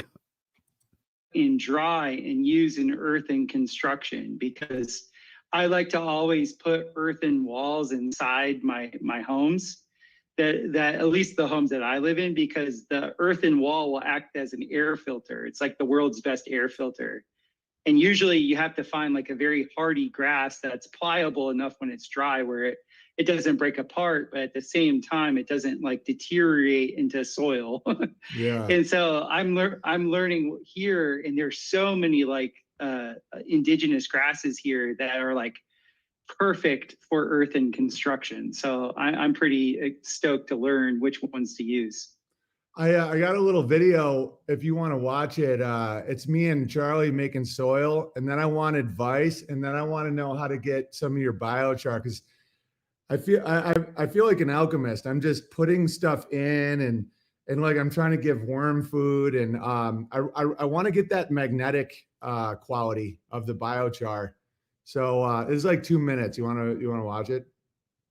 Yeah, I'm getting you on Rumble because that's where you is. So this Captain Crush and Sir Gets It making some soil. And then we can talk about soil, and then we can talk about all kinds of stuff. I mean, I also want to talk to you about what the deep state actually is, because I've been really exposed to all this politic bullshit and just the lowered state of man and how to get out of that. Because I think there is a deep state, you know? And I think the gay lifestyle is not that off of like a very promiscuous heterosexual lifestyle. It's like very zombie-like. And I don't know. I just thought it could be an interesting topic. All right. Let's see if we're Awesome. All right. So here's my soil video real quick. And let me know. Okay. This is actually become my favorite time of the year to start making soil for next year. So it's totally freezing every night. Probably going to get snow soon. And things are still growing. So spinach, that doesn't mind if it's freezing at night. It's great. It likes it. Same with the kale. It's bolted. We got the onions. Everything else we're clearing out. We cleared out all the beans. Carrots are doing great. And they just stay in the soil. They don't grow much in the winter, but it's a great place to keep it. But this is the project. Okay, just cleared out all of the tomato plants. And those go here. So, giant pile. That's where we compost. But the beds themselves, it's time to start making some soil. So this is what it looks like. All right, there's tomatoes everywhere, blah, blah, blah. So I got to get all that stuff low so it decomposes. All right, I can fast forward a little bit. Oh, this is the nitrogen stuff. Okay, what beans do is they pull nitrogen out of the air and put it in the soil. So growing beans actually makes your soil better. It pulls it right out of the air. Kale's crushing. But this is my favorite part. Hang on, George wants to come in. George, what are you doing? Come on. So the key to a good raised bed, and people ask me why I do raised beds, the back. Very tall, and they just look pretty. All right, I can fast forward a little bit here. So, it's all different colors of leaves. I rake up a ton of leaves, and I put it in here, and then I'm going to pitchfork it and bury it all because the leaves are all worm food. All right, so I'm pitchforking, burying that, and then Charlie's helping. It's the grass. You get the nutrients from the grass. So when you eat vegetables, you have to make really, really good soil. As you can see, my trusty partner here, Charlie. All right. So as soon as I go try to take care of something, he says something that is so aggressively Luciferian and wizardry, 5 seconds at a time. All right. So let's just go back. He said something that is so fundamentally not true. Trying to normalize something by comparing it to something. Where are we at? Getting you on Rumble because that's where you is. So this Captain Crush and Sir Gets It making some soil. And then we can talk about soil, and then we can talk about all kinds of stuff. I mean, I also want to talk to you about what the deep state actually is, because I've been really exposed to all this politic bullshit and just the lowered state of man and how to get out of that. Because I think there is a deep state, you know? And I think the gay lifestyle is not that off of like a very promiscuous heterosexual lifestyle. It's like very... Yeah, no. That's not how that works. Being straight is being straight. Like, you can't compare those two. It's fundamentally not true. That's what a predator tells you. They say, hey, well, it's not that far off from this, so you might as well be okay with this. Very zombie-like, that off of like a very promiscuous, you know? And I think the gay lifestyle is not that off of like a very promiscuous heterosexual lifestyle. It's like very zombie-like. And I don't know. I just thought it could be an interesting. See, that sounds like it's true. Like there's some kind of truth to it, but there's not. That's a no. That's drawing a line in the sand and saying, hey, you're really close to this. Might as well do this because it's so close. That's the dangerous wizardry of Owen Benjamin right there. It's so close. It's so close. You're straight. The straight lifestyle. Yeah. Are you sleeping with a bunch of women? You might as well be gay. That's not how that works whatsoever. Now, is there some kind of truth to that? Yeah, a little bit. I mean, I'm reminded of the documentary. This was, 15 years ago, maybe more, closer to 20. Oh my, it was about the Bunny Ranch in Las Vegas. If you're unfamiliar with the Bunny Ranch in Las Vegas, it was one of the first places in the United States where prostitution was legal, where you could show up and say, hey, can I pay money for this and that, sexual, whatever? And they would say yes. And this documentary focused on that. The guy that ran it and his wife. And his wife, I remember this was probably 20 years ago. His wife said, I just saw the escalation. She claimed to be okay with the whole thing. But her problem with it was she saw the escalation that he took in his own personal sexual life. It went from, oh no, yeah, we just have women doing this and that, to participating in the women and whatnot, to no, he's actually doing really bad stuff to himself. He's physically harming himself sexually by doing stuff. And you can use your imagination. It just evolved into things that normally wouldn't. And it was because he was giving himself to that life. And Owen saying, oh, being a heterosexual, sleeping with multiple people, multiple women, that's pretty close to this. And that's what a predator does. Saying, hey, you're really close to this, might as well go to the next step. Oh my. Topic. I'm not, all right. And I don't know, I just thought your sexual lifestyle, it's like very zombie. Is not that off of like a very deep state, you know? And I think the gay lifestyle is not that off of like a very promiscuous heterosexual lifestyle. It's like very zombie-like. And I don't know, I just thought it could be an interesting topic. I'm not, all right, let's see if we're Awesome. All right, so here is my soil video real quick. And let me know. Okay, this is actually become my favorite time of the year. So that's where we compost.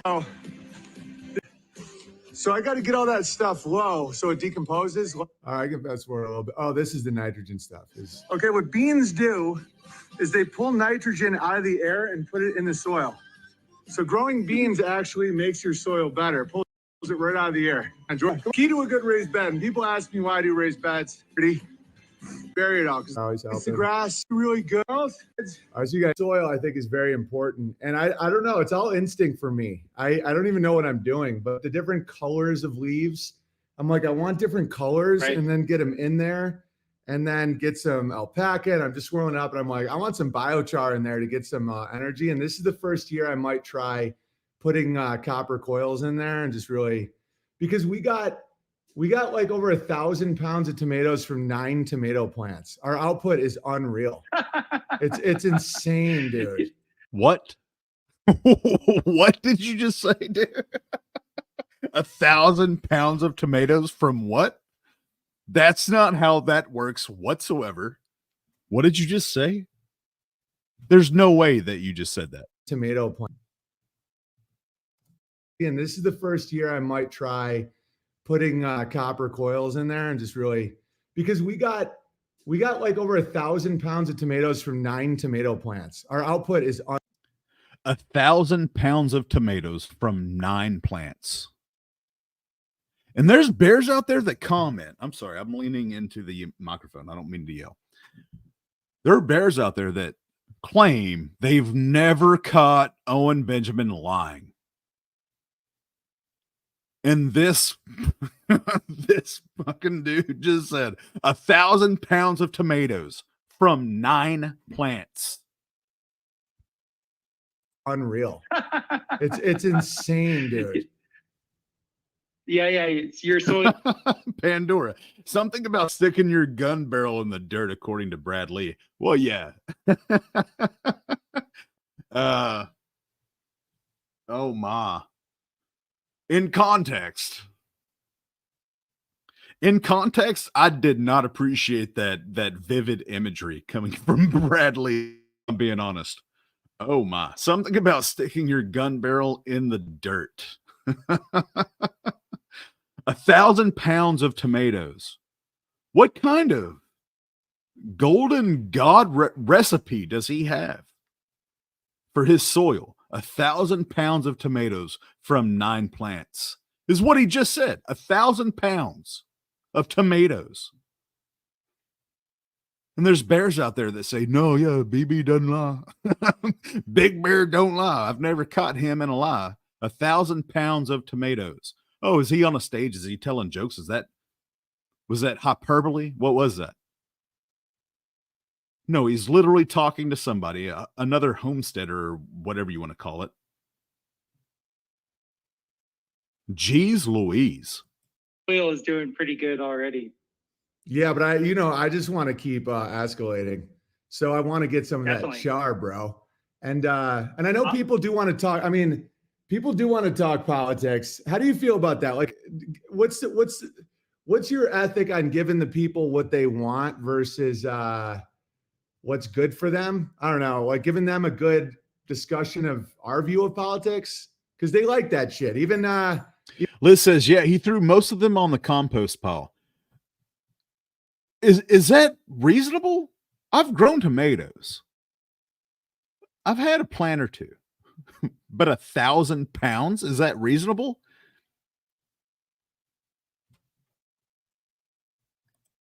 Is that a bit of an exaggeration there, Big? I mean, is it close though? Margaret, how are you doing, Margaret Walter? It's good to see you. I could stare at Goots all day. But 1,000 pounds from 9 plants in one season? Like, I'm not learned, you know? Learned. I'm not that. But is that plausible? 1,000 pounds from 9 plants. Joe, he buys grilled cheese and tomato from Starbucks. Life is a cabaret. Yes, it is. Pandora. Owen thought Gardner sold Bircher in 50 or yeah, it's not Bircher, it's what was it? Is it Bircher? Permies heirloom tomatoes too. He must have missed the Bircher class at the festival. Margaret, it's possible if they're mortgage lifter tomatoes. Yeah, 1,000 pounds from 9 plants. I'm just not buying it. That seems crazy. even people that are all esoteric and above it all and two wings of the same bird, they still want to talk about politics today. What's your thoughts? Well, I get it, because people on one way or another are affected by the zeitgeist. Definitely. So even if you are, consciously above it, like on a personal level, I realized in 2000 that there's never been a politician I heard in my life that ever did their campaign promises. Never. So the second I knew, never, not one. Even No. on a local level, they promised this, this, and this. And I'm just like, oh, if they're not doing what they're saying they're going to do, why do I give them any attention? So I bowed out. Like, I literally left the country. And it's like that in every country, by the way. It's not just United States politics. It's just like the role of them is to be like the sacrificial attention lamb. So everybody can puke up their lack of responsibility in their own life. And they can like throw all their anger and throw all the things at them, or they can make the hero. Joe Gagnon comes in with facts. Joe Gagnon says, I just did a search. A healthy plant can produce 10 to 15 pounds per growing season. See, that sounds reasonable. Blowen is claiming nearly 100. Yeah. No, I've been around it, but I was like, maybe, I don't know. You know what I mean? Whenever I said I'm not learned, I meant that. But Blowen is claiming nearly 100 pounds per plant. They could make the Christ figure in their life. They could do either one. And then it's there to pit division also. Like that's another thing I was seeing in my life was like people that I got along with. I was watching how in my consciousness, I would choose not to get along with them because we were both fighting over a fictional character. Yeah. And I was like, wait a minute, this is a completely sophomoric way of being. I'm not going to do that anymore. But I do get the fact that people get swept up in the emotional wave. That's the whole point of this. It's to sweep you up in the emotional wave. And it's there to really set up the big disappointment. Like they want the big The big disappointment. The big disappointment has a name. And it's called Bertaria. Pandora, 10 to 15 pounds per plant. That's reasonable. Joe, can vary a lot apparently, but seems like bullshit. Yes. Margaret Walter, it will deplete the water table. Liz, he can't do math. Margaret, it's a duck swinging contest. They want it. That's what yeah. And that's what I'm trying to not get in the way of people's religion anymore, especially when they don't know it's a religion. Like, it's a bit exhausting. Like I see this almost. No, you stop getting in people's religion whenever you tried to debate Jim Bob about the Trinity, and then you cried on your next live stream. Owen. Like Draco Malfoy versus Hermione Granger. It's like, I don't know. You know what I mean? But at the same time, I get it. I mean, Kamala's a very embarrassing and it's a woman. And I don't want to like take away some of people's emotions. I'm just trying to handle it better than I used to and just be arrogant about it, Yeah. It's and the thing is like these politicians, like it's just one of these things where it really doesn't matter what they say. No. Like it really doesn't. Like if you just understand that. I read the statistic on one of my podcasts where it was Yale University. It was either Yale or Harvard. It was like one of these massive institutions. They went ahead and did 100-year study of elected officials in the United States. And the 100-year study was the official that was elected, did they do what they said they were going to do? And it was no. Like it was like such a low percentage. It was like, oh, this really is a copy of errors. This really is Synap. This really is this show to keep people that have a somewhat, I guess you would say, erudite ego, like an ego that thinks it knows stuff. Like this was the thing I said to my parents when I was a kid, when I asked them, why do we watch the news? Because it was so depressing. And I remember how arrogant my parents were, because they were like, we watch the news to know what's going on. And then I was like looking at the news and I asked my mom, I go, why would they tell us what's going on? So they're both retarded. I'm sorry for saying it that way. But the way that he just said, whenever I was a kid, I asked my parents. He's like the Jennifer on Twitter. Sorry if your name's Jennifer. I didn't know another name to say.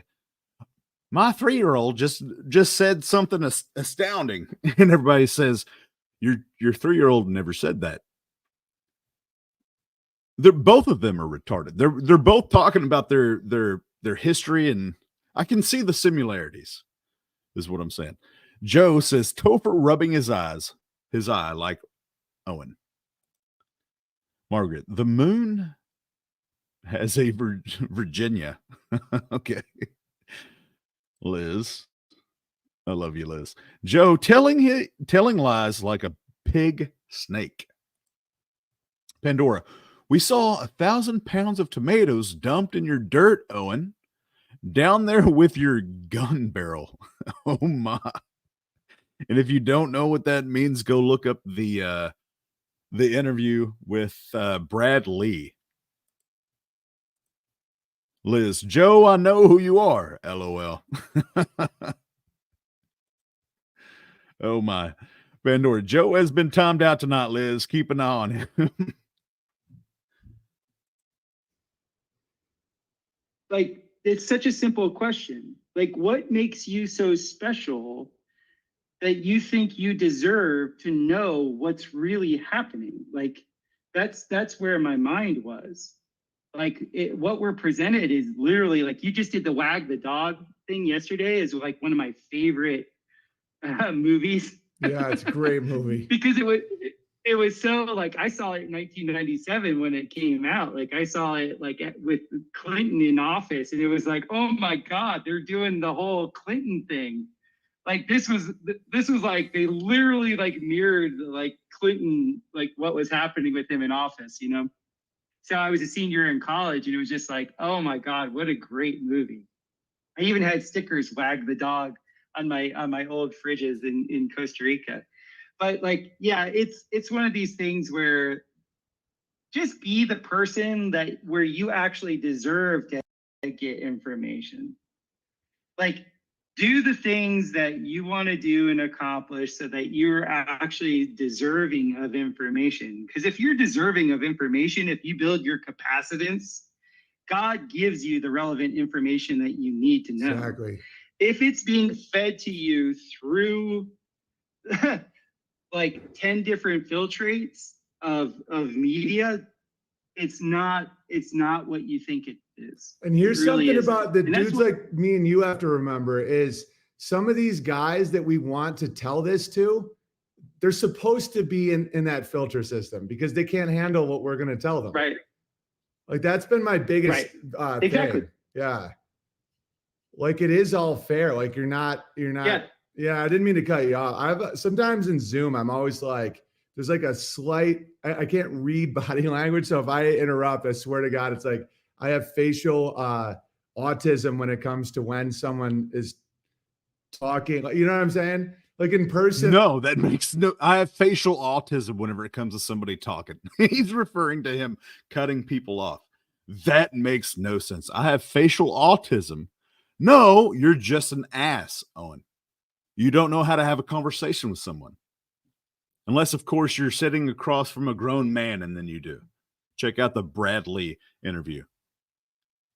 Pandora and Sato, it's only 4 a.m. Don't tell me they're sleeping. Joe, Johnny, no, he's not. I mean, that would be crazy. Sure he is, Joe. LMAO. Yeah. He said he has facial autism. What? Like, what does that even mean? No, you're just a jerk, a jackwagon. Joe, Topher gave me the greatest prostate. Oh my. See, I don't open these letters before. Topher gave me the greatest prostate examination of my life at the last fest. It felt like an ayahuasca trip. Oh my. Spatial, not facial. Jeez. I'm better at it, but sometimes digitally I'm like, so what were you saying? I didn't mean to interrupt you. I love when you finish. Oh, I totally forgot. Ah, fuck. I hate that I do that. I'll work on it, man. No, we're talking about God giving us the information we're supposed to have. It's almost like be the thing that's supposed to receive it for the good of your neighbor, for the good of your work. Exactly. Yeah. And if you're not supposed to receive it, you're not going to, and don't, your ego doesn't really matter, Like, just understand life is a direct mirror. So like, let's say. No. What he just said is just a bunch of words that don't mean anything. And then he ended it with, And he does that a lot because a lot of people passively listen to him. And so whenever they're asked a question by Owen, they just immediately, their conscience says, yeah, whenever they have no idea what he's talking about. 1, 2, 3, you're hypnotized. You're somebody that's in a lower point of consciousness, meaning, let's say you're abusing a bunch of things, including yourself. You're in a high pain state. You're angry. You're objectively blaming other people for your life. Just know that the information that you're receiving at that point is reflecting that. So true. Like frequency is location. I will say this to the nth day, is because it's really true. But let's say you go on a bender of charity and you decide that you're going to be selfless and you're going to stop making excuses for yourself, and that you're not doing things for money per se, you're doing things for the ethics of life. And let's say you start and you're doing this consistently, then the information that comes to you will have a higher capacitance. That information will be totally, that will be relevant to that frequency range. There's so much horse hockey going on. Like they literally could start their own league. If you actively listen to the words that they're using, it does not make any sense whatsoever. Not even a little bit. Oh my, problematic.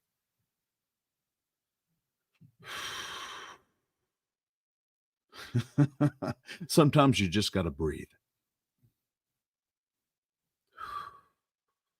Wow.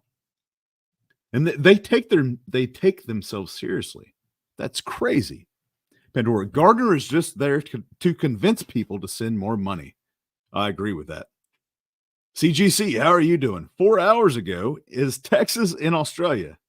Neither one of them exists. So yes, Texas doesn't exist and Australia doesn't exist. It's all part of the Matrix. CGC, it's really good to see you. Hopefully your Thursday morning is going well.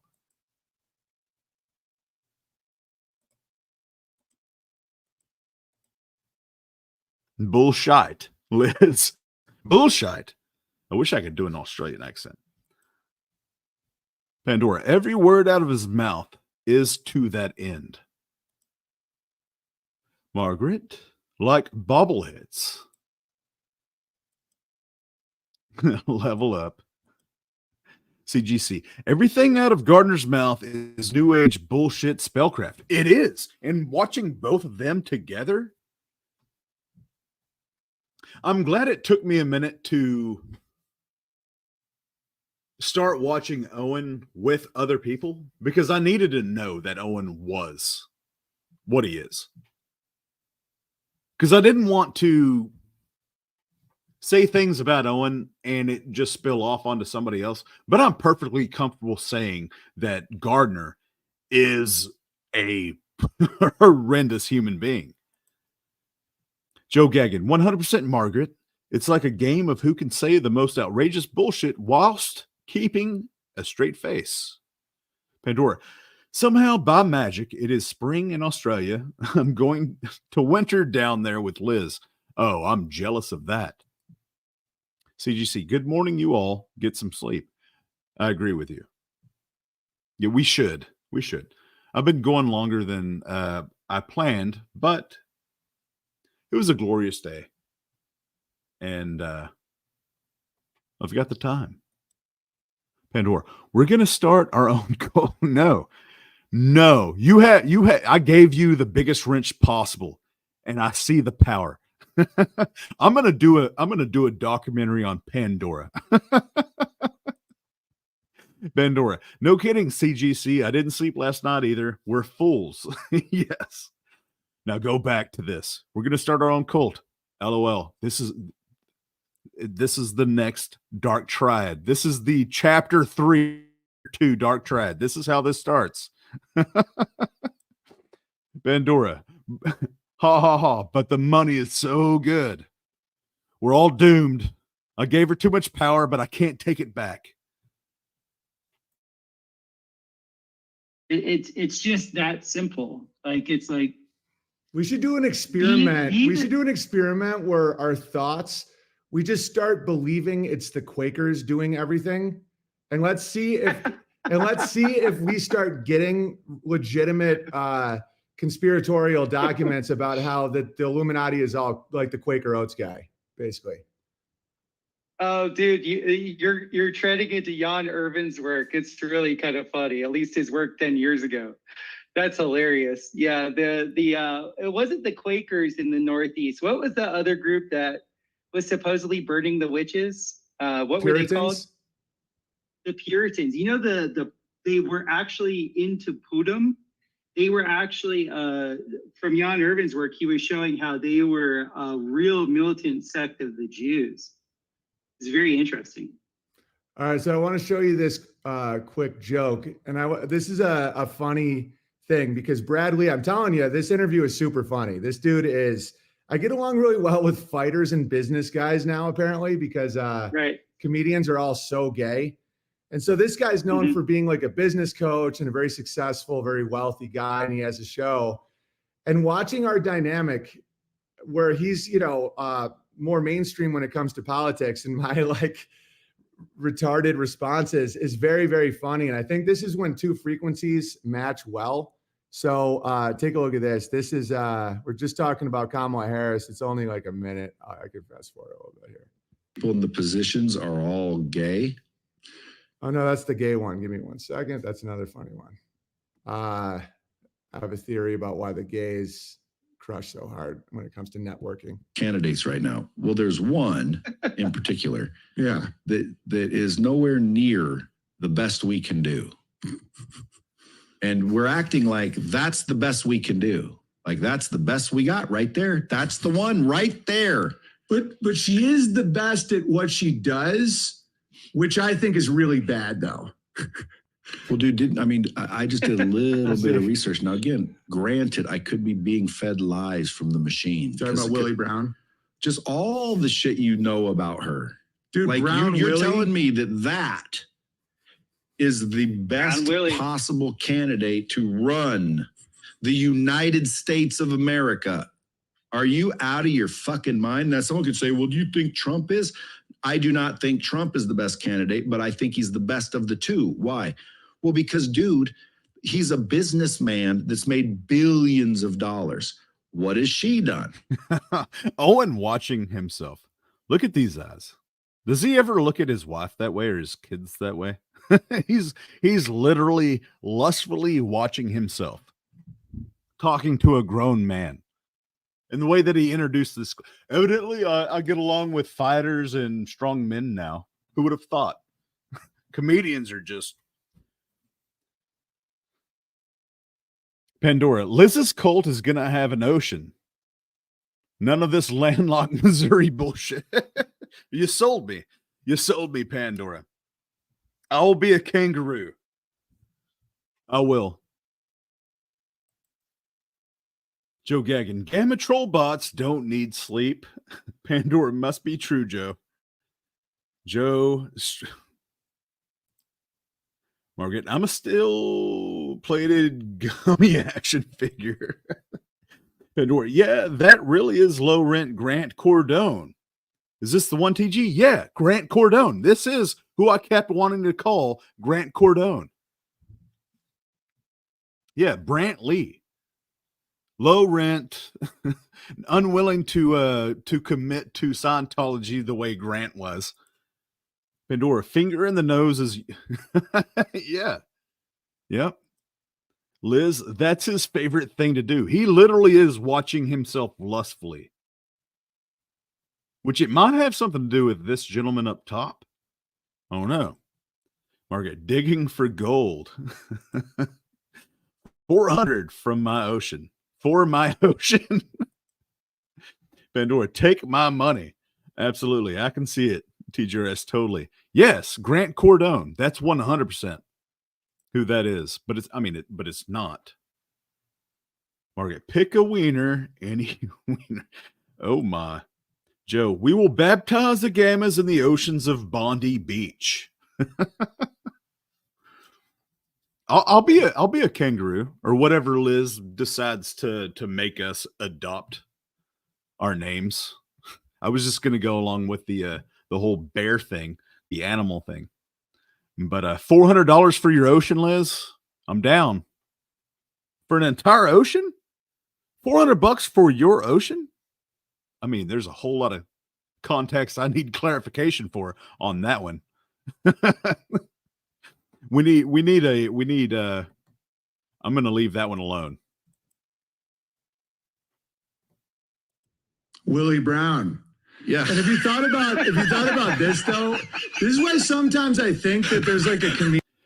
CGC, it always starts as a joke. It really does. It really does.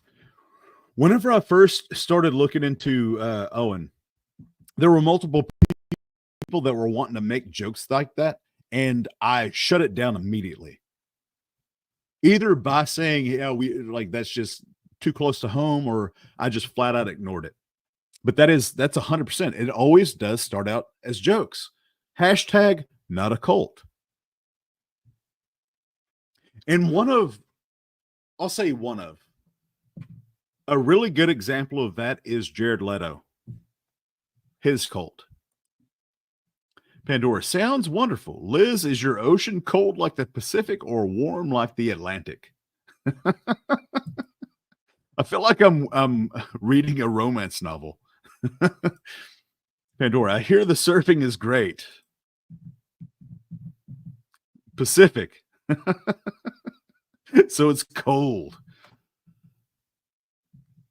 Comedian writing this shit because it's like, oh, did you hear she serviced a man's genitalia named Willie Brown? I'm like, and he has a brown Willie. Yeah, so that's where I'm at. And so it does get big laughs. Yes. And that's one reason why I think I don't always translate in print. It's almost like an engineer showing a blueprint and being like, look, and people can't read the blueprint. They have to see me interact with a normal guy. Pandora, hold on. That's the problem with this, is as soon as I push pause, he says something. Pandora says, yeah, so many cults act like they're only a cult ironically. But, I mean, guys, hear me out. If we start a cult, we can do it the right way this time. It's like communism. It just hasn't been done right yet. Joe, the Sydney Rue Rodeo Show. Pandora, God, I'll have to bring my skin suit. Oh my. Let's go back to this. Where I'm at. And so it does get big laughs. Yes. And that's one reason why I think I don't always translate in print. It's almost like an engineer showing a blueprint and being like, look, and people can't read the blueprint. They have to see me interact with a normal guy. It is funny, but it's like, I'm not in the game though. I'm just like for example, Trump. And again, yeah, Trump is less humiliating. It's a man. He's had a job. I get it. But he just did a full BJ mime. Never go full BJ. And I get it. He's making fun. He's probably making fun. He's probably making fun of Kamala. Okay, so I've never heard anybody describe Trump that way. He's had a job. What? Who hasn't had a job, Owen? Oh, wait, you. Margaret, waiting for the right comment. Exactly. You have to have some kind of spectacular display in the sky to prove to people that you have a connection with God. Pandora, that's right. If Scientology isn't working for you, it's only ever because you're not applying it properly. That's correct. That's it. Yeah. It's your fault. Faith healers. Oh, did I not heal you? That's your fault. You didn't believe enough. DJing. So watch this. This is from yesterday. Okay. Watch Trump. Here he goes. He's doing a ween jerk. He now opens his mouth and is mime blowing. Okay. I get it. Funny as a comedian. I get it. It's like, but he's doing a beat. So he's doing the stroking. He's miming sucking dick. To the perverted, everything is perverted. To the perverse, all things are perverse. His mind probably wouldn't go to that. And mind you, I haven't gone to a microphone in a minute, but I do remember the first time that I didn't know where the microphone was. And I felt it in the moment, and it hit me in the face. And that wasn't going to happen again. So that's so strange that he's saying that. Pandora, yeah, we need a new comment or some golden scrolls or something. Oh my.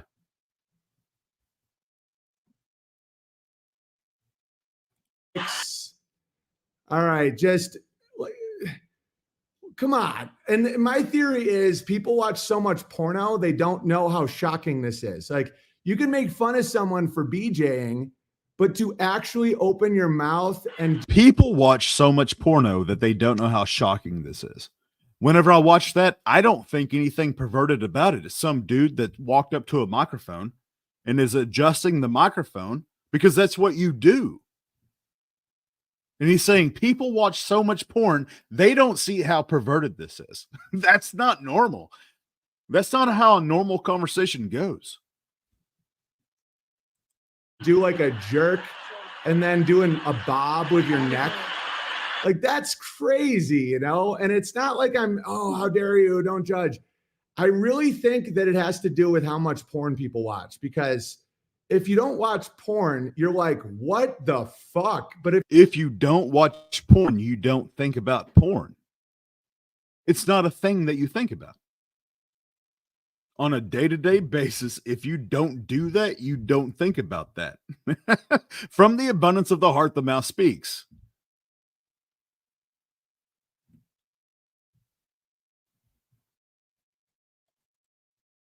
Pandora, we'll just get some night vision goggles and fake them out with them. I hear Vertec will sell you some for a few $1,000s. If you watch a lot of porn, you're like, oh yeah. I just, like, he opened his mouth and did a head bob.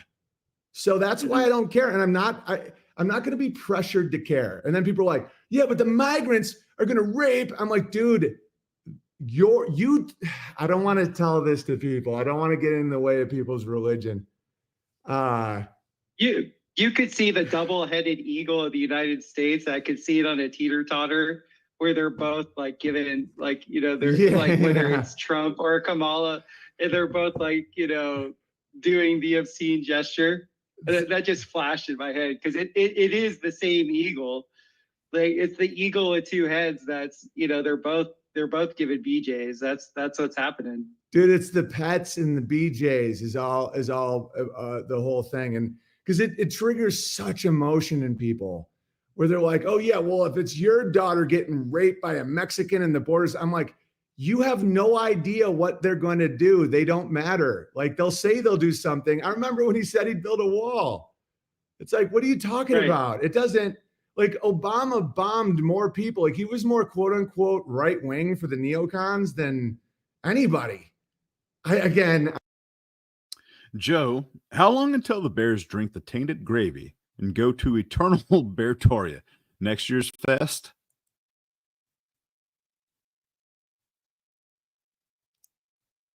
That's a good question, Joe. Margaret, like the guy at the barber shop cleaning his eyeglasses under his haircut cape. It only looks dirty if you describe it that way. Right. Pandora, no, Joe, that part's probably a decade away, I'm thinking. Liz, his mind is a toilet. It is. I don't want to do this. I know. Okay, Trump is a man. Kamala is a woman. Trump's a better choice. Yes. Boom. But, easy. But in 2008, I voted for Obama because I thought he would make black people not be mad at whites anymore. And when the opposite happened, I was like, I'm out.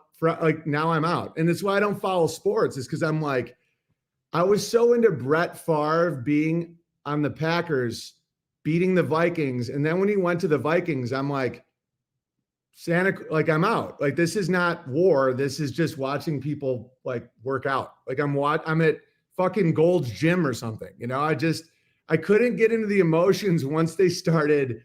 Like once your favorite knight joined the other fucking team, I'm like, I don't care now, you know?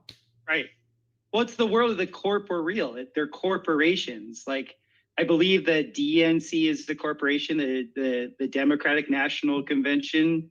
Like when you go into the corporeal world, you're dealing with dead bodies. Yeah. And it is the land of the dead. It is the land of the living dead, like the zombie land. So and that's the thing is like, you can point out to somebody, literally like most people that are in the cut, like the people that believe in what the mainstream is teaching, they want their children to go to Yale. Yale is the highest of the high. And Yale is telling you over 100-year study of people that have been voted into office, they don't ever do what they say they're going to do. So you have the highest institution in the land that you want to send your kids to, and they're literally telling you who you vote for doesn't matter because they don't actually do anything that they promise. So guys, like you are in, like, I'm not gonna say guys, people are just choosing to feel like people who don't actually have power, like people that don't actually feel like they have any say in their life. They feel like just Okay, so they're both of these people are dangerous, problematic people. What Gardner just said, people that don't have any power. Every person has power. They do. You have authority. You're made in God's image, and therefore you have power. You have authority. And for him to even act as though that is, he talks as much as him, probably. Gardner talks as much as Owen. And this is one of the reasons why I actively listen to their words, because they know the words that they're saying. People who don't have power, that's an insane thing to say, especially whenever you consider who they are and who they're talking to. They pretend to be people that are helping people. No, everybody has power. Vote. If I vote, I'm actually exerting some sort of influence. I'm taking the power. It's just a way of giving. Like you actually last week, I think it was, you recommended the show Silo, and it's a great show. Thank you for that. Yeah. You just give the people in the silo, you just give them like a little breadcrumb here and there so that they feel like they have some semblance of say in their life. And this voting thing is just like, guys, even if your vote did matter, they still don't do anything that they say they're going to do. And they're all beholden to the mother corporation. There is one mother corporation. So, I mean, it's just like, once you have a certain level of wherewithal and know that, it's just like, let it go. The only way that you could really have any say in your life is to take full responsibility. And if you're going to go like zone 3, 4, 5, in permaculture principle, and go out a little bit, like, I mean, the power comes in money. It doesn't come in these elected officials. It just doesn't. The people in my life that have power, the creditors that have power, they got power in the world through their holdings, through their asset base. They didn't get it through politics. Politics is a show. Come on in, Walter. That's at least what I see. Yeah, and thanks, buddy. Appreciate it. Oh, we're wearing the same shirt. Want to just wave to the Bears real quick and say hi to Chris? And go over here. Come over on this side. We're wearing the same shirt. Look at this. Yeah. What's going on? I'm doing good. He just brought me coffee. He's now milking the goats himself every day. Oh my goodness. The slave labor is coming into play now. It's awesome. You're doing awesome, buddy. Thanks for bringing that. See you soon. It's good to see you. Yeah, like what we're just talking about with the voting, it's I wouldn't even bring it up if I didn't think it was affecting people's health. And also, I don't want to be a hypocrite because how do I say this? It's okay if you're aware that you're offloading. For example, I don't fix my own car. I say I am going to give another man authority to fix my car. I was texting with my lawyer this morning about that, where I think a lawyer is kind of like that too. It's almost like a modern day knight, where you say you can speak for me in this jurisdiction. All right, so I'm not going to rewind this, but Gardner said power is money. No, power is the ability for you to choose what you're going to do today. It's your choices. That's where your power lies. You choose to spend your money on stuff that you support. These two people are extraordinarily dangerous. Liz, texting my lawyer. Yeah, I didn't address that because I had a train of thought going. As soon as I start doing something else, thinking that they're just talking, just to talk, they say something. Yeah, I wonder what he was texting his lawyer about. It was probably Adam Camacho and saying, hey, man, the judge isn't going to do what you want us to do. I will give you the authority to be an agent of my voice. And then someone could say, speak for yourself. I'm like, no, I've thought about it. This is effective. You know, it's like a knight. And then they have the bar, which is like the knight's oath and how they're regulated. But just know what you're doing. You know, then it gets to the point where the FDA will tell me what to eat. I hit a button and that will leave me from all of the responsibility. And someone's like, well, I mean, what if someone raped, like migrants raped a girl right where I live yesterday or the day before. They kidnapped her, like Mexicans, in a van and raped her. They arrested the guys. The guy that did the rape is in prison, but the other guys just got like released to immigration.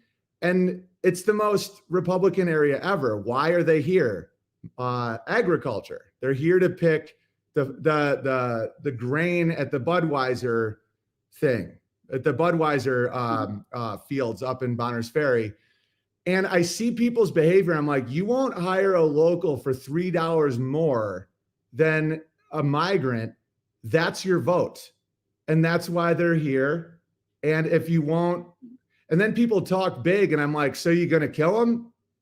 You know, and they're like, I want to. I'm like, then shut up. You're not going to do shit. No one's going to do shit. America's fat, gay, and rich.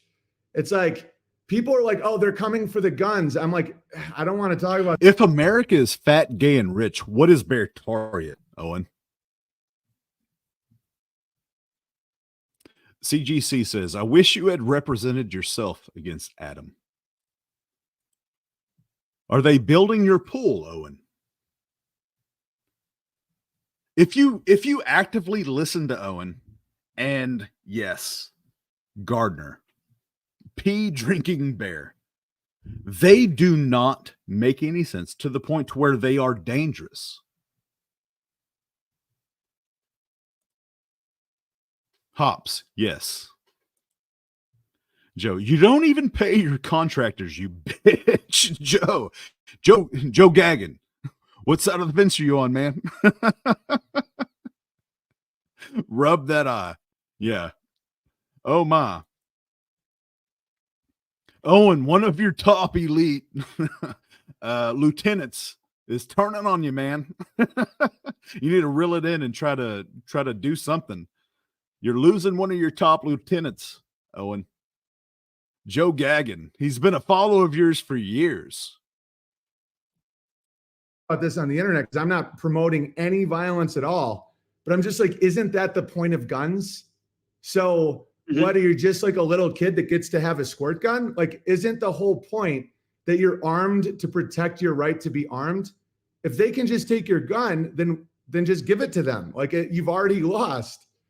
It's like like this LARPing bullshit, you know? And that's why I'm like, yeah, I don't change this LARPing bullshit. Yeah, whenever it comes to Owen, the LARPing horse hockey of Owen Benjamin. What is he? We don't know. He's a chameleon. Is he an actor? Possibly. Comedian? Most definitely not. A lying, homesteading truther? Possibly. What is he for sure? A cancer to everything that he touches. Some people touch things and those things turn to gold. Owen touches those with his fecal fingers and it turns to my own oil. I hire another man to do that. Yes. I'm not going to pretend I'm a mechanic. Like I'm, you know what I mean? It's just all about being aware of what you offload. It's I will give that group agency, like I have an accountant. I'm not going to do all that work. You have more, like you with biochar. I'm not going to make my own biochar. I know I can. You taught the class. I'd rather buy it from you and then focus more on whatever my stream's on, but the politics is so profound. You're like, you're going to solve all my problems of my deepest fears of like Mexican rape and war and debt. And I'm like, dude, you're in debt. You're buying more debt. You're offloading. You don't even have a garden. Like you did. Like that's why there's migrants. You know what I'm saying? No, Yes, I do. no. Gardner, really? You understand what he's saying with that? Nobody, literally nobody in my life that I've ever met that I currently know lives that way. Nobody's showing up to help you. We understand that. Human beings, normal human beings that live their everyday life, know that nobody's going to show up to help you. You take care of yourself. You take care of your family. He preaches this fear porn, horse hockey, fill in the words. And then he's talking to Gardner's, whatever he is. He's like, you understand? He's like, absolutely, I do. I completely understand. I'll be your lap dog. Oh my. CGC says, you don't do any work, Owen. Joe, when Bertoria burns, I will rise from the ashes as the new BB. Gagging Gandalf.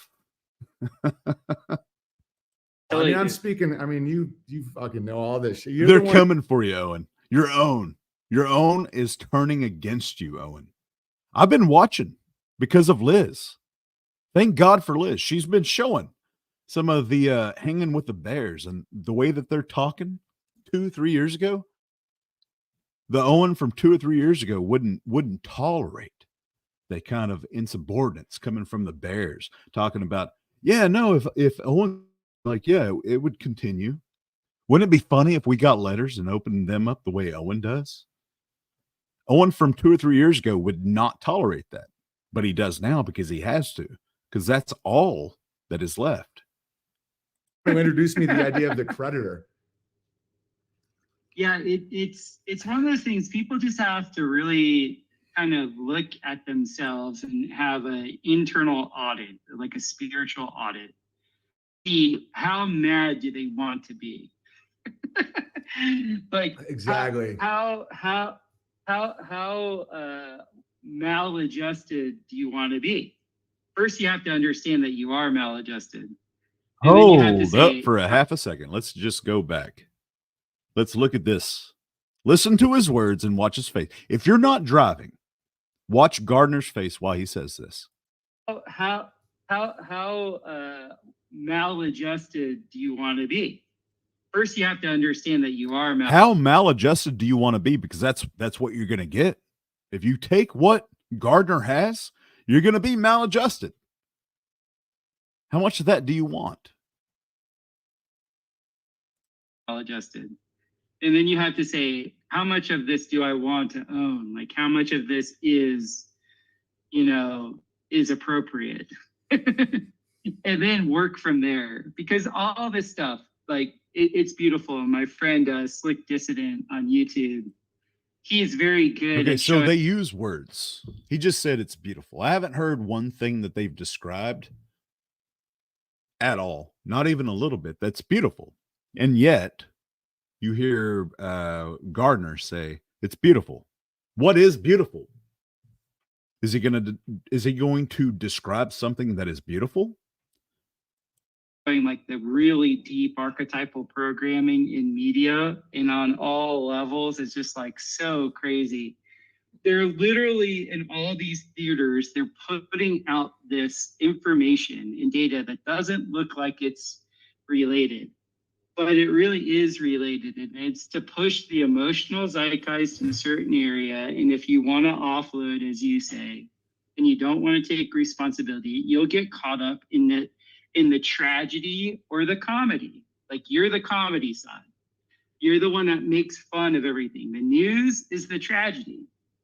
Like how much of the news that you see, it's the frowny face in the theater of the world. So you just have to ask yourself, are you here to be a producer?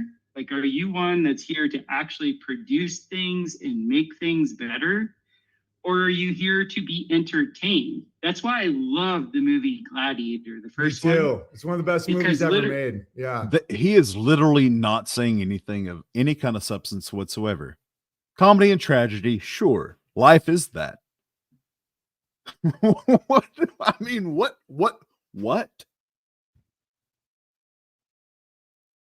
Life sucks sometimes. Life is beautiful sometimes.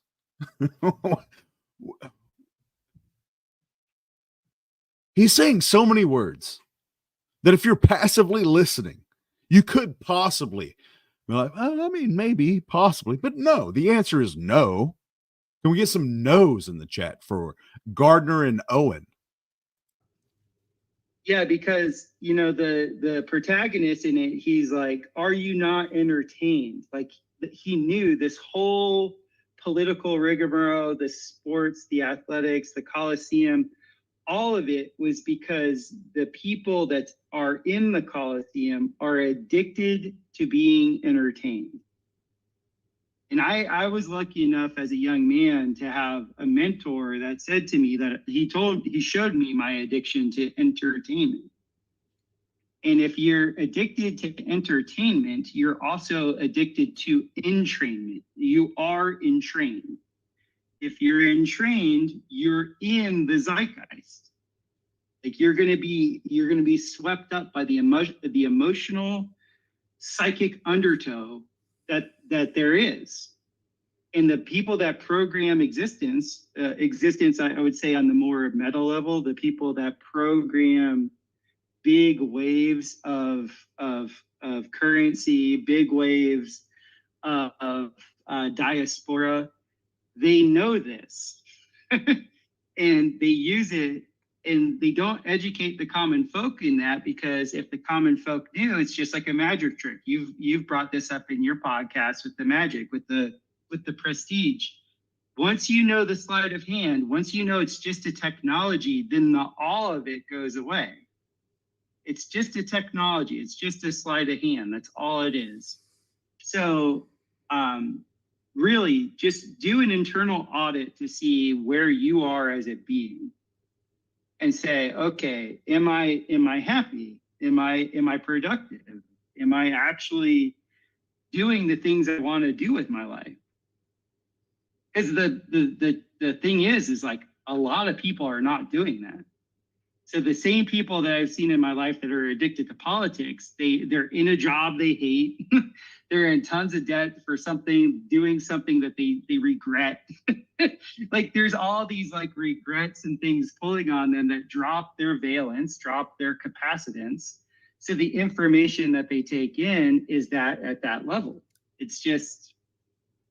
It's one-to-one with most of this. Yeah, and the audit is so important because I did that audit about what do I want, and Shut up, Owen. It almost got interesting for a half a second, and then you remember who he's talking to and why he's talking to this person.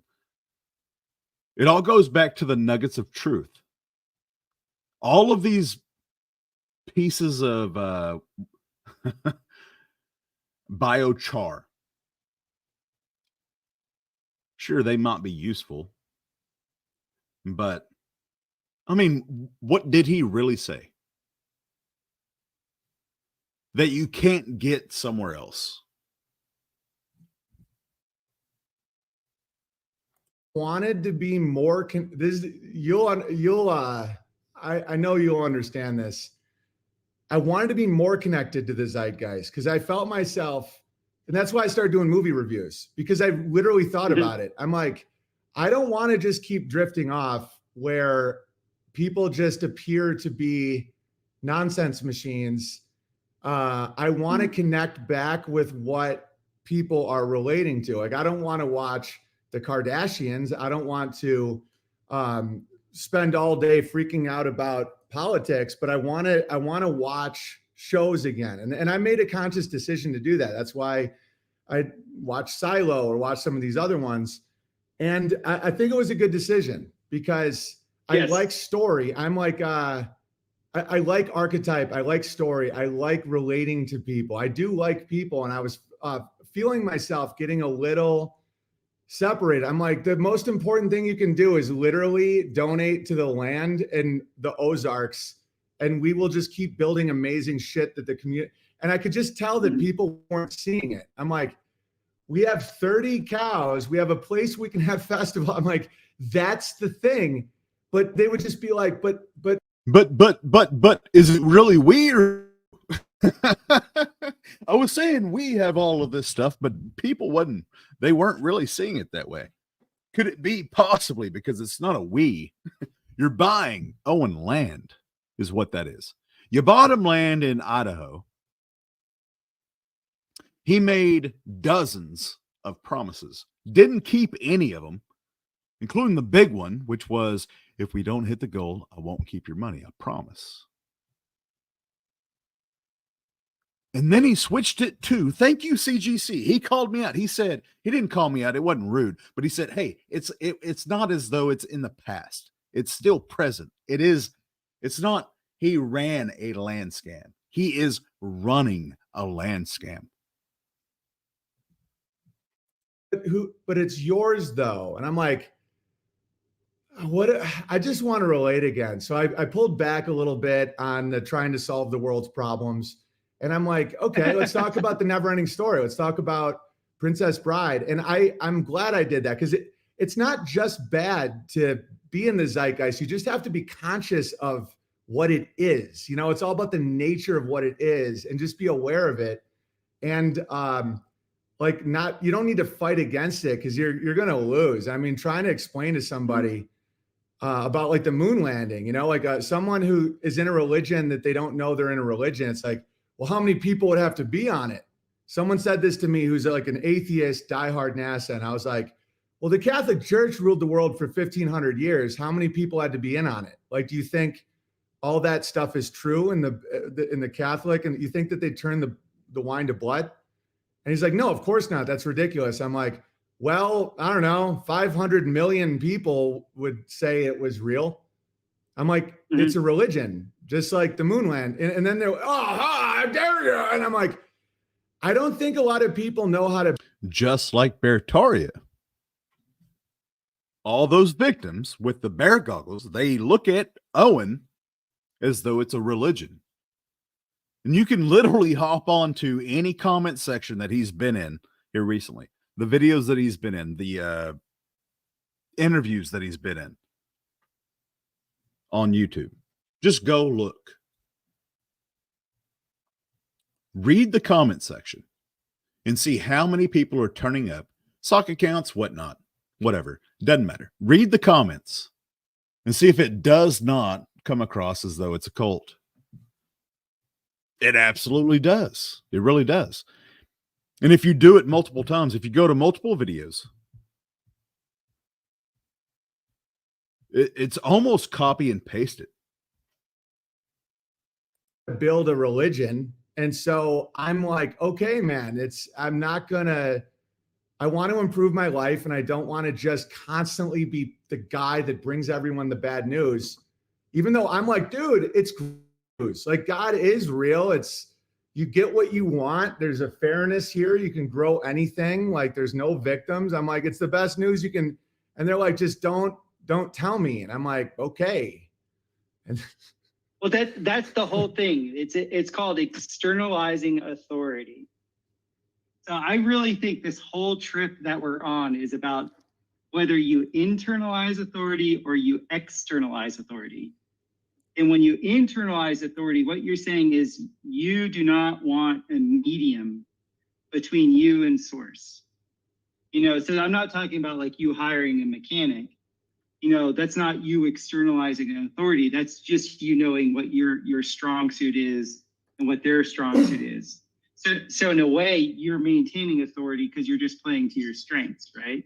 You only have so much time in a day. Exactly. So with that, when on a spiritual level, when you internalize authority, you're saying, I'm willing to take responsibility for the capacitance that the Creator has given me as I am. And I will do what's necessary to actually grow my capacitance so that the Creator can have this direct link. And you know, we get what we need. We don't get what we want. Yeah. Right. I'm doing this all the time when I'm talking to people about their celestic profile and like showing them their astral body. It's like, it's so simple. You want a bunch of things Hold on. that Gardner, stay away from my astro body, bro. Oh my. So Owen has, this is the first time that I've actively listened to Gardner. Owen has Gardner on because there are way more universal truths with Gardner than there are with Owen. But it's still the same. Like, where's it going?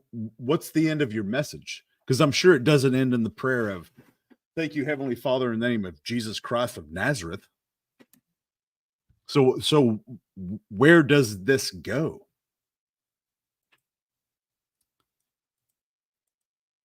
CGC says, we know what you're internalizing, Gardner.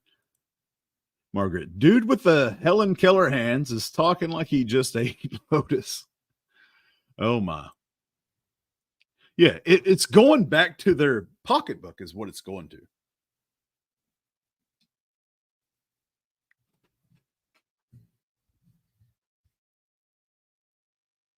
These people, and I say these people, Gardner and Owen, they are dangerous, predatory people who use nuggets of truth, pieces of universal truths in order to fuel their own perverted gospel. Because, I mean, where's this going? We're going to find out. Probably not tonight. We're only 46 minutes into this. are not actually necessary for your soul's development. Our wants are engineered. Our needs are God-given. So, like, wow, good quote. Good quote. I got to write that down. Is that so? All right, just keep going. Sorry. Good quote. Needs are God-given development. You want a bunch of things that are not actually necessary for your soul's development. Our wants are engineered. Our needs are God-given. So, like, wow, good quote. Good quote. I got to write that down. Is that so? All right, just keep going. Sorry. Our wants are engineered. Your wants are engineered. Your needs are. I just realized something. I've often taken notes from the chat. Not one time. Not one time have I ever been listening to Owen Benjamin or anybody that he ever has on. And I think, I'm going to write that down. He said, your wants are engineered. Your needs are God-given or whatever you said. And I was like, oh, yeah, that's brilliant. I'm going to write that down. Oh, my. God-given. Our engineered and this is what needs God-given. That's great. Great rhetoric. In that energy, like, did you hear what he just said, though? Did you hear where his mentality is? He thought, oh, no, that's brilliant. But what did he say, though? He said, that is good what? He used a word. Great rhetoric. In that energy, like, he said, that's great rhetoric.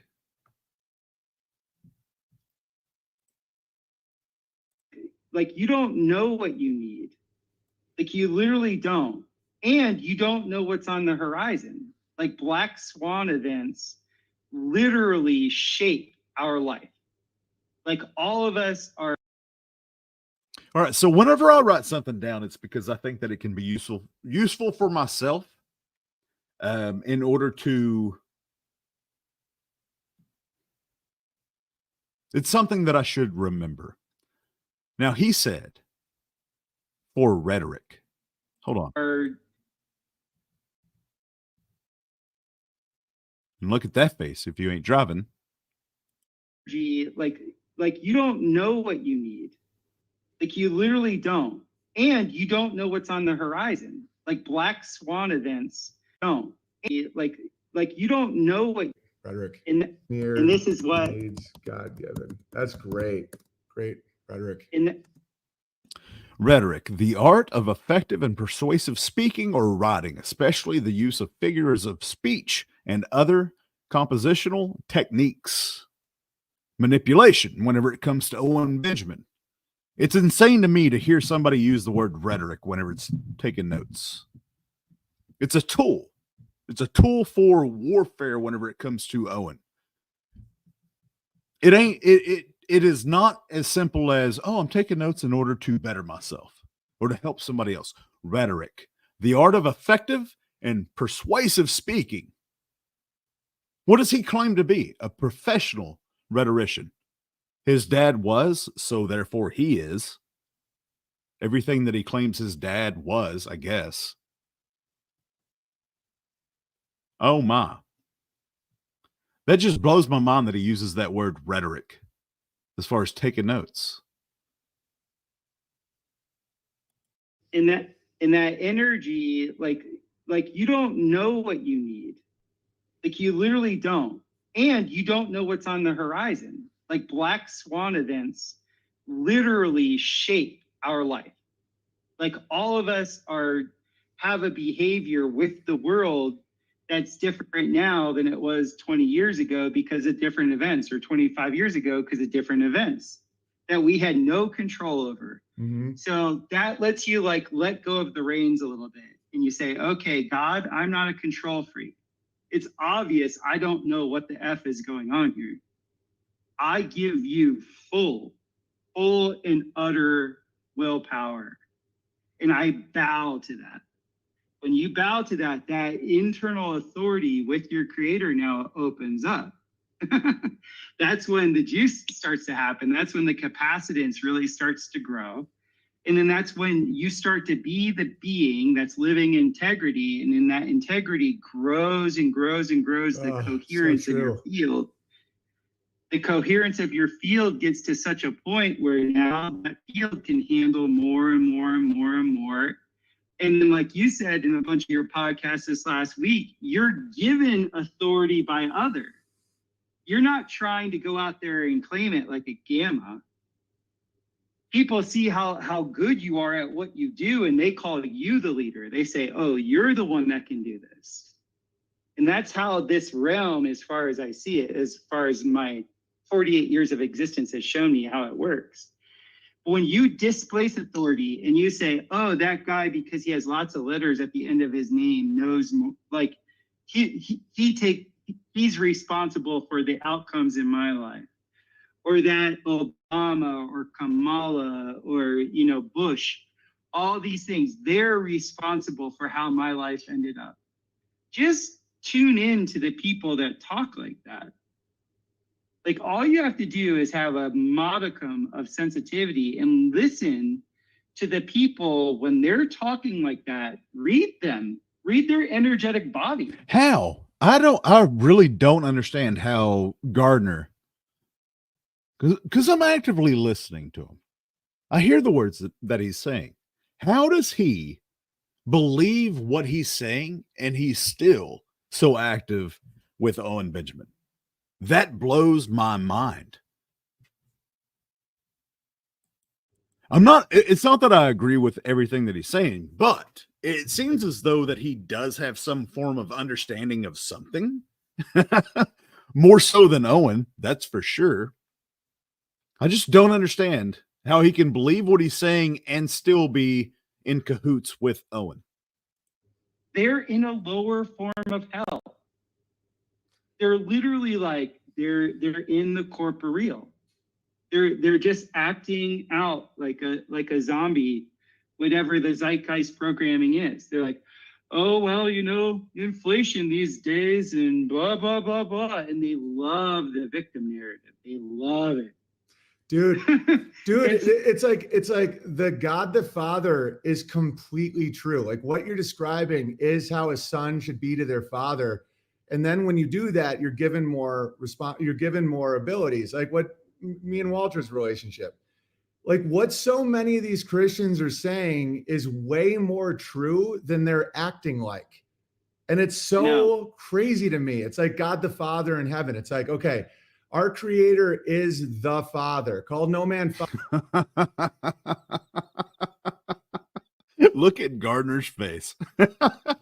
Imagine being Gardner right now, saying the things that he just said for the last, 3 or 4 minutes. And this is the response of the person you're talking to. Oh, dude. Are you living your personal hell right now, Gardner? Like, what contract have you signed? I don't know nothing about this Gardner fella except through Owen Benjamin. But the look on Gardner's face says it all right now.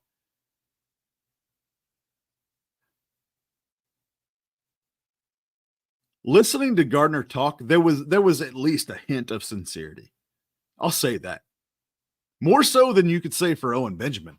I don't think anybody could say Owen is sincere with anything that he does, really. Father, in my opinion, means, and this is not a theological thing. I don't want to get in between anyone's. All right. It's like what you just described as letters at the end of their name. He is now the Father of me versus the Father. And the more you're humbled by what you are provided for by your Father, the great creator, the more you're given. And so when you have like a kid, like you have a little kid, and they don't know why you're making them do something, like why they have to go to bed, why they can't have candy all the time, why they can't play with. Gardner does not give a flying bukkake. Sorry for the word. He does not care what Owen is saying right now. He knows Owen is going to say whatever he's saying, and he doesn't care. So why? Why is Gardner so... I mean, does he get that much business from Owen? Probably. I wouldn't know who he was if it wasn't for Owen. The knife, you just say, I know what's best for you. And they're like, but I want to play with this knife. I'm 3. I love knives. And you're like, I know, I am your father. And that pain, if they submit to that, where they submit like, he is my father, he knows what's best for me, you will then be able to use the knife because you are showing that you can understand that your role in all of this. That's why hierarchy is so important. That's why when I say a female president on its face is wrong, that's why Trump is better, even though it's all a dance. Because it's like the job of the executor should be a male position just because of the nature of masculinity. But, right. And so when you have like something bad happens in your life, or that's why gratitude is so important. Just say, God is showing me something. God, the benevolent Father, is taking something that was bad for me or teaching me a lesson, no matter what I want. And then you see that it's true. And then you develop a trust with your creator, and then you're given more abilities. And so the thing that I've been wrestling with, it's literally insane that people listen to Owen. I can kind of get why people listen to Gardner a little bit, but Owen, him having a conversation with Gardner just shows you how much of a jackwagon Owen Benjamin is. At least there's some sincerity. Now, I'm not going to judge whether or not whatever Gardner was talking about is true or whatever, but just listening to Gardner, there was some sincerity in that. Owen, not so much whatsoever. And then Gardner's reaction to Owen responding to Gardner. just tells me that Gardner really does not care. He's not listening. He's doing his own thing right now. Just saying, with is like everybody doesn't want the same thing. And I am not their savior. Like I am not the guy that can give them anything that they didn't earn. And so it's why I've been more understanding of like Masonic stuff. I'm like, when it comes to initiations, it's like, if you just give a 3-year-old a knife, like you're not a good guy. Like that's not good. Like they have to earn it. And then you're like back in the day with the responsibility of someone training someone like an apprentice, you had to give them the ability to handle the thing you're teaching them. And that's been one of my biggest problems. And what I've been that's one reason why I wanted to get more into the zeitgeist, so that I can relate better and be more efficient for people. But God the Father, and this is not a religious thing. I'm not trying to grift or shekel or whatever the fuck. It's like, it's just a fact. You have our creator. Every loaf of bread has a baker. It doesn't come from nothing. Bread doesn't make bread. It doesn't, like, there's no logic to no creator. And then when you look at your life, what you don't need is stripped away, even if it hurts. And you see it in your kids where it's like, literally just a washing machine full of nuggets of truth. You ever put a shoe or forget to empty out your pocket change and throw it in the washing machine, and you just hear it just rattling? You're like, what the heck is going on? That is exactly what Owen is doing right now. He's a shoe, a couple of quarters, a nickel, and a dime, and about 14 pennies in your washing machine just for a shirt, a t-shirt with a pocket. And you're hearing all that noise just for that. Like, it's all of that, all of those, the change and the shoe, those are nuggets of truth. Just rattling around, not doing anything. That's exactly what Owen Benjamin is right now. There's like pain there where you take something they think they want, and then over time they love you for it, and then you give them more responsibility, and it's absolutely perfect. Definitely. That's a great way of saying it. So what gravy do you have? Is it? Is it though, Gardner? Is it? That's whenever I retract my statements of saying at least he was sincere. Like, well, I mean, what? That's a great way of saying that. Of saying what, man? Like, I would love to hear your transcript of what he said and how great it was that he said it. You passively listening snickerdoodle. Like, what are you doing? Obviously, you're getting your name out there, but have for us today. I know you always, every time you come on, you tell me something that blows my mind. And you've been so ahead of shit. People think I'm ahead of the curve, which I am rhetorically and when it comes to patterns and all that shit. But just like building that dome with you and realizing all that shit you've been talking about is like objectively real.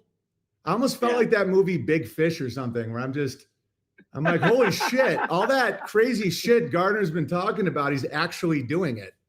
And dude, it gets worse. Ask Woody, because like Woody and I got concrete burns this last week doing our newest dome project. And Woody's like had the skin on his leg pretty much eaten off of his leg. And I'm like, Woody, just piss on it. Just piss on it, man. And he wouldn't do it. He like wrapped it all up. He said he urinated on it just once. And so on Friday, I had to like brag. I had to show him my leg compared to his leg. And I was like, look, you see, I have all the skin back on my leg. You know, you should pee on it more. So like I literally do these things. Like, it's not something that's hypothetical. No, I love that. And I was laughing this morning listening to your pod. I felt like you were almost making fun of me when you're like, construction is attrition. It's about lasting. You don't want to just you don't want to just go super hard in the morning and then kind of putter out. And I almost was like, you mean when the cameras were around? Because for those of you that don't know, I was doing the dome with everybody, and I'm, construction hero. I'm getting a blister. Fuck the gloves. I'm crushing. And then I'm like, okay, I'm out of here. And then Gardner just kept being like, so you going to come back? I'm like, no. In my defense, I had to record a special, and I'm glad I did that because I would have gotten too dehydrated. I would have forgotten everything. But that's so true about just like construction's all about grinding it through and not being the hero, He's a fucking idiot. I'm sorry for using the F word, but he's a moron. He's a dork.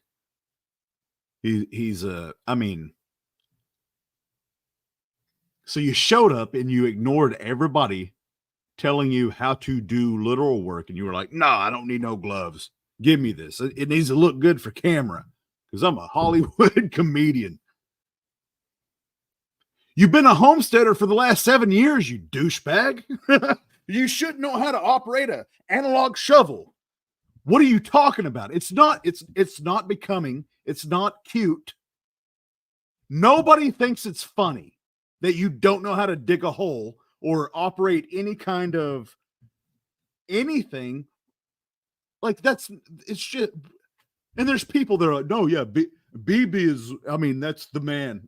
That's who you should learn how to be a man from.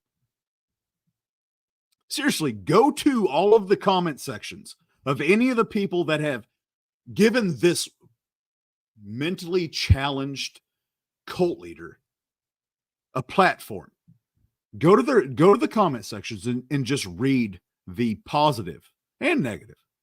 But focus on the positive and see if there's a thing. I say a thing. What I meant to say, a theme in the positivity. And then go Google the top 10 characteristics of a cult. Yeah, especially with this type of construction, I purposely picked a low technological, like low skill level trade to be in that is high effort, because that translates in many different markets. Like what the big problem in the United States and in other places too is like when you need a high skill level, the price of everything goes up because those people per hour are very expensive, So I was like, if for me to be able to provide what people want, and if I'm starting a new market with domes, I need to be able to hit a certain price point, and that begets low technical expertise. So can you hold a very, very heavy bag on your leg for 5-6 hours a day? It's pretty much what I need. And I have a lot of women that they message me saying that they want to be part of my build crew. And I'm like, no, sorry. Like you literally can't do it. Like I have huge men that fail at this. Like having you, unless you're like top percentile of strength per weight, like, no, you shouldn't do this. This isn't for you. And it's just one of those things where, especially with doing the bag work, it is a war of attrition. It is something that takes, I have to lay into people a bunch. Like people don't like to work that hard. For the record, I can put in 10, 12 at that pace. It was just managing my mind. For the record, you're full of shit. What he just said. This is a translation. He said, for the record, I could put in 10 to 12. What he's trying to say, or what he meant by that was that he could put in 10 to 12 hours at that pace. Not a chance in hell, Owen. Not a chance. You ignorant. Go ahead, just make a 3-inch cut, man, with that analog saw. Can you do that? Can you do that for me, buddy? Please? No, don't turn it upside down. Do it right. Don't make it weird. You're making it awkward. Can we hide the ladders, please? Because I don't want him to be able to hide behind something. For the record, I can put in a solid 10 to 12 at that pace. What the? Nobody believes that. Nobody. And the special. I just want you to know, like, I want to come down there when I'm bunch. Like people don't like to work that hard. For the And record, I can put in 10, 12 at that pace. It was just managing my mom and the special. I just want you to know, like, I want to come down there when I'm not doing a special. I was born to be a Germanic slave. It's like, I love trench war. Like, I love just like grind. That's why I can play the piano so well. And so I want translation. He loves grind. He's literally mispronouncing the word grinder. He's saying, I love grinder. That's what he's saying. That's what makes more sense. I want to put in big days I want to show you that I'm not a fancy pants. I promise. I just was like, man, like my mom keeps getting too hot and she's in a tent and I have to remember all this shit because I take a lot of pride in not quitting, like, and just crushing. And that's how I get in really good shape too. Like when I would do tree work. And speaking of Yale and female labor, me and my brother were doing tree work in Rhode Island. And I was the groundsman, 10, 12-hour days, just hauling, grinding. And this Yale woman wanted to work in trees. And she was just like, and I could tell totally gender, gender's a construct, all that shit. And she wouldn't say she went to Yale. She was like, oh, I went to this college in Connecticut. And I'm like, bitch, just say Yale. Like, my dad went to Oxford. No one gives a fuck. But she wouldn't. Is that how you talk to a lady? I don't. I'm going to actively sit here for a half a second and think of the last time that I heard a grown man refer to a female that way in real life, in my personal life.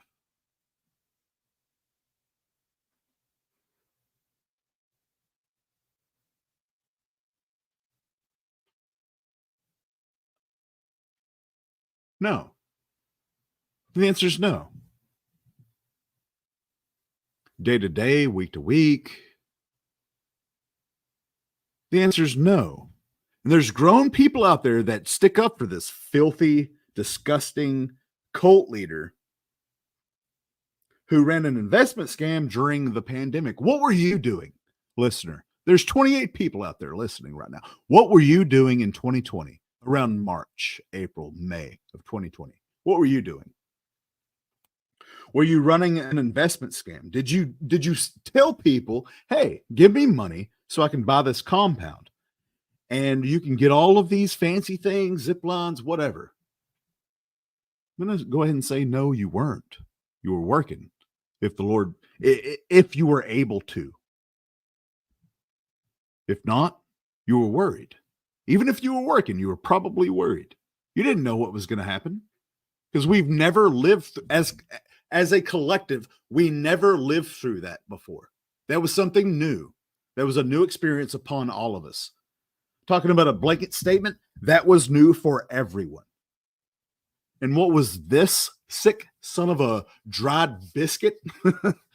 What was he doing? He was running an investment scam, saying, give me money and I'll give you refuge. At the very least, your $400 will get you 2 weeks out of the year for the rest of your life. If we don't hit this goal, I promise you I will not keep your money.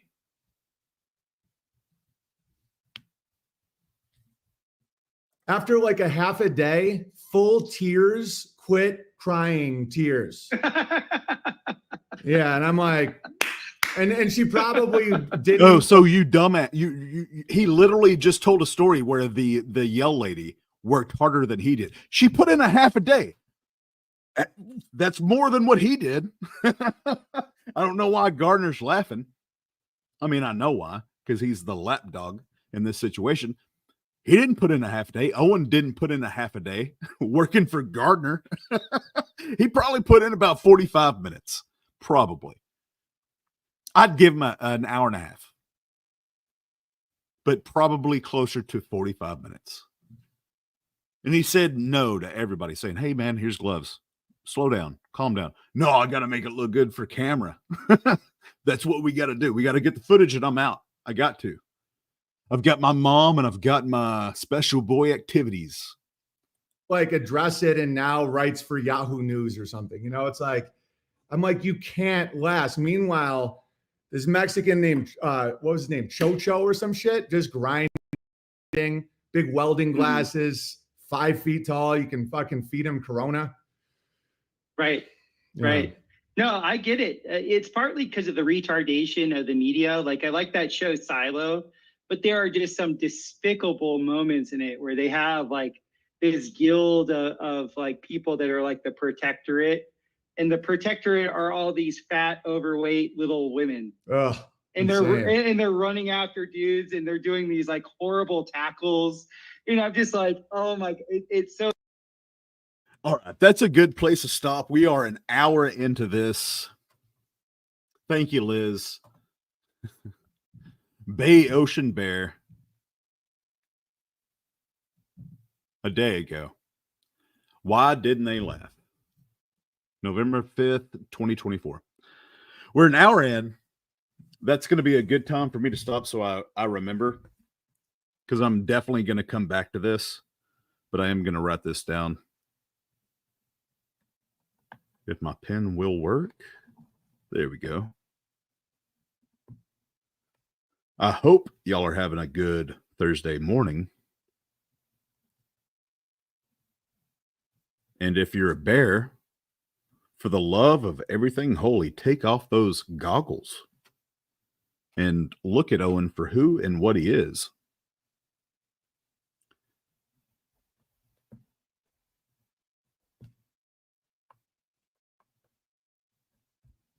All right. And so what's the channel? Bay Ocean Bear. All right. Yeah. This is way longer than I thought it would go. 6 hours and 8 minutes. That's amazing. Too much, some would say, but I'm all right with that. All right. So this is the Texas Go radio show. It's been a 6-hour long live stream. I appreciate all of you. If you are not, I would recommend going to Liz's channel and subscribing to that. Baron Strawberry and the Posh Redneck. I would recommend subscribing to them. I would also recommend not giving Owen Benjamin any of your money. That would be a thing.